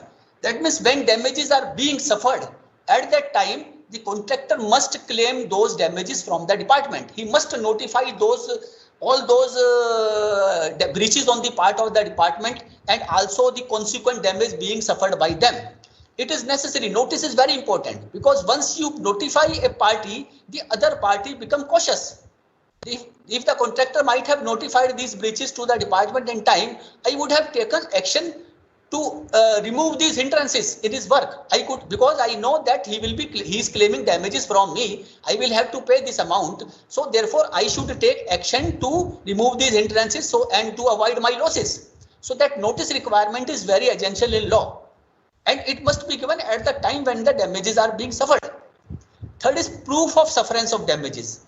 Contract, of course, even if damage breaches has been there on the part of the department, but we must ask the contractor to prove such damages. We must ask if he claims idle labor, idle T&P, idle machinery. We must ask all documentation, all proof, what was the name of the person who was sitting idle, what was their Aadhaar number, what check he paid, or what NEFT entry he made, or which were the machinery, what was the cost of that machinery. So putting him to such a cross-examination may really differentiate between the genuine damages and the non-genuine damages suffered by the contractor. We can filter out the non-genuine claims of the contractor by putting him to such test, by putting him to proof. We can cross-examine his claims. We must put up all these defense in the arbitration cases. Next is efforts made by the contractor to mitigate such losses. Law assumes if some losses are being suffered by you, you will make some efforts to reduce those losses. Mitigate means reduce or remove those losses.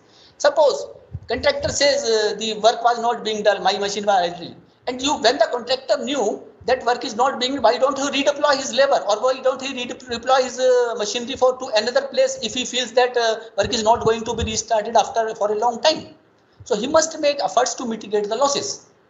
And finally, another thing is these losses must be direct. They must not be indirect. They must be the direct result of the breach being done by the department. Indirect or remote losses are not entertained under Section 73. There is a whole good case law on this Hadley versus Baxendale, but for the sake of time, I will not explain that because that will consume time. I would request anybody who is interested in para 5 of this section must read this case law. In fact, this case law made this law. Normally what happens, there are laws and then we make the case laws. It's other way around. This Hadley Baxendale, it is such a landmark case, UK laws, that when 1854 this case was handled. In England there is no written constitution. In 1872 when Indian Contract Act was framed, this case was used to frame the Section 73. Now next section is Section 74. Earlier we dealt with Section 70, that was the general damages law. Achha, before moving ahead, the Section 73 conditions are equally applicable to the government side also. If we are claiming damages from the contractor under clause 2, we must fulfill these conditions. That means we must give him notice at the appropriate time also under Section 55 and other conditions also. We will deal with them in detail. In Section 74, this deals with the law of liquidated damages may some named in the contract. Section 73 is general. It is, even if it is not specified in the contract, damages are given under Section 73. But Section 74, you can say it's a special case or special subset of Section 73, in which the parties have already agreed on the amount of compensation to be paid in case of breach.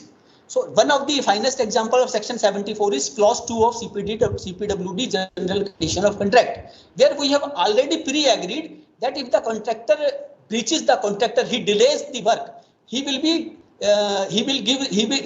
liable to pay the compensation to the department at the rate of 1% per month, something like this, whatever is written there.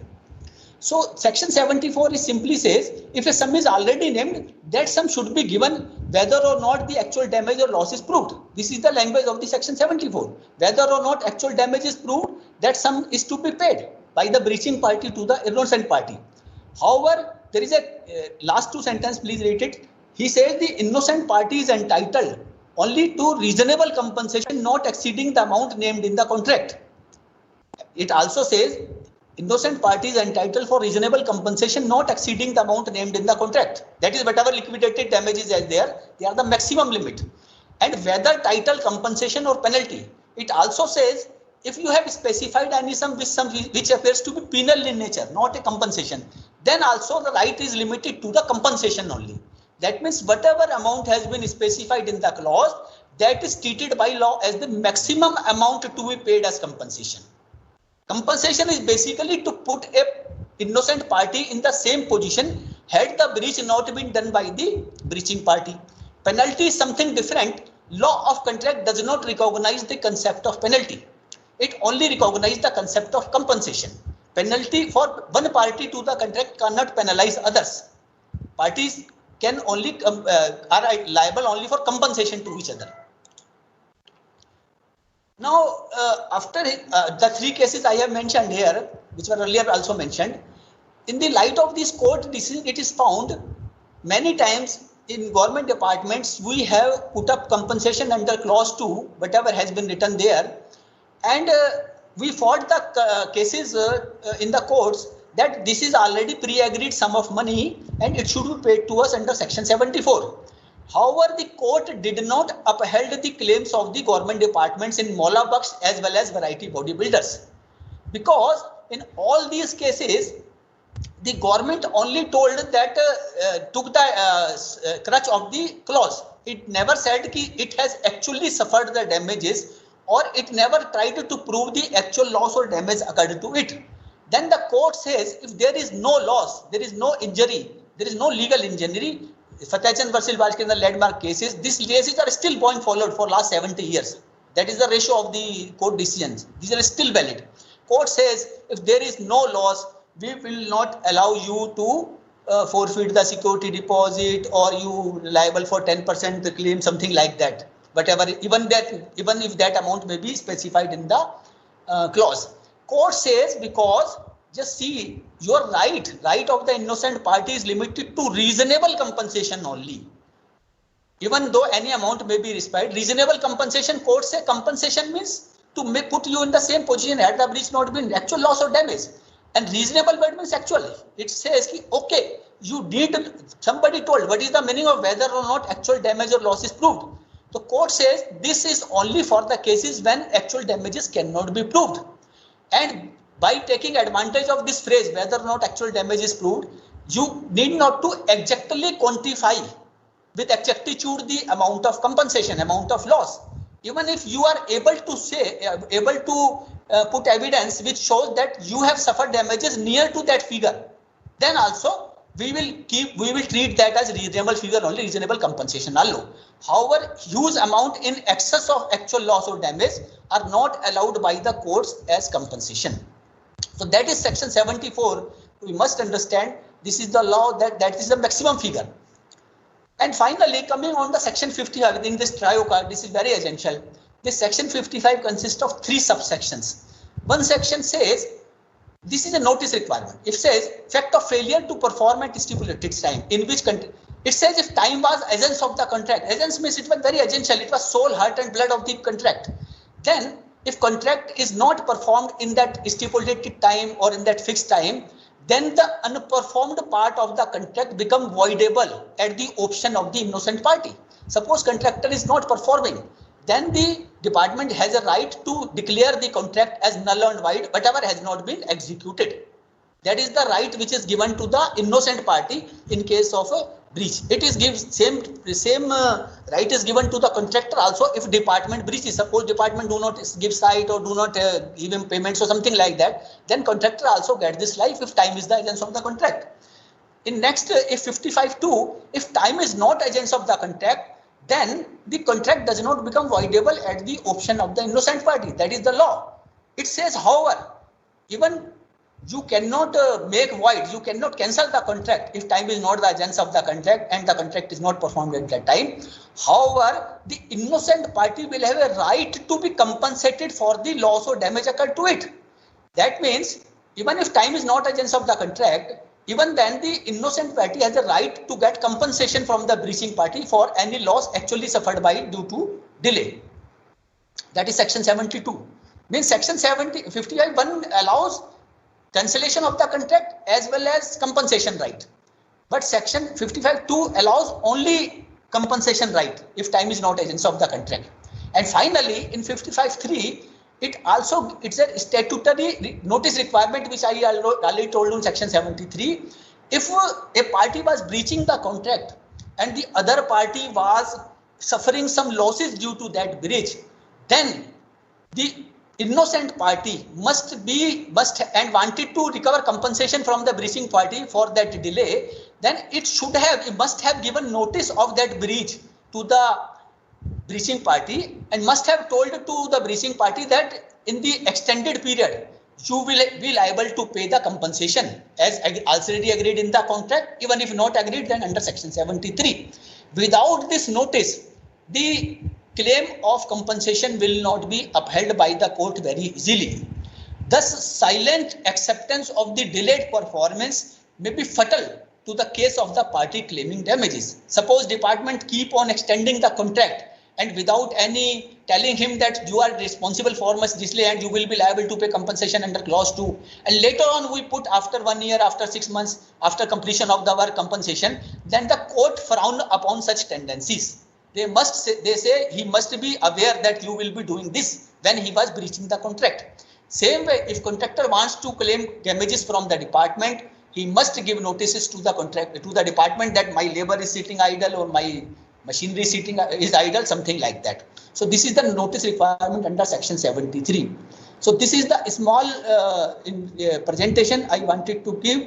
Thank you very much for patiently listening. And if any queries there, I will be happy to answer. Thank you very much, sir.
OP Tripathi sir, please share your screen for presentation. Nirmal Goyal sir, your video is visible, sir. You may put it off.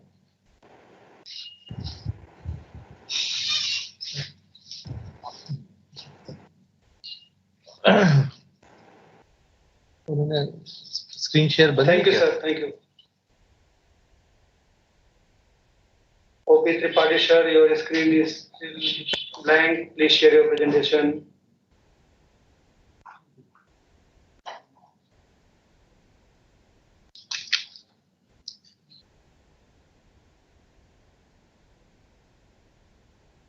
If you have any issue, sir, please let me know so that I can share from my end if you have any issue. OP Tripathi sir.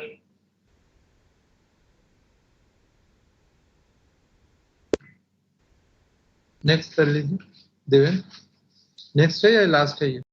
One more, sir, we have. तो next पे कर लीजिए, उनको बाद में कर लेंगे.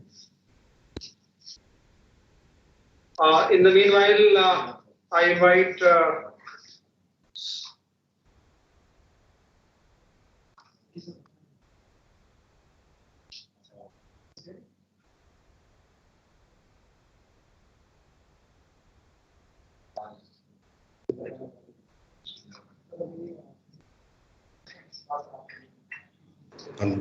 Hello. Yes, sir. Yes, sir. Please go ahead, sir. Good evening everybody. सबसे पहले CPWD के 167वें दिवस के लिए आप सबको हार्दिक शुभकामनाएं और मैं धन्यवाद देता हूं डायरेक्टर जनरल CPWD और की टीम को जो मुझे ये अपॉर्चुनिटी मिली. विषय है मेरा Setu rating system for sustainability evaluation of transportation corridors in urban area. इसकी मुझे इंस्पिरेशन कहां से मिली थोड़ा ये बताना चाहूंगा. एक मिनट. ये प्रेजेंट चल नहीं रही है, I think.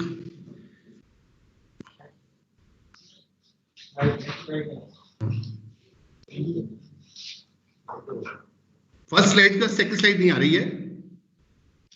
Yes, is it visible now?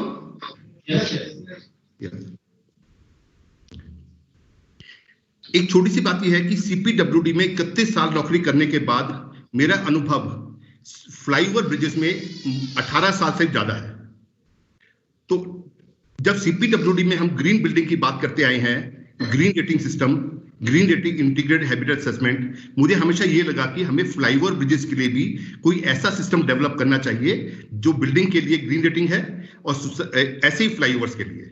और जैसे ग्रह रेटिंग सिस्टम, हिंदी में ग्रह का मतलब बिल्डिंग होता है, ऐसे ही मेरे मन में विचार था कि हम सेतु रेटिंग सिस्टम डेवलप करें, जिसको फुल फॉर्म है sustainability evaluation of transportation in urban areas.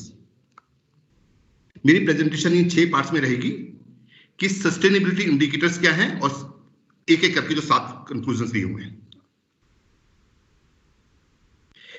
Sustainability evaluations के लिए, इंडिकेटर्स के लिए सबसे पहले मैंने दिल्ली के जितने इंपॉर्टेंट कॉरिडोर्स थे during construction stage in various parts of Delhi study किया गया। वहां साइट विजिट की गई, इमेजेस रिकॉर्ड की गई, उन इमेजेस को स्टडी करके सस्टेनेबिलिटी इंडिकेटर्स की लिस्ट बनाई गई, उनको कैटेगराइज किया गया और एक परफॉर्मर बनाकर जो एक्सपर्ट्स हैं फ्लाईओवर ब्रिजेस के, उनसे उनकी रेटिंग कराई गई और उसके अनुसार एक सेतु रेटिंग सिस्टम जनरेट किया गया। ये फ्लो चार्ट है जो हमने साइट विजिट करी। बहुत इंपॉर्टेंट था कि साइट ऐसी ना हो कि दिल्ली के सिर्फ एक पोर्शन को देखे, दिल्ली के north, east, west, south, central Delhi सारे एरिया को कवर करे। तो ये फ्लो चार्ट बता रहा है कि वो साइट सिलेक्ट करिए, क्या दिल्ली को पूरा कवर किया जा रहा है, नहीं तो साइट चेंज कीजिए। अब जब हमने साइट सिलेक्ट कर ली और उसको स्टडी करना है, तो ये बहुत जरूरी था कि स्टडी ऐसे मौके पर किया जाए जब प्रोग्रेस उसकी 40 से 60% के बीच में हो, क्योंकि जब काम शुरू होता है तब पूरी उसमें सुविधाएं उपलब्ध नहीं कराई जाती और जब काम खत्म होने वाला होता है काफी सुविधाएं उसे विड्रॉ कर ली जाती हैं। अगर सारी सुविधाएं और सारी सही प्रोग्रेस देखनी है तो साइट को 40 to 60% प्रोग्रेस में स्टडी किया जाए। एक के साथ साइट पे जितने स्टेप्स थे, I spend hours on different sites and taken all the steps. उसके बाद ये भी जरूरी था कि स्नैप्स ऐसा नहीं है हम किसी वर्किंग डे या वीकेंड पर देख रहे हैं, हमें साइट्स को स्टडी करना है वर्किंग डे में भी और वीकेंड पर भी और हॉलीडेज के दिन भी।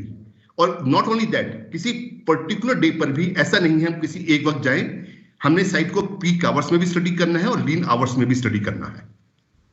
उसके बाद हमने स्नैप्स लेके जब इंडिकेटर्स बनाए, उनको कैटेगराइज किया, तो दिल्ली में हमने 52 एक्सपर्ट्स की लिस्ट बनाई थी और जिनसे मैंने ये उनसे रेटिंग कराई और रेटिंग कराने के बाद उस पर एक सेतु रेटिंग सिस्टम जनरेट किया।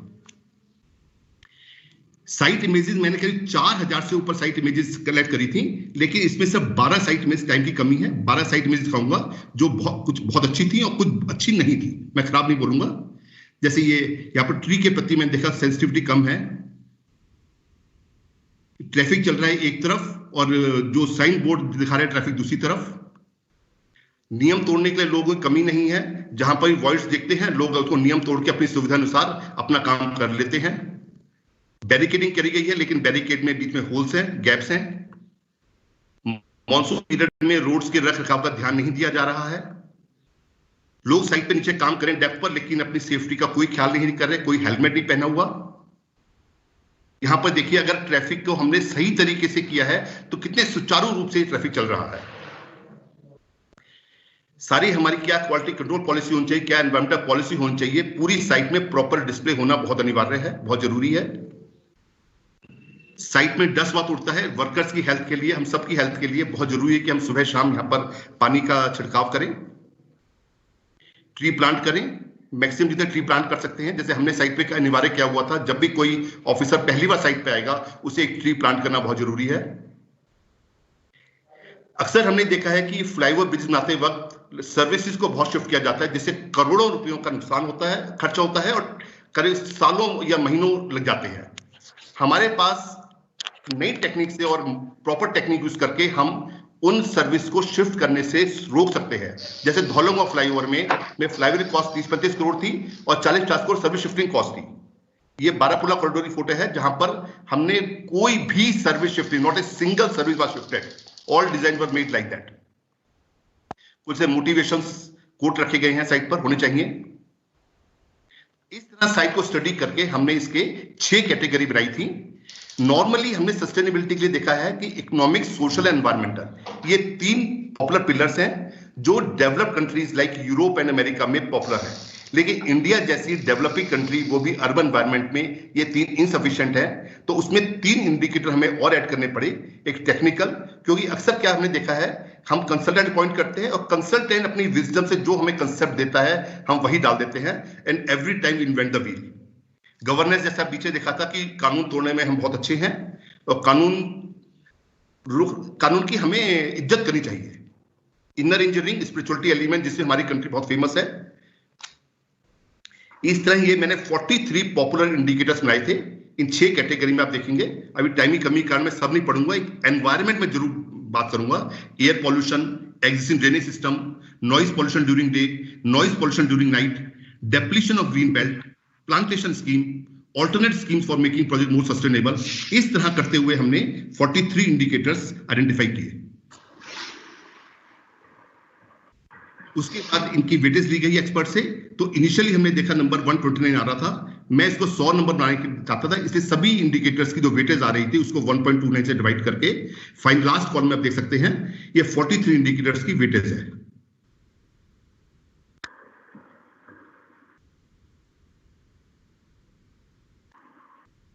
और एक ये डायग्राम है, ये हमारे 43 इंडिकेटर्स, जो लेंथ दिखाई जा रही है वो उसकी कितनी वेटेज है हमारे 6 इंडिकेटर्स में से, 6 कैटेगरीज में से, और उसके अंदर जो इंडिकेटर्स है उनकी विड्थ बता रही है कि कौन सा इंडिकेटर कितना इंपॉर्टेंट है।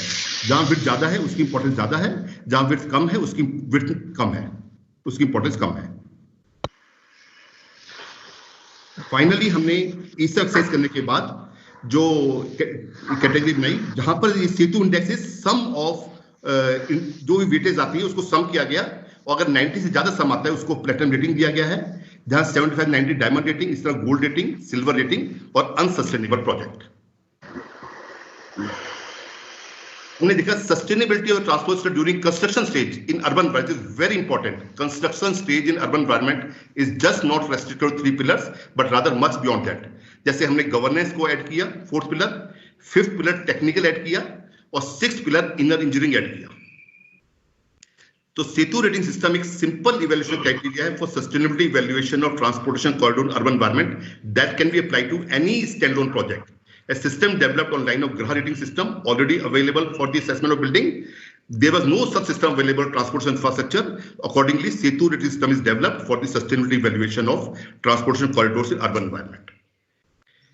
अब इसका फायदा क्या है, लास्ट स्लाइड में ये Setu rating system assign a rating to a project on the basis of Setu index. Accordingly 90 से ऊपर प्लेटिनम, और जहां पर 45 से कम मार्क्स है उसे अनसस्टेनेबल प्रोजेक्ट डिक्लेयर किया गया है। इससे क्या होगा, अगर हम कंपल्सरी कर देंगे rating, there will be an urge to get the best rating to a project for which all stakeholders will strive for best rating. This will make them to perform best manner against all criteria in order to get the best or close to the best ratings. Thank you.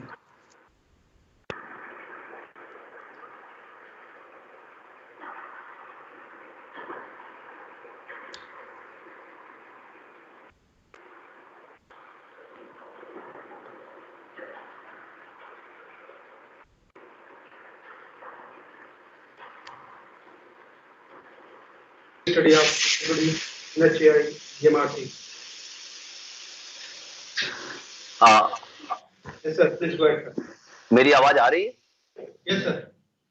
और मेरी slide visual है? हाँ sir, बिल्कुल visible है sir. Okay. You may sir put up your video. Okay. Just a minute. Share your slide in the full screen. Others may also put up their videos.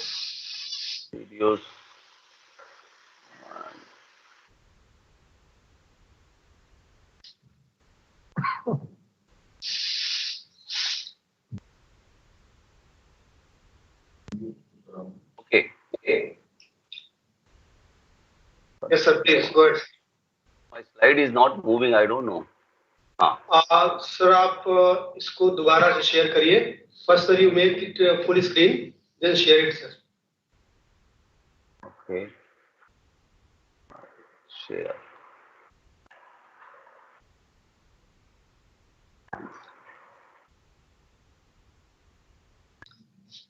slideshow में चले जाओ.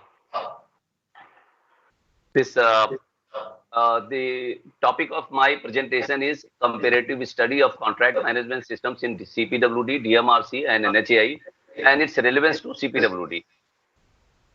The study is based on structured recorded interview with the senior officers and higher management of DMRC and NHAI, and a detailed study of manuals, SOPs, agreements, and documents available on website of all the three departments. Then presentation shall focus on salient features of DMRC, salient features of NHAI, and recommendations for CPWD.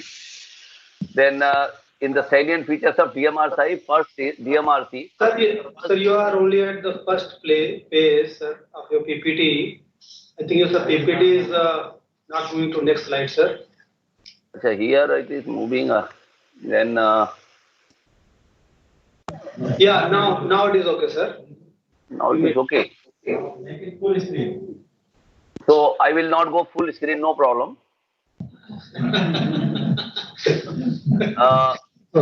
In the salient features of DMRC, the first is the 10% interest-free mobilization advance, which is interest-free. And the recovery of this mobilization advance starts after 20% of work is done and paid to the contractor. So this provision, the effect of this provision on the work can be known by anybody. And the next next is release of 80% amount of running account bill within 72 hours. Just on preliminary checking, they release the running account bill within 72 hours, and detailed checking of the bill and payment is done subsequently. The work is awarded to the contractor only if 100% fund is available with DMRC. So then compensation for suspension of work. This is very important clause. In fact, when the work gets suspended on account of some hindrances from the department side, the contractor suffers in terms of increase in cost of material and labor, because even if we grant EOT and pay 10 cc, the indices are restricted only up to the stipulated period of completion. So therefore, the material cost increase in material cost or labor cost is not compensated, and at the same time, he is subjected to loss due to idling of labor and machinery. So in DMRC, there is a provision that this loss shall be compensated on actual basis plus 15% extra overhead. So because of the suspension of work from the department side, if it is beyond a period of 30 days, and if it is beyond a period of 90 days, then the contractor has right to ask for closure of the contract or deletion from the contract of that part of the work which has been suspended. Then payment of additional cost for unforeseeable physical conditions. In EPC contracts, in NHAI and in CPWD also, there is a provision that the contractor accepts complete responsibility for having foreseen all difficulties and cost of successful completing the works. Therefore, the contract price shall not be adjusted to take account of any unforeseen difficulties or cost. Whereas in DMRC, there is a provision that if such physical conditions are there which could not have been reasonably foreseen by an experienced contractor while quoting rates, the contractor shall be paid additional cost as assessed by the departmental engineer in charge. Then focus on delivery. The focus of DMRC always remain on timely delivery of the project. The decisions are taken with primary focus on project delivery.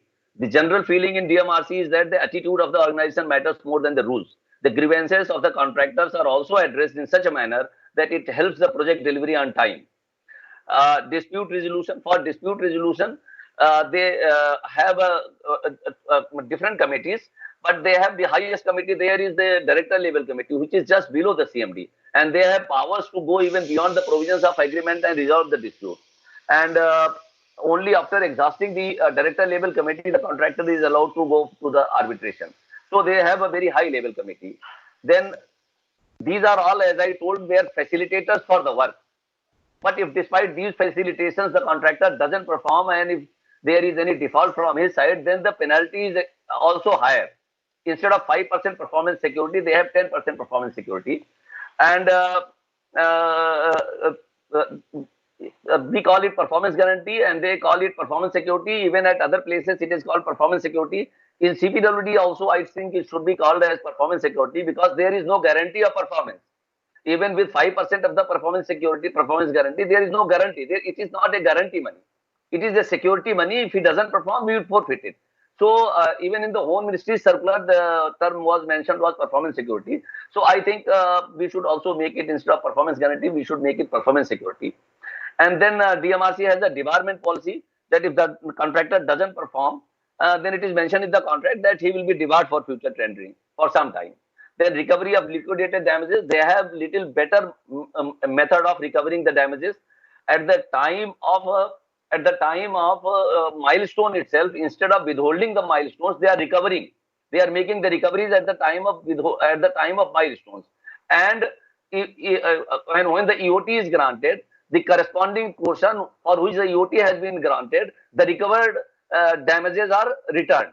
So they do not have to take a separate action for levy of compensation. They initially, in the initial stage only, the amount that is mentioned against the milestone they recover, and later on they release if the EOT is granted. So they have a ease in tendering process. They verify the documents, eligibility bid documents only of the lowest bidder. I am not supporting this, so I will not go further in this. There is no marking system in deciding the eligibility bids, and the completed works or the ongoing works of the bidders are also not inspected.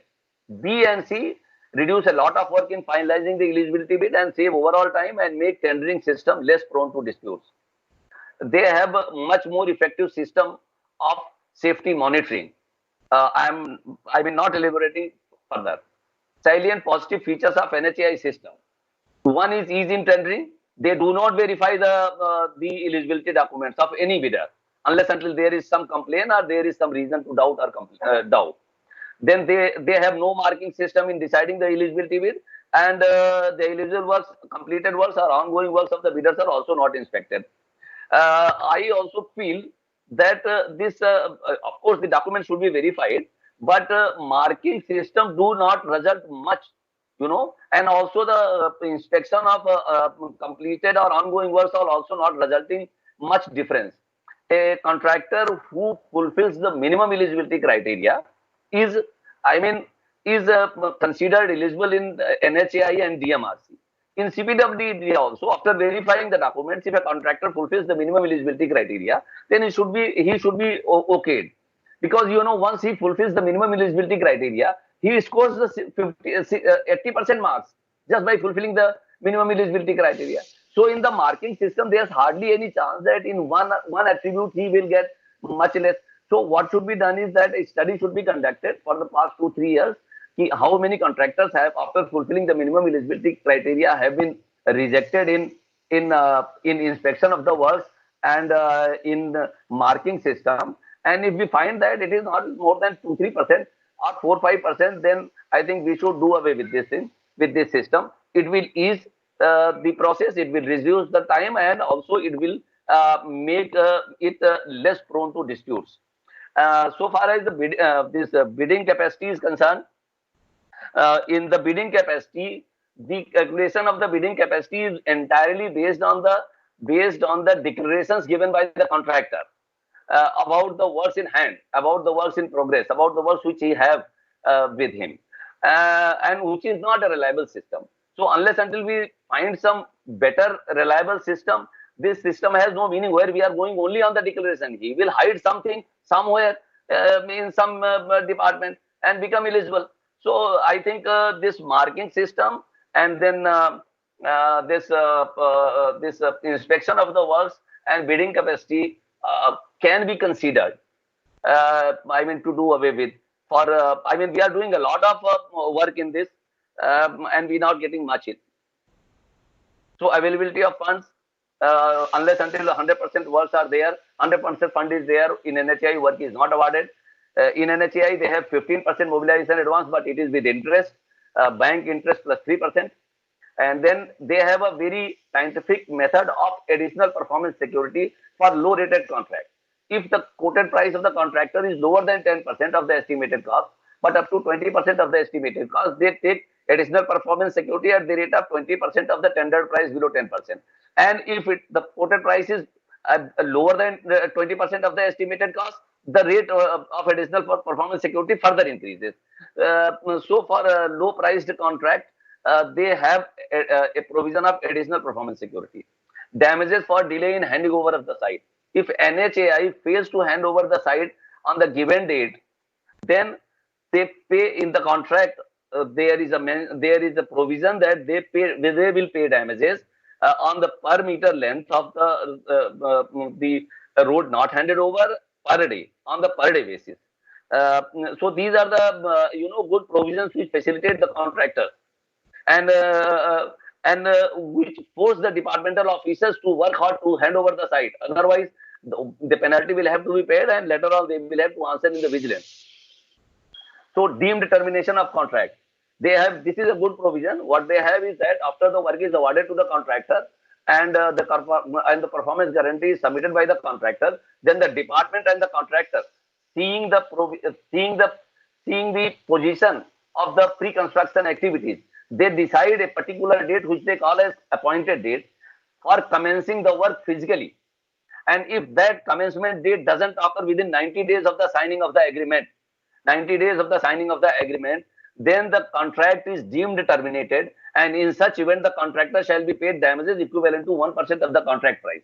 Due to this provision, the department as well as the contractor shall work hard and make it absolutely certain to remove all hurdles and commence the work before the above date, failing which the contract shall automatically be terminated and both the parties shall be at loss.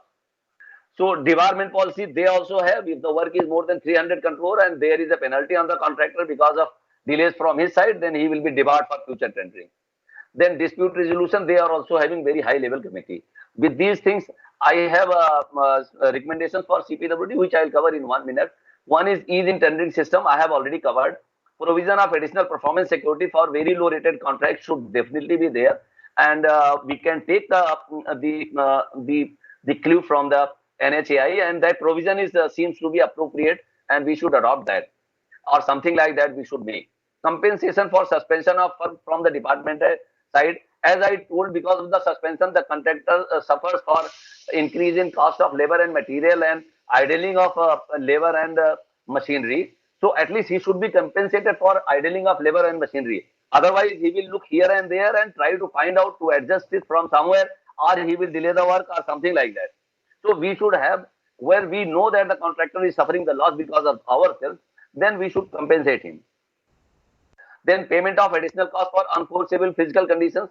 A little bit of mention should be there that there may be situations where there are conditions which could not have been foreseen by the contractor. I mean, there should be a provision of making some payment to the contractor. However, this decision and quantum of compensation in our case should be approved by one authority above PM or CPM. Then release of 80% amount of running account bill within 4 days. As we know that the running account bills are all advance payments, and everything is done in the next bill afresh, and cumulatively it is done. So this provision should be introduced in our case also. Then the focus on delivery, as I have already told, the focus of the organization should always remain on timely delivery of the project. This shall play a vital role. Decision should be taken keeping with the interest of all stakeholders, and the grievances of the contractor should be addressed in such a manner that it helps the project delivery on time. It should be considered to introduce such guidelines in the manual. This will favor bona fide decision in favor of the work, and this is there in DMRC. And debarment provision in the contract, I think we do have power to debar the contractor, but if we mention it somewhere in the contract, then the contractor will definitely be, little bit threatened, and there will be less default, and it will be a prohibitor for the default. So this should also be introduced, debarment provision in the contract. Then deemed termination of contract, say in EPC contracts, we should also decide a particular date that if the commencement doesn't occur, physical commencement or the pre-construction activities doesn't complete within the period of 6 months or 8 months or 9 months, which should be decided case to case basis, I mean the work to work basis, and it should be specified in the contract. If that doesn't happen, then the contract shall be terminated. And if this provision is there, then the department as well as the contractor, they will work hard and make it absolutely certain to remove all hurdles and commence the work before the above date. Otherwise, they both will be at loss. Then safety monitoring, this is the last one. There should be provision of regular safety inspection and safety audit at significant stages of the work. For this purpose, provision should be made for posting of a safety officer or director safety at the level of SE at each project region, provision of third-party system inspection, third-party safety inspection and safety audit may be introduced. Essential safety-related items should be included in DSR and should be included in contract BOQ. This shall ensure due payments to the contractor and effective implementation of essential safety items in the work. Then dispute resolution, we have already made this provision, and the ADG level committee has been decided. So with this, I finish my talk, and I thank everyone. Thank you very much. Thank you, sir. So, sir, with this we have finished the presentation of all 13 topics we selected. So now I request Director General sir to offer concluding remarks. Sir, please.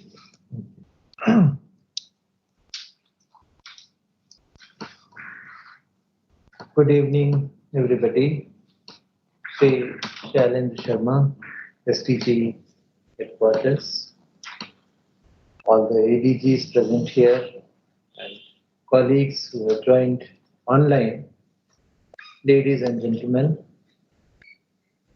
I convey my greetings to all members of CPWD fraternity on the occasion of 160th annual day.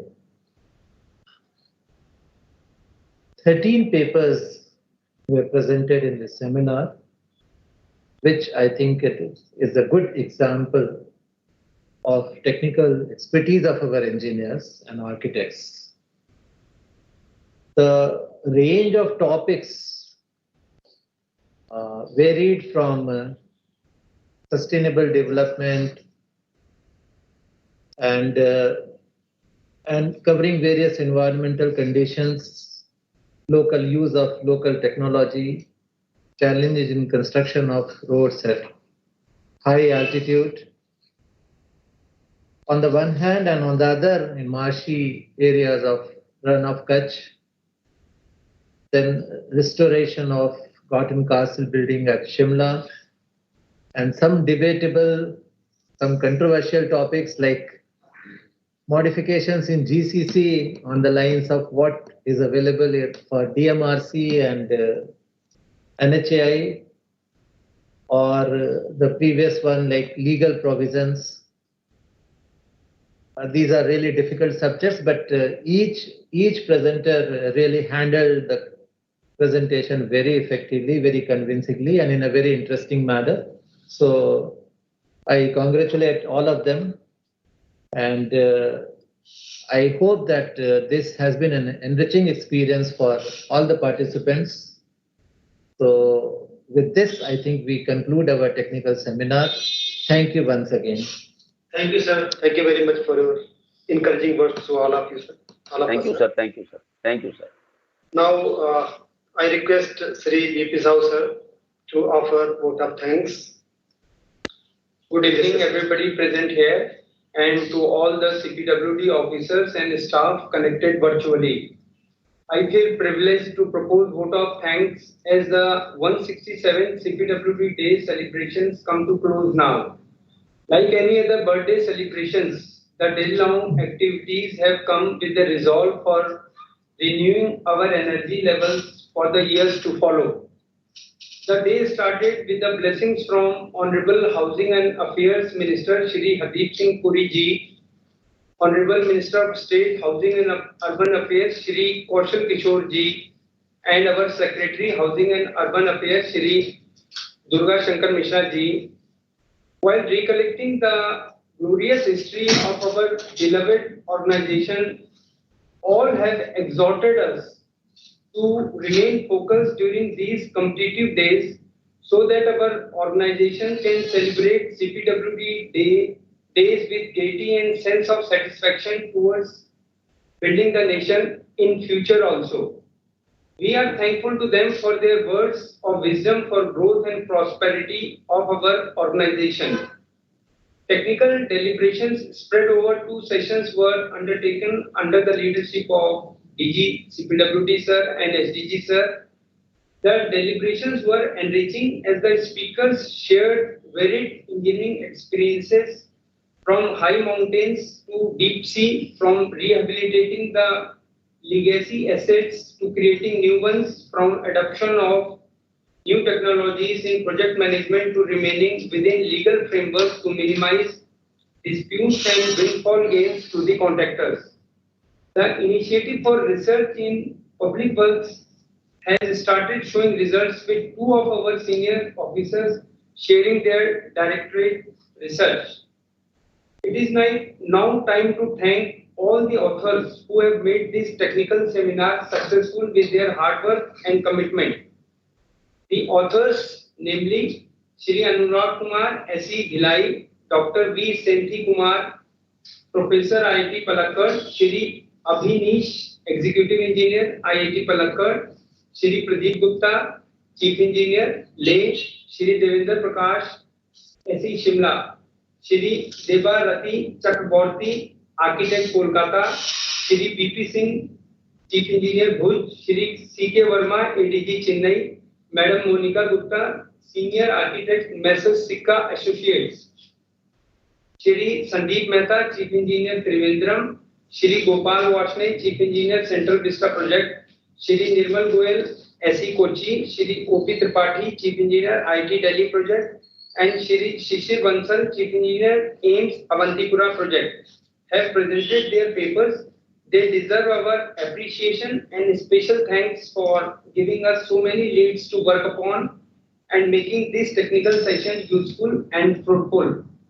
Apart from these frontline presenters, many others were engrossed in the background for organizing this seminar. Shri Devendra Kumar Sachan, Director Tech and PR, and his team deserves all accolades for synergizing all of us for this event. He has worked from the day one till today to ensure smooth conduct of this seminar. Shri Ravinder Kumar, Chief Engineer, Design and Disaster Mitigation, Shri S.K. Agrawal, Superintending Engineer, Parliamentary Matters, have edited the technical papers to bring them in a compilation for future use. They deserve our acknowledgement and gratitude for their efforts. Special thanks to ADG Tech Sir for being friend, philosopher and guide to all the officers who were working for CPWD Day. He went through the details and gave guidance for conducting the technical session, processing of articles, printing of seminar proceedings. Our heartfelt thanks to SDG Headquarters Sir who guided all of us for all activities of CPWD Day, including this technical seminar. Nothing was possible without the patriarchal support and guidance from our DG Sir, who with his Midas touch has made this CPWD Day celebration successful. His inputs have made the entire process simple and smooth. I thank him for his guidance and boosting tips. Sir, the entire CPWD fraternity is indebted to you for mentoring the organization persistently and firmly. I wholeheartedly thank everyone connected to this session and express my gratitude. Thank you very much. Thank you, sir. So, sir, with this, let me put the concluding remarks. So, the organizers, I think they deserve a good round of applause. Wonderful job done with minute detailing, horticulture, Mr. Devendra here, horticulture people who have done, I think, from the office of Tech and PR. I think Mitali is not here for some reason, but our photographers, everybody present, they have really contributed to the success. And the presenters also, I think, deserve a special mention because they have really worked hard, and it was really very, very enriching experience for all of us.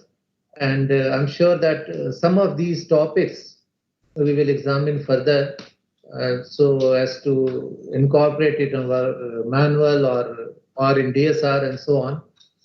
So wonderful day. Thank you very much. Thank you, everyone. Bye. Thank you, sir. Thank you. Thank you, sir. Thank you, sir. Thank you, sir. Yeah. Thank you. Thank you.